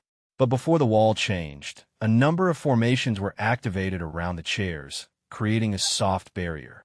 The formations seemed like they were designed to protect the seated from something. Now, Lex was taking the situation even more seriously. He activated domination, and instead of spreading it, simply coated his body with it, creating a sort of armor using only aura. The room underwent a few more changes, though besides a nice, smelling incense and some kind of purification, Lex could not determine what they were before finally the wall Lex was faced towards began to change. It seemed to become an open window, peering into a massive marble hall. Lex saw nothing else, for he had to close his eyes as a result of feeling sensory overload. It was not painful, but it was reminiscent of the way one would usually turn down the volume in the car while driving through heavy traffic. One's brain could focus only on so much. Somehow, just being exposed to the air in that room was overwhelming his brain. Listening to the sound of silence, and it was nearly driving him crazy. To have his eyes open and actually look at the hall would have rendered him unconscious. He felt the surrounding formation vibrate as it negated the effects of the hall, and slowly he felt the pressure on himself reduce. He entered his overdrive state and peeked his eye that he barely opened. Just that small peek which allowed him to only see the mixed shades of white in the marble floor threatened to overwhelm him again, and so he paused to allow the formation to activate once more. The formation vibrated even more fiercely, signaling that it was approaching the limit of its ability. This unusual oppression was such a strange experience that Lex almost considered beginning to cultivate here. But first he had to sate his curiosity. Without opening his eye any wider, he carefully looked around the hall. Finding Z was easy. He sat cross-legged with his eyes closed, and appeared long before Lex saw any of the statues. For a time, Lex observed him closely. He tried to check if he was suffering in any way or had suffered any harm. But from the look of things, he was fine. Lex frowned. Visuals could be deceiving. He was not satisfied with just seeing him be fine externally. If Lex was suffering, so even while being so thoroughly protected, he could not imagine what Z must be experiencing. He had to somehow learn more. Chapter 9:38 Inheritance. Chapter 9:38 Inheritance. Before attempting to delve deeper with his investigations, Lex first inspected Z's visible condition. He did not appear to be suffering from any kind of pressure, and instead appeared to be lost deep within his meditations. His brow and jaw were relaxed and not clenched or scrunched, which indicated how at ease he was. His hair had grown longer, covering his ears, and early signs of facial hair were showing, which was another sign that he seemed to be doing fine. He was wearing a loose robe, which had clearly been given to him by the temple, but on his feet he wore a familiar pair of bathroom slippers. Lex felt somewhat relieved upon spotting the slippers, as they may be helping him tolerate the pressure. But the slippers only ignored passive, environmental damage or pressure, so he was not completely sure if they would activate. After a long while of observing every little detail, from hair luster to fingernail length, Lex was not able to detect any physical anomaly. As far as he could tell, Z was in a healthy state. But how could he check Z's mental state? Well, technically, due to mind meld, Lex had a way. But he would need to, at the very least, touch Z with his spirit sense first. Even ignoring the repeated warnings he'd gotten not to disturb Z, getting his spirit sense to Z without first himself being overwhelmed by the pressure was going to be a difficult task. Before making any drastic decisions, Lex decided to finish observing the room first. The room was surprisingly bare compared to the rest of the temple. But a room filled with so much pressure likely did not need decor to build its ambience. With eyes nearly squeezed shut, Lex inspected the remainder of the hall, little by little. The first time one of the statues entered his vision, Lex needed to pause. The formation around him could increase its effects no longer, and even entering overdrive state to boost his brain hardly helped. But eventually Lex found a way. If he took a considerably long time and only looked at the statue little by little, his brain would be able to eventually handle all the pressure it was being exerted to. It was a tedious process, but Lex was dedicated. It took him around 2 hours to eventually see the first statue in its full glory. It was a woman, fully armored, one of her hands resting on the pommel of her sword while the other gripped a shield. Instead of a helmet, she wore a circlet, but something about it told Lex that she remained well protected nonetheless. The odd thing was, Lex could tell that she was likely very beautiful. But while he had eventually managed to absorb the information about the remainder of the statue, he was never able to completely perceive her face. Every time he tried to focus on her features, he would be hit by a feeling threatening a blackout. Eventually, he decided to move on and look at the next statue, and then the next. It took him nearly 36 hours just to view a total of 8 statues, all of different men and women, and eventually Lex needed to stop. He had not finished viewing the statues, or even seen the one Z was sitting in front of, but he had reached his capacity and could not continue without getting some rest first. The interesting thing was that each statue seemed to radiate a powerful aura, but none of them were the source of the most suppressive one. That statue stood in the middle of the room, and Lex was not ready to see it yet. "That's it. I'm done," he said aloud, and the image in front of him slowly faded, and the wall returned to its former state. The formation around him deactivated, and Lex immediately slumped. This was one of the rare moments where Lex completely exhausted his mental and spiritual energy. The door opened, and Mateo appeared once again, still looking anxious. "So are you satisfied?" "I didn't disturb him," Lex said weakly as he stood up. "But I'm not satisfied yet. I have not even observed half of the statues in that room yet." and I have no way of knowing Z's mental state. Mateo tried to convince Lex that Z was fine, and that he did not need to go through with this, but Lex was adamant. He planned on continuing to observe, right up until he stepped out of the room and saw a frowning Cassandra. 36 hours with no sleep or food. Lex smiled weakly, but could not avoid being dragged to a small meal. It was very light, consisting of a clear soup as well as some salad.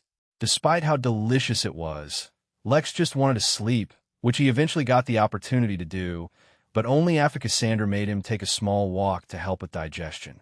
He barely practiced the anti-divination technique and dozed off. Lex woke up refreshed, but stopped to have breakfast before he returned to the observation room to continue his efforts. This routine continued for nearly 10 days until Lex finally saw all 24 statues in the room, besides the one in the center. Of all the statues, the only one whose appearance Lex was able to observe was the one Z was in front of. It looked remarkably similar to the teenager, only a little more mature. It was not surprising considering he had been informed that Z was his descendant, but he could not help but hope Z was only receiving an inheritance instead of being used to reincarnate his ancestor. It was a diabolical thought, and he had no reason to suspect such a thing. But Lex was not naive. It was an entirely possible scenario given how much they valued the ancestor. Today, he was completely fresh, so he was finally going to attempt observing the last statue. After one last glance at Z, he turned his attention to the middle of the room. He could not avoid the trepidation that filled his heart. It felt as if it was coming from his very soul. He inched his vision closer and closer, and the nearer he got, the greater the feeling of fear that had taken hold of him. Just as Lex was about to glance at the lowest point of the statue, his instincts began screaming at him. Looking up any further was a very bad idea. Normally, Lex was fearless, but after almost being absorbed by the universe just because he listened to some information regarding celestials, he gained a healthy amount of fear and respect for things relating to higher levels. Eventually, he relented. He did not take a look at the statue, and instead returned his focus on Z. After looking at the rest of the statues, the amount of pressure he faced had dropped, so he felt like he could attempt using his spirit sense now. It was a slow and excruciating process, but eventually Lex touched Z with his spirit sense. He did not nudge the teenager or distract him in any way. Instead, he used mind meld to turn a wisp of his spirit sense into thought and infiltrated Z's mind. What Lex saw was a war. It was a war that spanned the entirety of the primal realm, the first ever realm in the universe. He saw only glimpses of it. He saw humans fighting behemoths. He saw deities being crushed under the feet of giants. He saw a horde of beasts pulverized by a single creature. He saw the ascension of dragons for killing a creature that in itself was akin to the sun and the moon and the sky. He saw the invincible phoenix, burning again and again until it became fire itself, and forcefully took undeath and made it its own dominion. He saw death and destiny as two living beings, still young and feeble. He saw more, so much more. "You are impressive, child." A gentle, loving voice spoke directly into Lex's mind. "This is not your inheritance, but I will allow you to take a piece of it nonetheless. But it will be locked in your mind until you prove yourself worthy. Unfortunately, the battle is lost. Now, life is but a play, and the living are merely performers. Perform well, and you will be rewarded, and gain a chance to learn greater secrets. I'll give you a hint. The Cosmic Ascendant Spectrum is merely one of many rankings. Get your name on one, and you will gain the qualifications to become a true performer. You will forget this as well, but a part of this knowledge will stay with you. Whether you want to ignore it or prove yourself will be a decision your subconscious mind will make based on who you are." Chapter 9, 39 Sense of Community. Chapter 9, 39 Sense of Community. The images Lex saw all faded from his memories, and were instead replaced by memories of various basic weapons. When he saw the spear, his mind stayed calm, as was the case with the bow, the dagger, the dart, and hundreds of variations of these weapons. He even saw some swords, but they were all kinds that Lex had never used before, or could not reconcile with the way he used swords. But eventually, an image of the kind of sword Lex normally used, which he identified as a standard double-sided sword, and Lex's mind had some fluctuations. As if responding to his fluctuations, Lex continued to have visions of a war, though for some reason the details always eluded him. Instead, what Lex retained was the experience of using the sword. He used it as a mortal, as a cultivator, as a soldier, and a bandit, and in countless other scenarios. He became accustomed to it, so much so that not having a sword felt strange and incomplete. But after each wave of visions, the memories would drain away from his mind, leaving behind only traces of their presence. This continued for many cycles before Lex began to see other weapon shapes. The next one that resonated with him was the Buster Sword, mainly because of his experience wielding the 8-feet-long sword while being a baby. He had more visions about that, and then forgot again, once again leaving behind only traces. Then the process repeated. The next time, Lex resonated with a butter knife. After that, he resonated barehanded combat, then with a raise, then with techniques shot out from one's eyes. The process was extremely thorough and seemed to last forever while he went through it, but each time the memories would fade, so he only remembered a few moments passing. When the visions finally ended and Lex woke up, he found himself meditating in the observation room. The window to the room where Z was sitting had already faded, and the wall had resumed its normal condition. Besides feeling a slight mental fatigue, Lex felt more or less normal. He got up from his chair as the door opened to reveal a perpetually anxious Mateo. "You were in a room for 5 days this time." Shaking his head, Lex said, "It couldn't be helped." Mateo trembled, and Cassandra also suddenly appeared beside him, her eyes fixed on Lex. She asked, "I'm not sure exactly. I'm certain I saw something, but I can't remember any of it." Cassandra relaxed and even smiled a little. "You're right. You did receive a part of an inheritance. Don't worry. The memory loss is for your own protection. What you gained is a lot more valuable." Lex nodded, pushing the matter to the back of his mind. He was not lacking in inheritances and opportunities. What was more important was that he confirmed that Z was not experiencing some kind of brainwashing or being used as a vessel for the reincarnation of his ancestor. With that, he could move on to the next step of his plan. But just as he was about to speak, Cassandra raised her finger and stopped him. "Food first," she said in a tone that was not up for negotiations. Finding it hard to reject a good meal, Lex waited until he found himself at a table with several courses laid out in front of him. Cassandra, who was sitting opposite to him, was once again sipping tea. "Since I have confirmed Z's condition, I am ready to invite more employees from the inn. One of them will also bring the innkeeper's business card." Cassandra's hand paused, and instead of taking a sip, she eventually lowered her cup and looked at him. Lex smiled. With her go-ahead, he sent out instructions to Mary.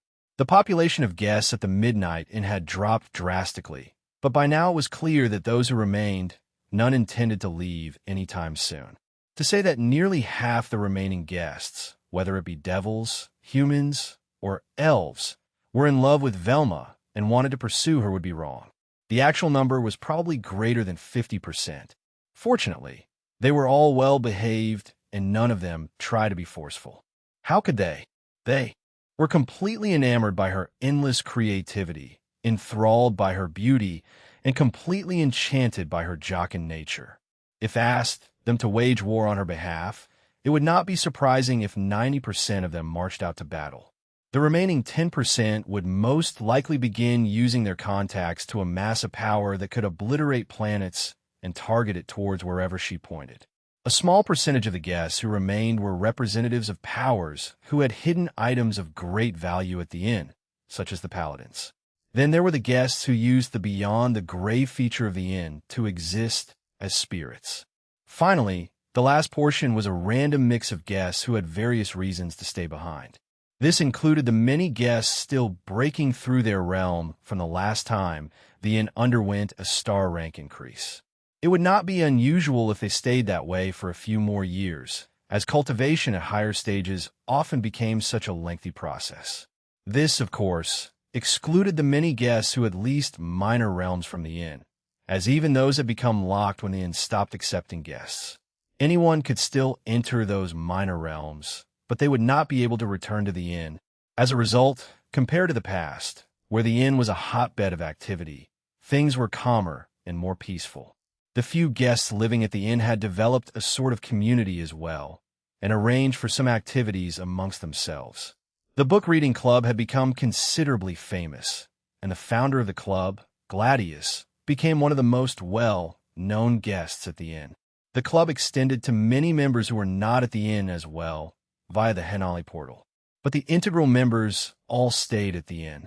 Many of the regulars were trapped outside, since they could not afford to stay at the inn perpetual, much to their regret. Regardless, Gladius had no intentions of leaving, and had started to include many of Velma's followers into his club by doing readings of her comics. Things at the inn felt incredibly harmonious, and even those guests who weren't exactly social and did not like to interact with others began enjoying the environment. It was much better than the previous, extremely hectic and crowded inn. Many of them wished that things would not change. One of the guests, an old nascent realm cultivator who had no hope of ever progressing further, had even deposited enough MP to book a room for the next 100 years. He would probably die before that, but he wanted to spend his last days in peace at the inn. Such an environment left many of the workers with a lot of free time.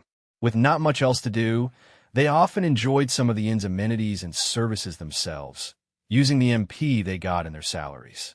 But today, suddenly almost 95% of all inn workers were suddenly asked to assemble without explanation. They gathered in the village, which was the only place to hold such large numbers. Over 100,000 workers gathered, which was quite a sight. Most of the time they were spread out across the inn, so it was difficult to realize how many of them there were. But considering that the inn frequently handled guests in the millions, this was a very small number of guests. Gerard, the only person with a following of admirers that was even remotely close to that of Velma's, walked out on stage in front of the massive crowd. After returning from the war, he, and many others, had broken through the Golden Core realm. As a result, his appearance was refined once again, and although he retained a look of maturity, all of his wrinkles disappeared. As the head of security, he was well known by all, not to mention that he was one of the first 2 followers of the innkeeper. Although Luther was supposed to be the innkeeper's assistant, more of the workers were familiar with Gerard. After all, Luther spent most of his free time training. He had no social life to speak of. "I hope you all are well," Gerard said, his voice as comforting and smooth as always. "I won't mince words, mostly because we have urgent orders. All of you have been selected for a great opportunity. The few who will be left behind will bear the responsibility of continuing to run the inn, but they will still get the same opportunity, but later. But alongside an opportunity, I feel this is a responsibility." Chapter 940 Secrets of the Void. Chapter 940 Secrets of the Void. A wave of excitement traveled through the crowd as they heard Gerard's words. It had been a long time since the innkeeper gave them an order, and though they were enjoying the quiet environment at the inn, they would rather feel productive. Once the Midnight Battalion had returned, and stories of what they experienced spread out among the other works. Through Velma's comics, of course. Many of them felt horrible for not being able to help them. It was never their fault, of course, since the number for the battalion was limited. But nevertheless, it had a massive effect on the entire staff. "I have received word from Mary that the innkeeper will be sending us to a secret location," Gerard continued, looking out at the endless sea of workers. Not all of them were summoned by the system, and included people like Harry and Charles, who were equally invested. Intrigue and curiosity spread amongst the crowd, but even Gerard did not know the details. Getting ready did not really require them to do anything, since the teleportations from the inn were always seamless. It was more of a mental preparation for the actual event. Lex, who had been watching the entire process through the system, covered all the workers with his authority and chose to teleport them over to the temple. 149,984 workers teleported to the inn all at once, appearing in a massive hall. Lex had no control over where they actually appeared in the temple once they got here, but did not think it should be an issue either way. Fortunately, the entire group was teleported over together. He did not really need to inform Cassandra and Mateo when the teleportation was complete, as he saw their expressions change as soon as it happened. He was well aware of the skepticism they maintained about his claim of being able to bring his co-workers to the temple, since the temple was supposed to be in hiding. The fact that he had accomplished this revealed a massive flaw in the temple's security. Fortunately, neither of them had the authority to relocate the temple on their own, so all they could really do was consider how to train them. Lex, personally, felt great satisfaction in watching the emotionless Cassandra get startled by the event, as well as the number of workers who had arrived. But since all of them were human, there should have been no issue. Before he could say anything, making sure to hide his amusement, the temple trembled underneath his feet. Lex asked, suddenly concerned about the situation. Perhaps he should have brought them in smaller groups. But it should not have mattered since he informed Cassandra of it beforehand, and she did not raise any concerns. Yes, Cassandra said, gathering herself. The faint signs of any expression she wore faded, and she returned to casually drinking her tea. The activity of the temple depends on the number of humans populating it. Since the number jumped massively, the temple flooded its systems with energy. Since the systems have been inactive for so long, there was a mild reaction, but it's settled now. The group that has arrived will all undergo the initial assessment, as you did before they are assigned living quarters. More teachers and trainers will have to be woken up to handle this many students. But it shouldn't be an issue. Excellent. Now, if you could take me to the worker called Luther, he has something for me. Let's go, Cassandra said, and led Lex to an area of the temple he had never been to before. Due to its size, the temple has multiple modes of transportation across its many zones. She waved her hand, gesturing in general to the setup around them. Giant crystal balls with 4 chairs set inside of them stood in rows over some kind of track. One of the balls rolled over towards them, the chairs unaffected by the movement of the ball itself. Lex waited for a door or something to open so he could enter, but when it never did, he turned to look at Cassandra. You could just walk through the glass. It's not actually glass, but is rather a visual effect added to a force field. Lex touched the orb, and upon parsing through, jumped to his seat and buckled himself in, allowing Cassandra to lead the way. He had expected that the orb would travel within the temple, but was stunned when the orb, with him and Cassandra as well, moved through the walls as if they were a mirage and began following a trail on the outside. Lex was stunned by the sight, as he was for the first time able to observe the enormous size of the temple, protected from the crushing influence of the void by the orb. But the orb was moving fast, and Lex could not get a detailed view of the temple, so he turned his attention to the void instead. His limited exposure to the void behind space had been very turbulent, so he had no real impression of it. Now that he could finally look at it, he was surprised to learn that it wasn't filled with darkness. No, instead a strange, flowing energy filled the void, giving off a faint light that was constantly changing colors.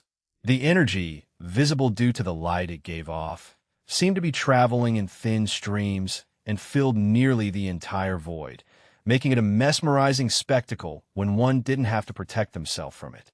In the distance, though it was difficult to judge exactly how far, since the concept of location and distance were inherently connected to space, Lex could see void dwellers swimming through the energy. Lex had fought not just a few of them, but it only occurred to him now that considering how dangerous the void was, the dwellers he faced were not so powerful. It didn't make sense. How did they even survive the crushing pressure of the void, if just his attacks were enough to kill them? He asked Cassandra, and received a surprisingly simple explanation. Void dwellers are incredibly powerful, only so long as they remain in the void. Over here, they could have peak nascent level or even immortal level strength, but be reduced to the foundation level once they leave it. That's because their biology makes them dependent on the energy from the void. The energy actively fuels their strength.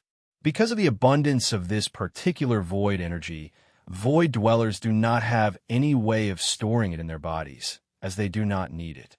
But as a result, as soon as they leave the void, they are deprived of their strength and become exceptionally weak. Despite their loss of power, However, all void dwellers try to leave the void any chance they get. It's difficult to know the exact reason. There are many theories about it, but studies and research have revealed unexpected and confusing results. If you try to read the memories of a void dweller, you'll see that they only recognize the void as their eternal prison. But no one has ever been able to find any proof of them being imprisoned here by anyone. All signs indicate them being born naturally in this environment. Lex was intrigued and wondered what secrets lay awaited to be discovered out in the void. The universe was filled with such secrets, and the midnight allowed him to get in touch with them and explore them, which is why he really liked it. But he could not get rid of his suspicions at the same time. Continuing to exist like this was not viable. He had some ideas on what he could do to remedy the situation, but all of that would have to wait.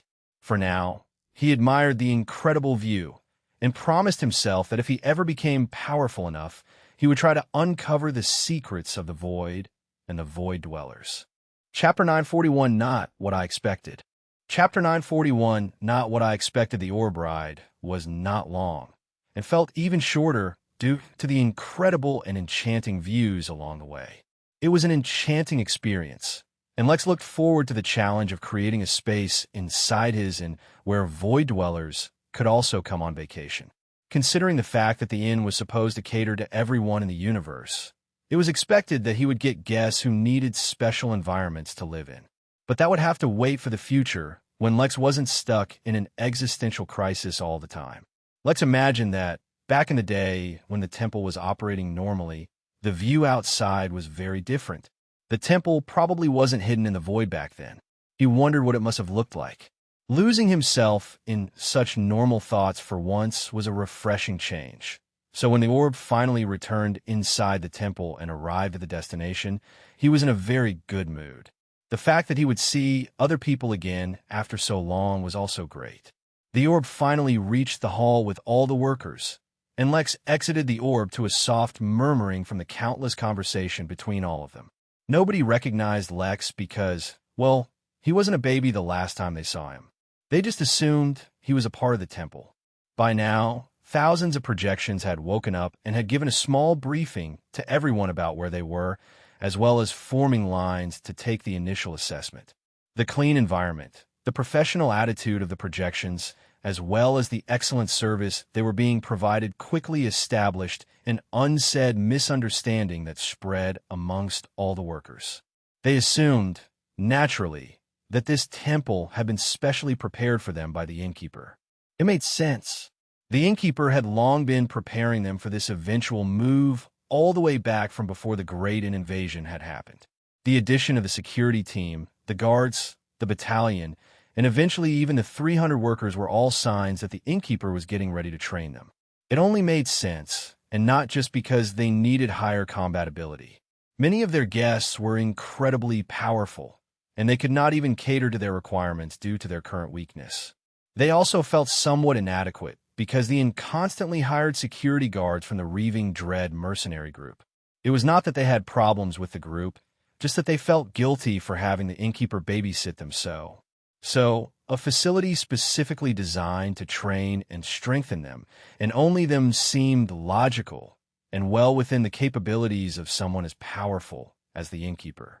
The fact that the projections gave them vague details about the temple's background only served to enhance this misunderstanding.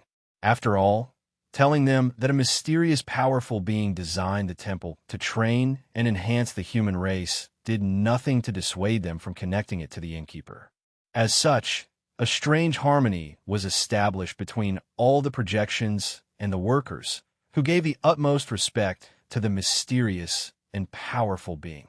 Moreover, as workers of a large organization with unbelievable services and rules, they could understand what the projections were experiencing well enough, and so they quickly developed friendships. Although unaware of the misunderstanding, Lex nodded as he saw the pleasant atmosphere develop and the light-hearted relationship between the workers and projections forming. It only made sense. The workers were the most polite and sociable people around. Cassandra similarly nodded at seeing how effectively the training process was beginning. She expected nothing less from the best trainers in the universe. The two eventually found Luther after asking around, and found the man standing in a corner, overlooking everyone slowly going through the selection. When he spotted the baby and the lady approaching, his gaze became fixed on the baby. "So you're Leo, huh?" He tried to hide his amusement, but he could not. "Officially, it's Lex," he explained as he walked up to his own secretary. "I go by Leo because I didn't want anyone from my previous life to recognize me. This, by the way, is a recent development." The amusement quickly dropped from Luther's face, replaced instead by a serious expression. "I did not get an opportunity to thank you. You saved all our lives." "Think nothing of it," Lex said, waving his hand. "I treat everyone at the inn like my family." Luther nodded and brought out the innkeeper's business card from his pocket and handed it with both hands to Cassandra. For once, Cassandra found it completely impossible to maintain her emotionless state, as even just in projection form, she could feel the incredible aura emanating off the card. She touched it, and from her projection all the way to her actual body, which was in a deep slumber somewhere inside the temple, she felt dread and awe from coming in contact with the energy in the card.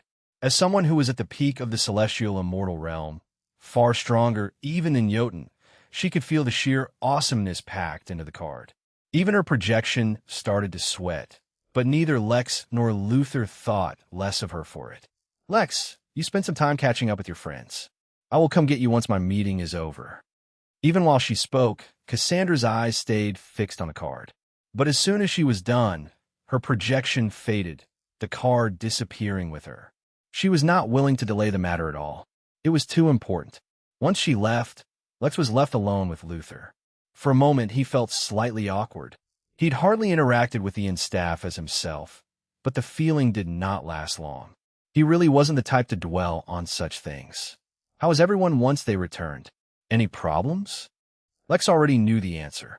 He'd monitored everyone through his system, but it didn't hurt to hear the details directly from his source. It was an adjustment, suddenly coming back to a safe environment from the battlefield. But none of the battalion members had any real problems. Or rather, before there was an opportunity for a problem to manifest, Dr. Best took everyone's rehabilitation into his own hands. Despite how low his cultivation realm is, he is quite fearless and pushy. As it turns out, the stress relief from the hot tub room, the various patisserie snacks, as well as Harry's haircuts, is a lot more potent than I thought. It doesn't just get rid of your stress for the day. It literally gets rid of all one's worries that have been stored over time. He also forced me to spend a few weeks inside the gamer's den playing a couple of games called Minecraft and Candy Crush. It was a different experience. I don't know about the rest, but he also spent a few good hours lecturing me on how I'm abusing my bloodline. "Yes, I've met him. Yeah, you can see him right over there," Luther said as he pointed toward the small crowd in the distance. Lex could not help but chuckle. Charles Best was a very interesting fellow, and he had extremely varied interests, and he was equally passionate about each one of them. He also knew many secrets that would be very helpful when the new realm was born. "By the way, you should have also had something for me as well," Lex said, remembering something important. Luther nodded and handed him a spatial bag that he had been carrying. "Thanks, I really need this," Lex said as he observed the contents of the bag. It contained only one suit that matched his measurements. But more important than appropriately sized attire was the fact that the only purpose of the suit was to multiply Lex's control over space. For the next few months, that was the only thing he intended on training. After all, if Lex planned on taking advantage of a loophole to return to the inn, he needed to improve his control over space as much as possible. He already mastered Blink. Now, he just needed to master teleporting across trillions of light years with hundreds of thousands of workers. It shouldn't be a problem. Chapter 942, Meeting the Innkeeper. Chapter 942, Meeting the Innkeeper. Cassandra's projection reappeared right over her sleeping chamber, as close to her physical body as possible. Propriety dictated that when meeting someone of the innkeeper status, she should do so with her real body instead of a projection. But that wasn't possible. She was put to sleep for more than one reason, and she would not be able to wake up even if she managed to get permission to enter the newborn realm. But there was an alternative she could use, which was to prepare a weak clone.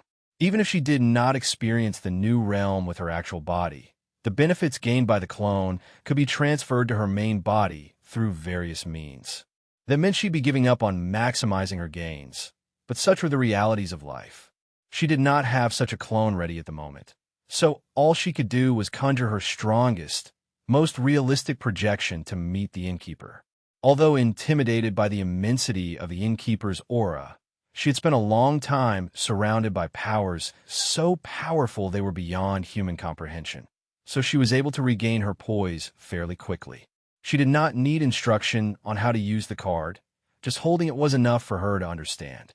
When she was ready, she channeled a sliver of her energy into the card and watched as it began to shimmer bits of gold. The card gently flew out of her hand and took the shape of a tall, handsome man. She lowered her eyes before his figure was completely formed, respectful of the dignity of a Tao Lord. "Greetings, innkeeper. My name is Cassandra Van Agnew, daughter of Jacinda Van Agnew, apostle of Mother Nuwa. There is no need for apologies, especially for one who has been hosting some of my workers," the innkeeper said, his voice itself a conduit for some laws. Cassandra could not tell the details, but from the way she suddenly felt relaxed and at peace, she suspected his voice was filled with the laws of charm and peacefulness, and perhaps a few others mixed together. She had seen this phenomenon before. It was not a result of actively adding laws to one's voice, but a result of the sheer magnitude of the influence of a cultivator on certain laws.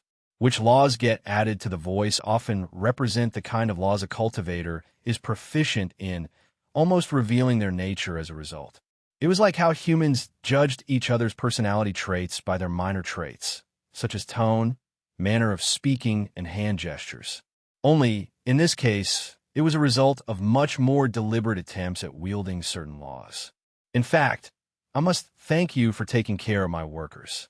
The innkeeper spoke so calmly and gently, with no rush in his voice at all. It was as if he was completely at peace, and that influenced Cassandra to relieve herself of her nervousness as well. It is the duty of the temple to foster the human race. The innkeeper let out a small yet hearty laugh upon hearing the comment. Although I am fond of my workers, Cassandra Van Agnew, I am not in the habit of spoiling them. Lex procured the dragon through his own efforts. Cassandra was stunned, and her mouth dropped open. What? How? But that? Of course he did not kill the heavenly immortal dragon. It had already lost its soul, part of which is in his ring, if you noticed. Cassandra was just a projection, so she should not have really felt any physical sensations. But she felt dizzy nonetheless. It was no wonder he was such a tough nut to crack, she thought. Lex, who was watching through the eyes of the innkeeper's projection, chuckled internally. Half the fun of having a dragon was being able to brag about it. It was something he had been resisting for a long time, but with Cassandra, he had been thoroughly scratching that itch. But you have done a good job, nonetheless. Having proper guidance will really help the workers in growing. That is the duty the temple was designed for. It is a shame that the temple has been unable to fulfill its duty since the destruction of the Platonum major realm, so the arrival of your workers is a great opportunity to fulfill our duty. But I hope you don't mind me asking, how were you able to teleport them right inside the temple? The innkeeper chuckled, as if she had asked him a silly question. The Midnight Inn can reach every corner of the universe. No place is restricted, he said with a warm smile, as if he was saying the simplest thing. Of course, I have not yet opened the doors of the inn to the whole universe. The innkeeper paused as Cassandra tried to grasp the magnitude of the innkeeper's claim. But he did not wait long and continued the conversation in a different direction. The Midnight Inn is a place I opened up so that weary travelers can find sanctuary and relaxation, a haven where they may rest on their laurels. Normally, I would turn no guest away so long as they obey the rules of the inn. But the inn is undergoing some renovations, and to avoid any accidents in which my guests might get hurt in the process, I have temporarily stopped letting in new guests. A million thoughts raced through Cassandra's head as she thought of the best way to phrase her request. She thought over their entire exchange, studying each and every word the innkeeper had said and what it could possibly mean. Ultimately, she concluded that he was giving her an opportunity by bringing up her request first. She merely needed to explain her reasons, clearly and truthfully. Perhaps the innkeeper was pleased with the temple for taking care of his workers, so he was giving her an easy opportunity. She could think of no other reason. Lord Innkeeper, since the fall of the apostles, the human race has suffered tremendously. Currently, the only reason they have any standing in the universe at all is because of the backing of Mother Nuwa, but even that is just the bare minimum. Without at least one Tao Lord to create a holy land for humans and lead the fight in the realm wars, we run the risk of falling even further and going beyond the point of redemption. I heard from Lex that you plan on moving your inn to a newborn realm.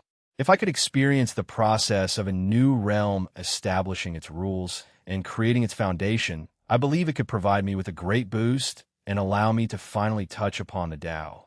I have borne the responsibility for the human race on my shoulders since the day I was born, so I must plead with your eminence to allow me this opportunity. Cassandra bowed deeply as she put forward her request. Lex had planned out how to proceed long before the meeting had even happened, but for some reason, her words reminded him of Cornelius II, king of the Hum nation in the Crystal Realm. It was not because they had similarities in their beliefs, no. It was actually because of how different they were.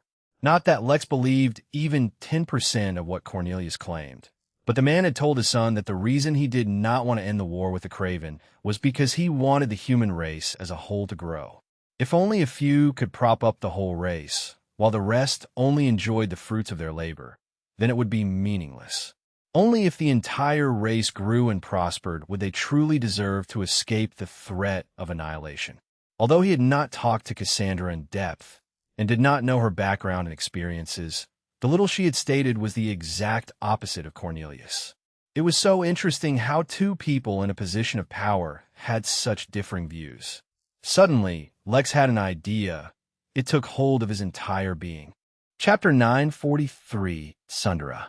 Chapter 943, Sundara. A part of Lex told him that he should not conduct social experiments on immensely strong cultivators who could influence the fate of his race over the entire universe. That part was his brain.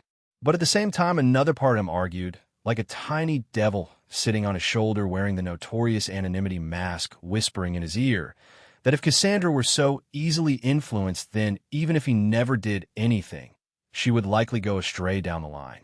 He should have confidence in her ability to think for herself and make her own decisions. Moreover, since this was a matter very much related to him as it would influence his entire race, he was entirely eligible to have an opinion of it. His experiences on Earth, however limited they may be, told him that anything easily given is often taken advantage of and not valued. Of course, he could not say for certain that the human race was taking it easy, since he did not know the universal status of humans. But from Cassandra's words, it seemed like she was planning on bearing the burden of the entire race on her own. That was not a good long-term solution. The innkeeper asked, the question sparking hope in Cassandra's heart. Although my main body will stay asleep, I can fashion a weak clone. A few more things clicked into place in Lex's mind. With her help, transporting everyone back to the inn would actually be much easier.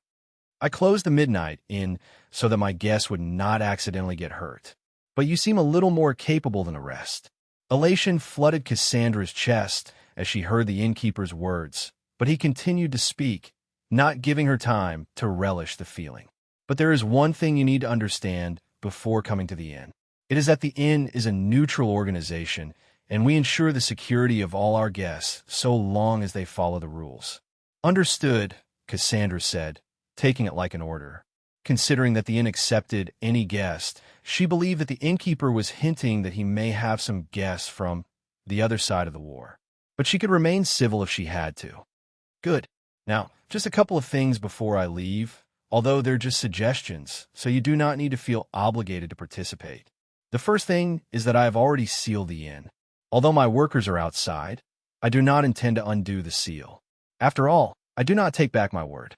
Fortunately for everyone, Lex has a way to return to the inn on his own. But if you help him, his chances of bringing everyone back in time will be much greater. Secondly, There is a realm called the Crystal Realm. There exists a vast nation of humans in that realm, ruled by a single king.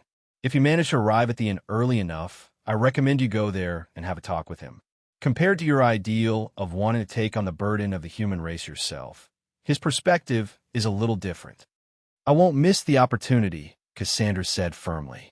Although the innkeeper said it was just a suggestion, you must have a reason for suggesting it in the first place.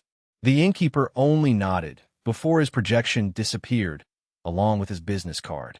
Lex had to resist the urge to tell her to let him know how the talk went. He figured he could use his original identity for that, as it seemed inappropriate for the innkeeper to ask such a question. After the innkeeper departed, Cassandra first took a moment to thoroughly go over the entire exchange.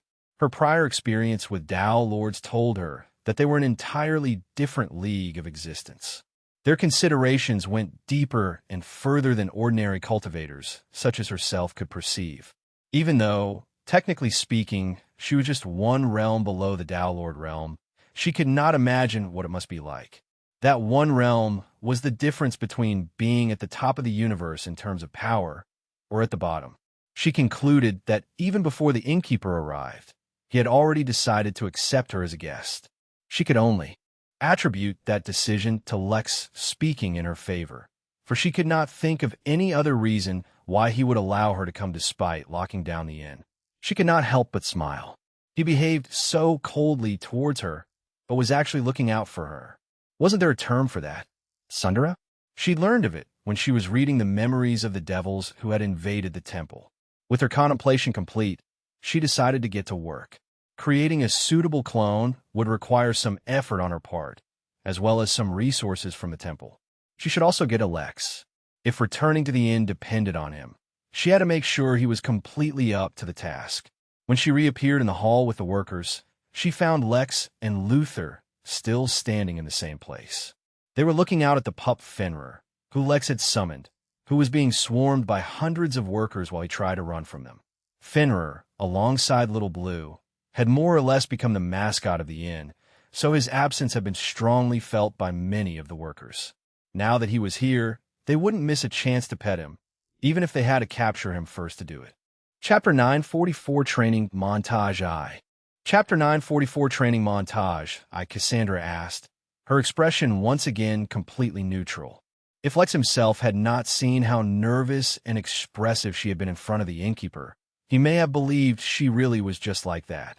Now he knew that a bunch of Golden Core cultivators just weren't enough to elicit a reaction from her. Cassandra could not help but chuckle. Lex was trying to give her a silent reminder of their agreement. But now that her impression of him had changed, all she could see was a cute little baby looking up at her. Well, I'm glad that you've given them an idea of what to expect, but I think now it's time to focus on other matters. The innkeeper informed me that I have to help you in returning everyone back to the inn. I can only imagine that he meant I have to train you for the task. So let's go. For some reason, Lex's body trembled. That was strange, because Lex himself planned on asking for her help. The more he grew his control over space, the easier it would be to actually pull off his task. So then, instead of being pleased, why did he suddenly feel dread at the fact that Cassandra was going to train him? Dismissing the strange reaction, Lex bade Luther farewell and followed Cassandra to the orb they had parked. The ride back was somehow even shorter as Lex was lost in planning his immediate future. Even when they arrived at their destination, Lex followed Cassandra silently as he considered the timelines for various things in his mind. When Cassandra finally woke him from his reverie, he was startled to find himself sitting at a table with something that looked suspiciously similar to a croissant and a cup of hot chocolate in front of him. She asked, staring at him. She needed to know how to design his training and what to focus on. Lex smiled. He was obviously not going to share the specific details, as that was a security flaw, technically speaking. In fact, it was such a serious flaw that he was going to consider some options to amend it later on. In essence, I'm going to teleport us there. For that, I need to improve my control over space and learn long-distance teleportation in the next few months. I have to do it while taking along a few thousand people with me as well. What do you think? The question was dripping with sarcasm, because Lex was very much aware of the immensity of the task, not to mention if it was even really possible or not. But Cassandra did not give him the feedback that he was expecting. She only smiled at him, her eyes filled with mischief. Lex trembled again, and this time he began to suspect that something was amiss. But whether he suspected something or not hardly mattered. He could not skip the training that followed. She started him off easily by drowning him in a liquid that had extremely bizarre spatial properties. That was not a figure of speech. As for this training, Lex really needed to drown. The nerve-wracking, mind-numbing, daunting task of taking the liquid into his lungs was one he had to purposefully perform. He also had to swallow some in his stomach, but that was also achieved without any issue. The liquid presented a number of strange behaviors in various circumstances, and Lex had to experience each and every one of them. It affected space in such a way that it detached itself from the location aspect of existing in space. In simple terms, the liquid teleported randomly, and the distance it could teleport was theoretically infinite. It could even traverse between realms. By being completely submerged and filled by the liquid, Lex experienced that teleportation as if he were the liquid. But after 6 hours of being teleported across the temple while in a state of drowning, Cassandra informed Lex that that had just been the warm-up. Their training was officially going to begin after that. Cassandra did not focus on any other aspect of space and solely focused on teleportation. Between being flung through space and squeezing through self-created, externally contained wormholes, Lex completely lost track of time. There was no day or night, no breakfast or dinner. He would eat when he had expended a certain amount of energy, and he would sleep when his performance dropped by more than 2%. The minutes and hours were indistinguishable, so that Lex had no idea how much time was passing. Eventually, when Lex felt like several months must have gone by, he asked Mary how long it had been. She told him merely 6 days had passed. That's when Cassandra informed him of how space travel messes with time perception. In essence, it messes things up. After the first 2 weeks, Lex steadied himself finally. Whether he was cooked in boiling space, dragged through distorting space, pushed through a portal that had only an entrance but no exit, he no longer cared. He could overcome difficulties. Heck, on the day when Lex tried out Blink and realized that his range had grown by 3 times, Lex wholeheartedly threw himself into Cassandra's crazy training sessions. After a month, Lex no longer suffered the debilitating soul nausea that would affect him if he traveled through a poorly made teleportation formation. He had overcome a number of other obstacles as well, and his control over space was increasing so fast he had trouble comprehending his own new capabilities. When the second month began, Cassandra told him that since he had finally become desensitized to basic spatial issues, they could begin his real training. Chapter 945, Training Montage 2. Chapter 945, Training Montage 2. The minutes, hours, days, and weeks blurred together as his training continued. He had not been pushed to the extent that he had been when he was overcoming Dragon's Might, but that did not mean this was any easier. Cassandra was very meticulous about making sure he always remained in peak performance condition. From getting enough sleep, to eating nutritionally rich foods, to specialized massages to allow his muscles to recover quickly, to many more things, she made sure that he could always push further, which was a strange mix of exhausting and refreshing. At some point, Lex ended up informing Cassandra that his cultivation technique helped him acclimatize to harsh conditions. He obviously did not tell her the details and extent of his technique's capabilities, but just even that was amazing. She then proceeded to add cultivating in increasingly hazardous conditions to the schedule. Lex had already informed her of the timetable he intended to keep, but he could not help but ask Mary to inform him as time passed as well because the days seemed to stretch on forever. But that just seemed to confirm how slowly time was actually passing by. Maybe it was because Lex had never been as efficient and diligent with his time in his life, where every second of every day was utilized fully, which caused him to feel like the days were too long. By the 3rd month, Lex clearly noticed how his perception and control over space were drastically improving.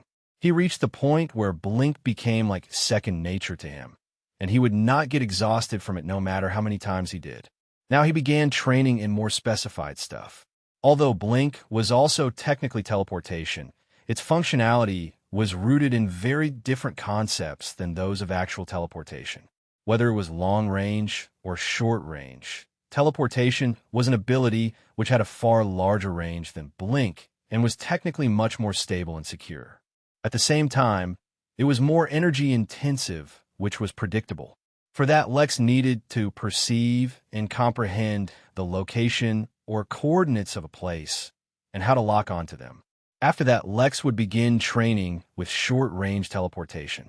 Then would come long-range, after which would come teleporting with living beings.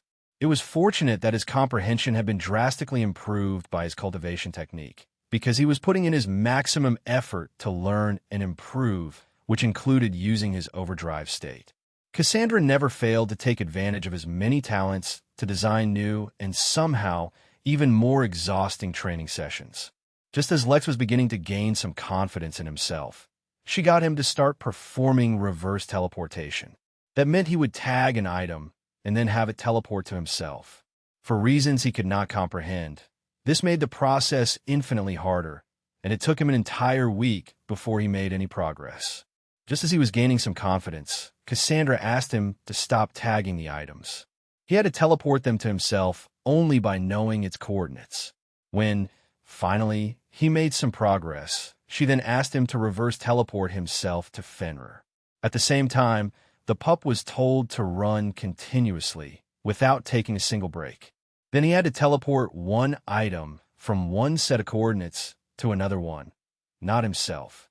Then Cassandra hit him with interference in the midst of his teleportations. The hurdles were endless. The only thing Lex was grateful for was that he was so busy that he had no time to dwell on how sick a training he was getting. But while Lex was undergoing an extreme evolution even he himself was not aware of, the rest of the inn workers did not have it easy either. Since Lex had forbidden more creative means of training, there was nothing left for them but good old hard work. It was fortunate, then, that all the workers had only recently received great motivation to get stronger, and in general they were all great workers.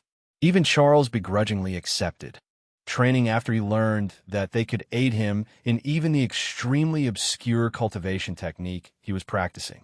He quickly entered the chi training stage of cultivation.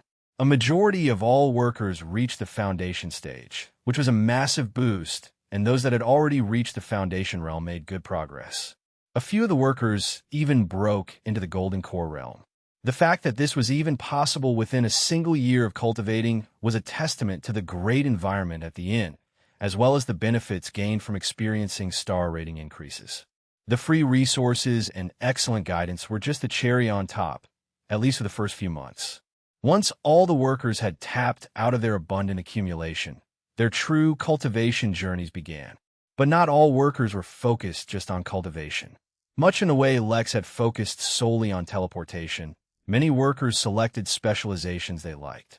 The big three, alchemy, treasure manufacturing, and formations, were always popular, and so got a large number of workers learning them. But many also focused on more specific niches, such as cooking, landscaping, farming, talisman making, medicine, and more. The temple, a literal bastion of all knowledge pertaining to humans, was the perfect place to learn many of these professions that focused on human needs. Luther, unexpectedly, did not take any combat or cultivation-related lessons. Instead, he focused on becoming a better assistant to the innkeeper.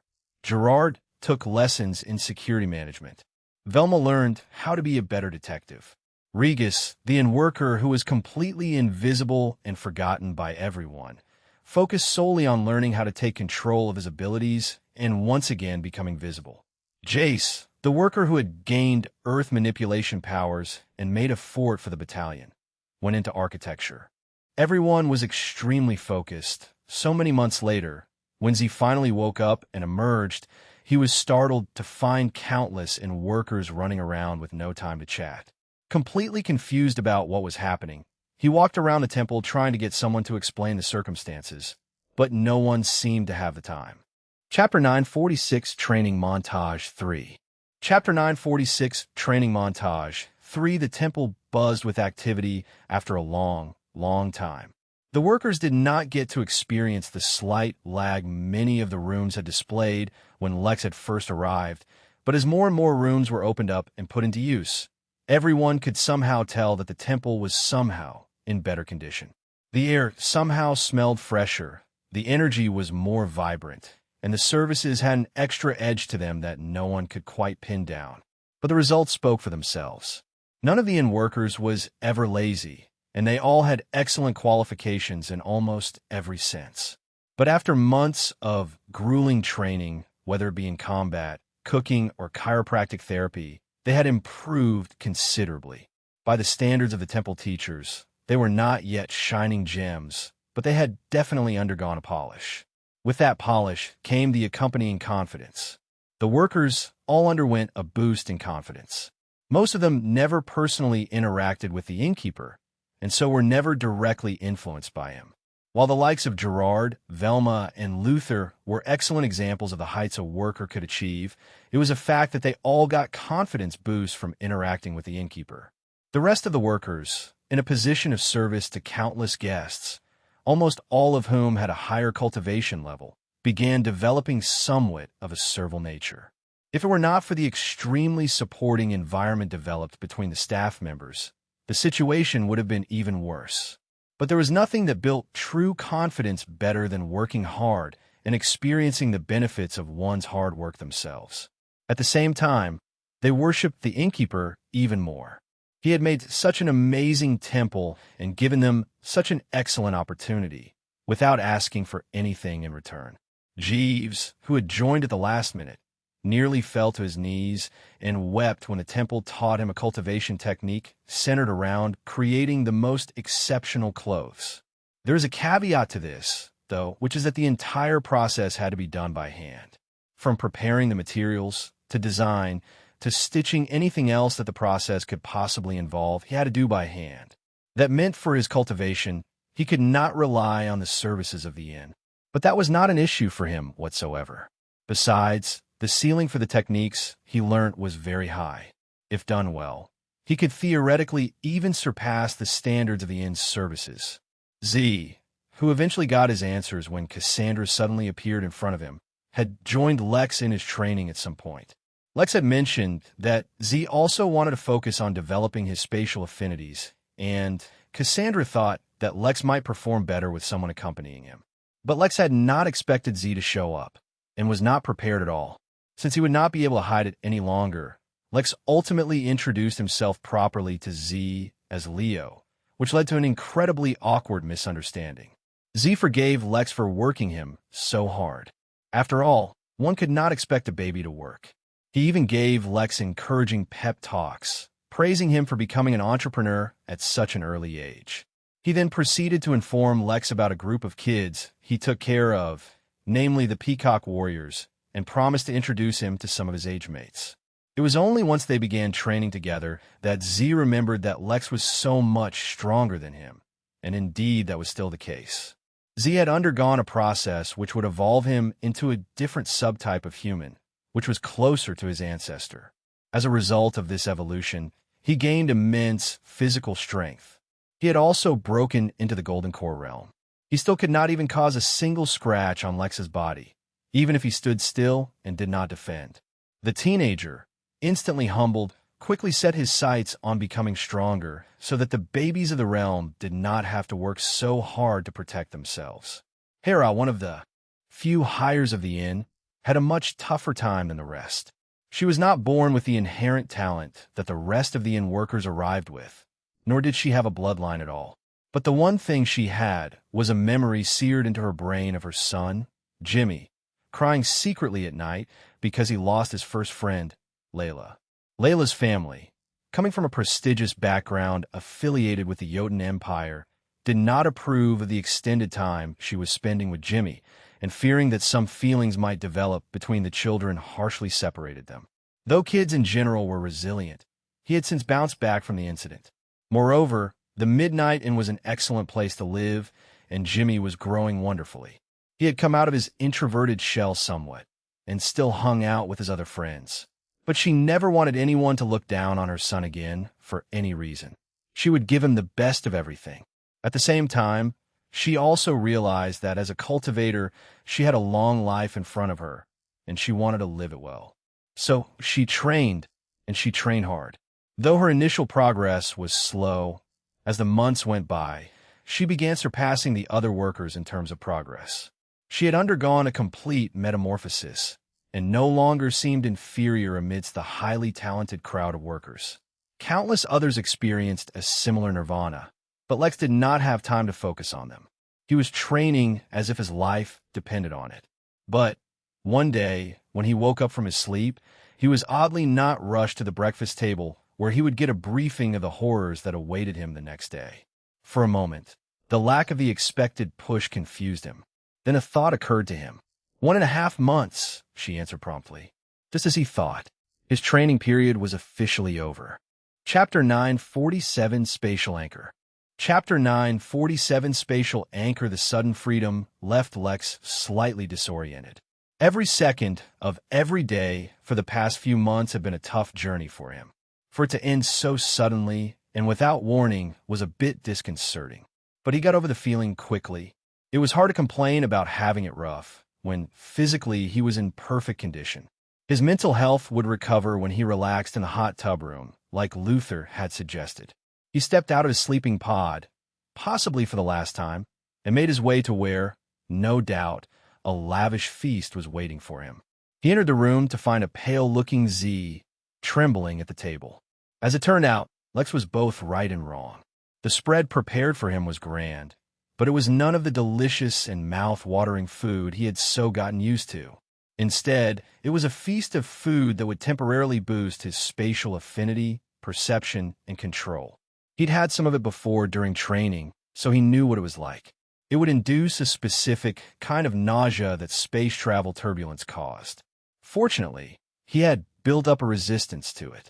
Unfortunately, it was just resistance and not immunity. Lex asked reluctantly. Cassandra, who did not teleport but walked in with her newly created clone, said, "That's up to you now. I've trained you the best I could in the time I had. But you're the one who knows how to get to the end." That was just a polite way of saying yes. He would need every advantage he could take. He sat down, for once not in a rush, and began slowly nibbling on the revolting food. The issue with this, in particular, was that it was the uncooked body parts of a certain type of worm that tunneled through space. Both Lex and Z trembled at the same time. Best not to think about it. Cassandra asked as she sat down at the table and summoned a cup of tea. "A massive energy source to power my teleportation," Lex said between bites. He used spirit energy to coat his tongue and block his nose so he could avoid the taste. It seemed like Z hadn't thought of that yet. He was still too green. "That's going to be you, by the way," he said, pointing at Cassandra. "But only for the second time around, when I'll be taking everyone with me. First, I'm going to do a test run alone. I'm going to need a massive energy source for that as well. But that's exactly why I had you start feeding Lotus with energy so many months ago. You know, if you take me with you, I can help you," said Z. He had also made tremendous progress in the past few months, especially in terms of his cultivation, which wasn't even something they were focusing on. He was already near the peak of the Golden Core realm. Such a quick advancement made Lex concerned, but Cassandra assured him that it was a result of his evolution and it would not make his cultivation unstable. "Thanks, but I have not practiced external support with my teleportation. Now would be a bad time to test these things out. Now, I just have to make sure I'm in my best condition, and I'll test it out. By the way, Z, block your senses using spirit energy."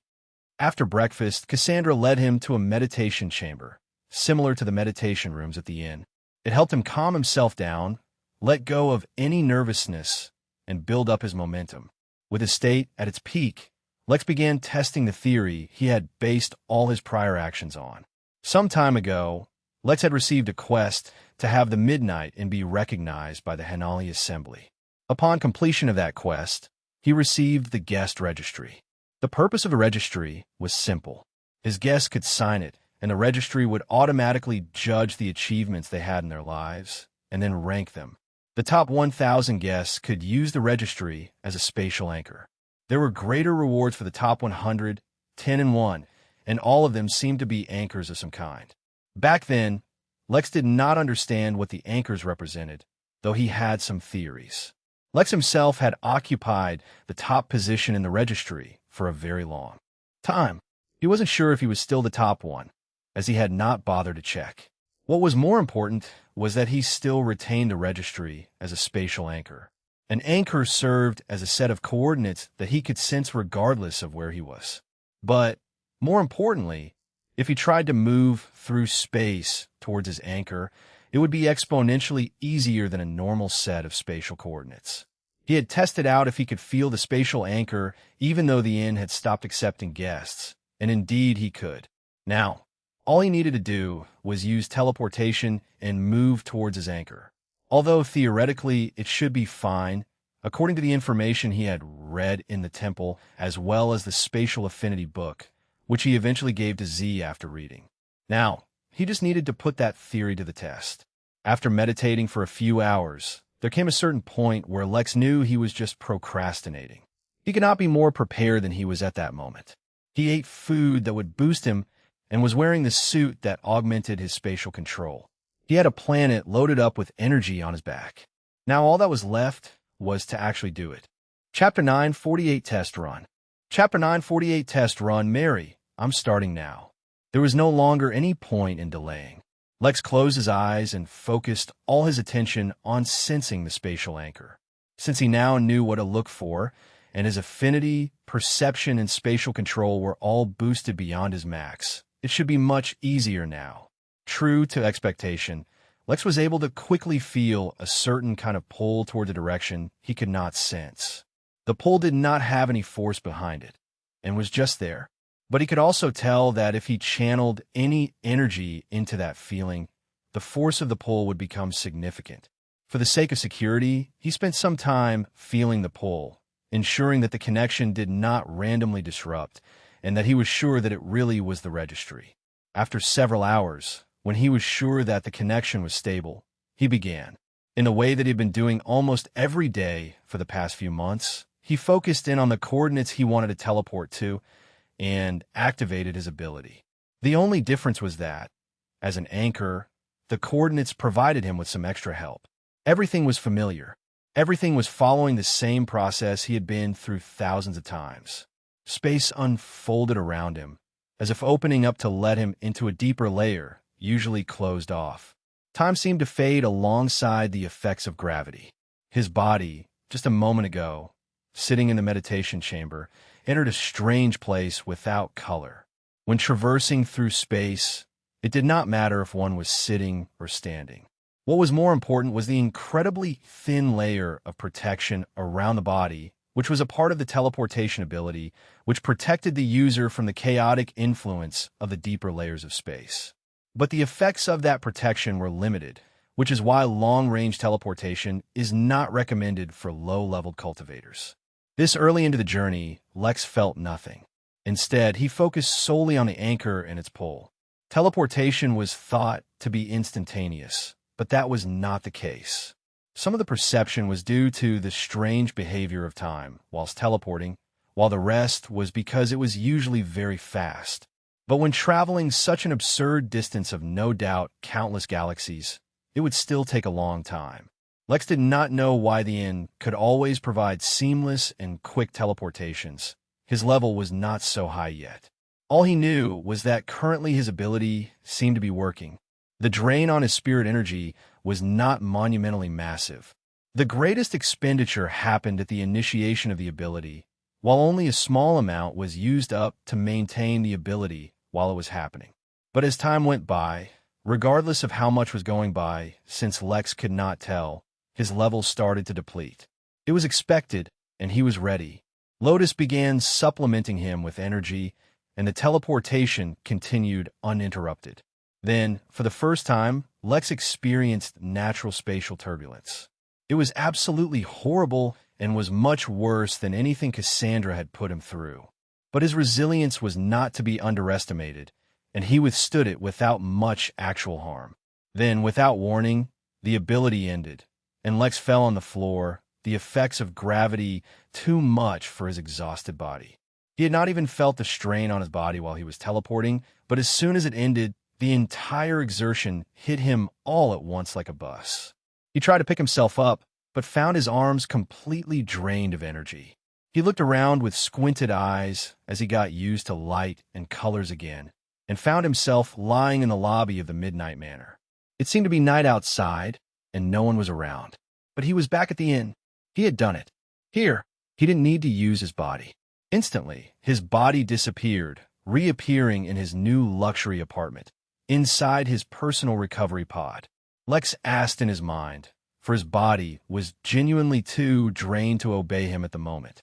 In his mind, Lex fist pumped. It was possible. If he did it once, he could do it again, and this time with the others. It would by no means be an easy or pleasant experience, but he was confident in bringing everyone across alive. After that, if they were weak or wounded, they could enter the recovery pods, like he had. Regardless, the main pressure of teleportation would be borne by him, no one else. Mary, I'm going to rest for a bit. If I don't wake up before then, wake me up in a couple of days.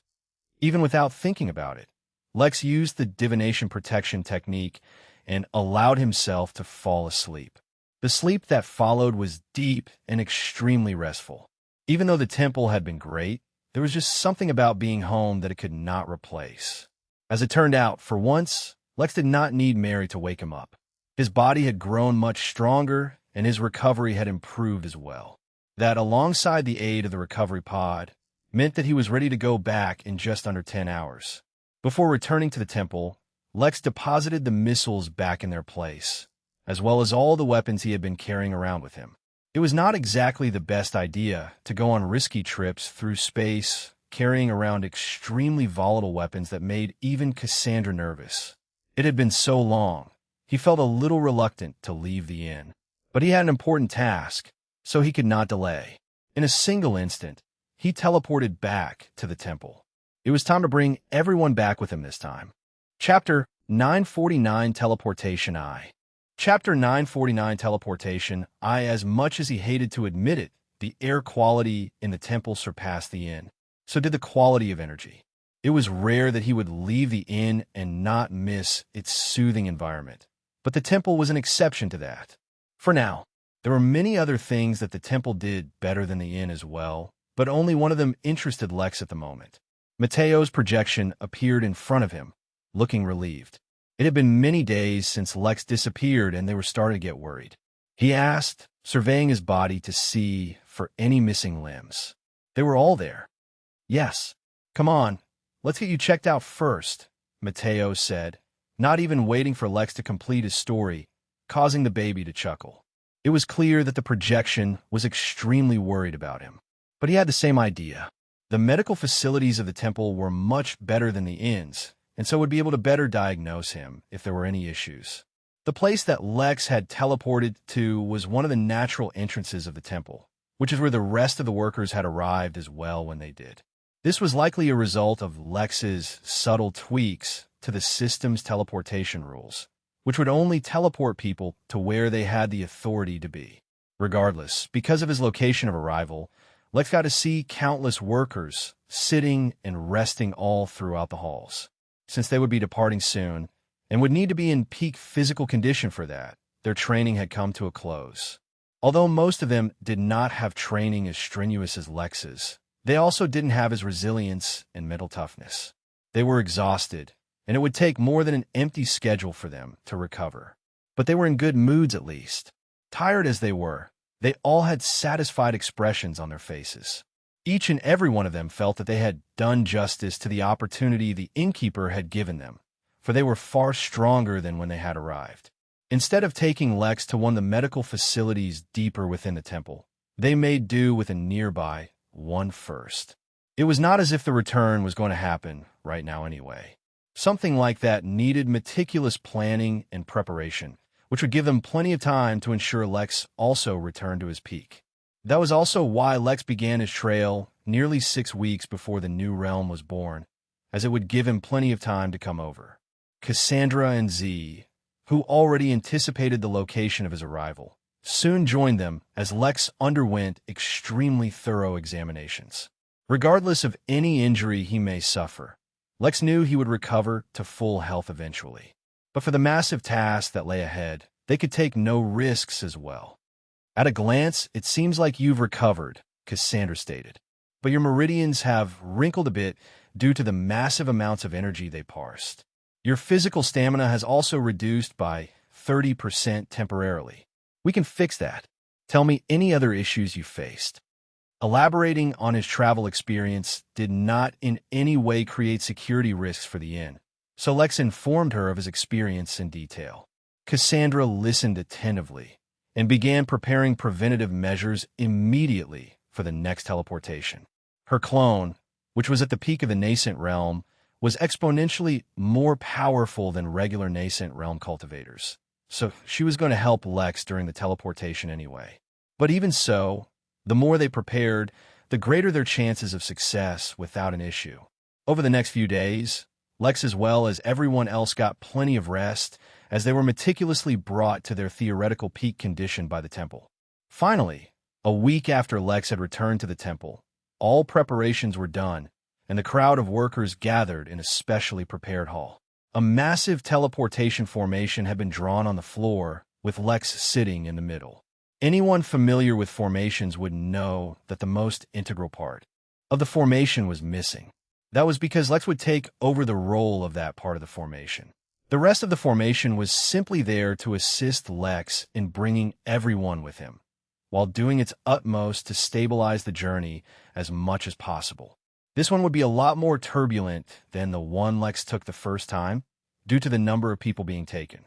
But with the assistance of external support, mainly the formation, they should fare just fine. It wasn't as if they hadn't considered taking multiple trips with a smaller number of people each time, but due to how much time they expected to spend teleporting all of them, they just wouldn't have the time for multiple trips. The workers, who were all wearing a specific set of armor provided by the temple, took their spots in the formation. The arrangement was not random, as the strongest ones were on the outer edges while the weaker ones were closer to Lex. This was designed so that they would not have to face the effects of turbulence as much. "Everyone, get ready," said the baby, surrounded by over 100,000 people. All the workers nodded and took some medicine which had been provided to them, and then linked hands with one another, forming a massive chain. Cassandra, who was the strongest, was right next to Lex and was the last link in the chain. The reason she was next to him instead of being outside was because she needed to fuel Lex's ability with her own energy, which would require physical contact. Lex opened his eyes and began. Chapter 9:50 Return. Chapter 9:50 Return, unlike his first attempt at returning, which began instantaneously the way teleportation usually worked, this time the process was slow and drawn out. A wave of energy spread out slowly, as if a viscous liquid were flowing down a slope. This was the spatial energy which would form a barrier around them all, and it was slow and weak due to Lex's low cultivation realm. Already, before the teleportation had even begun, Lex needed to tap into the energy reserve of Lotus just to ensure the barrier was completed. But, then again, the start of the teleportation was also the most expensive in terms of energy consumption, so it made sense. None of the workers moved, as even though the barrier around them had not formed, they could feel the process had begun and a heavy weight pressed down on them. After an exaggerated few minutes, the barrier was complete and all of them vanished. The drain of the first instance of teleportation nearly caused Lex to fall unconscious, but several medicines that he had taken in advance kicked in and prevented it from happening. Cassandra also began channeling her energy inside of him, while simultaneously healing him from his fatigue. She should not have been able to do that, but then again, Lex could not comprehend the powers of celestial immortals, even if enacted through a weak clone. His already tiny body had withered visibly, to the point where he no longer had cute round cheeks. Instead, he was as bony as a malnourished child. It could not be helped, since Lex was to bear the brunt of this teleportation. In fact, if it were not due to how resilient his body was, he would have exploded just from the attempt. But they had merely passed the first hurdle. The rest of their journey still lay at hand.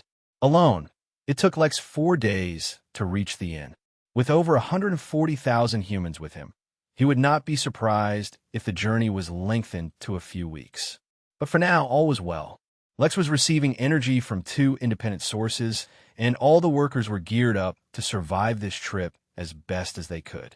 Yet fate did not seem to be on their side, as they were hit by turbulence almost immediately. Although Lex had the worst of it, the others were not having an easy time either. They did not have his crazy physique to help them. Some, who had the anachronistic ignition bloodline, could ignore the harm, but the others were not so lucky. They could only tough it out. Cassandra looked beyond them as she sensed something and flashed her aura, imperceptible to Lex and the others. An invisible threat was deterred, as a space worm retreated back into the folds of space. But their presence was much too prominent, and they attracted all kinds of unknown anomalies Lex had never even heard of. Most of them were not too harmful, although at one point Lex suffered 2 spontaneous lightning strikes. Once an invisible force struck the protective film around them, nearly killing all of them.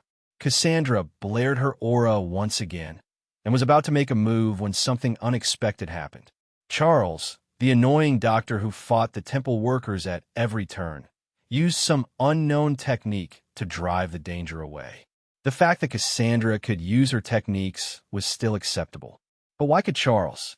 Lex didn't have the mental capacity to wonder such thoughts at the moment, as he was doing his utmost to hold on and ensure the technique was not interrupted. His entire being was in pain, and tears were dripping from his closed eyes.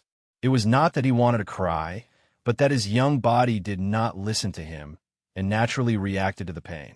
But he had to hold on, for he knew the fate of everyone was in his hands. What he didn't know was that everyone's condition was much worse than they anticipated. The journey had already gone on for an unknown amount of time, and every one of the workers were reaching their limit. There was only so much pure willpower could do. That's when it happened. Lex's Empyrean resonance physique activated, and its aura traveled uninterrupted by the turbulent space around them.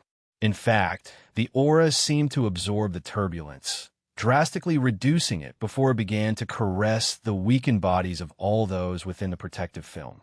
Soon, for reasons they could not comprehend, they started to feel as if the pressure on them was reducing. At first it was only a minor relief, but the longer this went on, the greater the benefit they received. Even Cassandra was affected by it, and her clone underwent subtle changes. This was extremely dangerous, considering their precarious situation.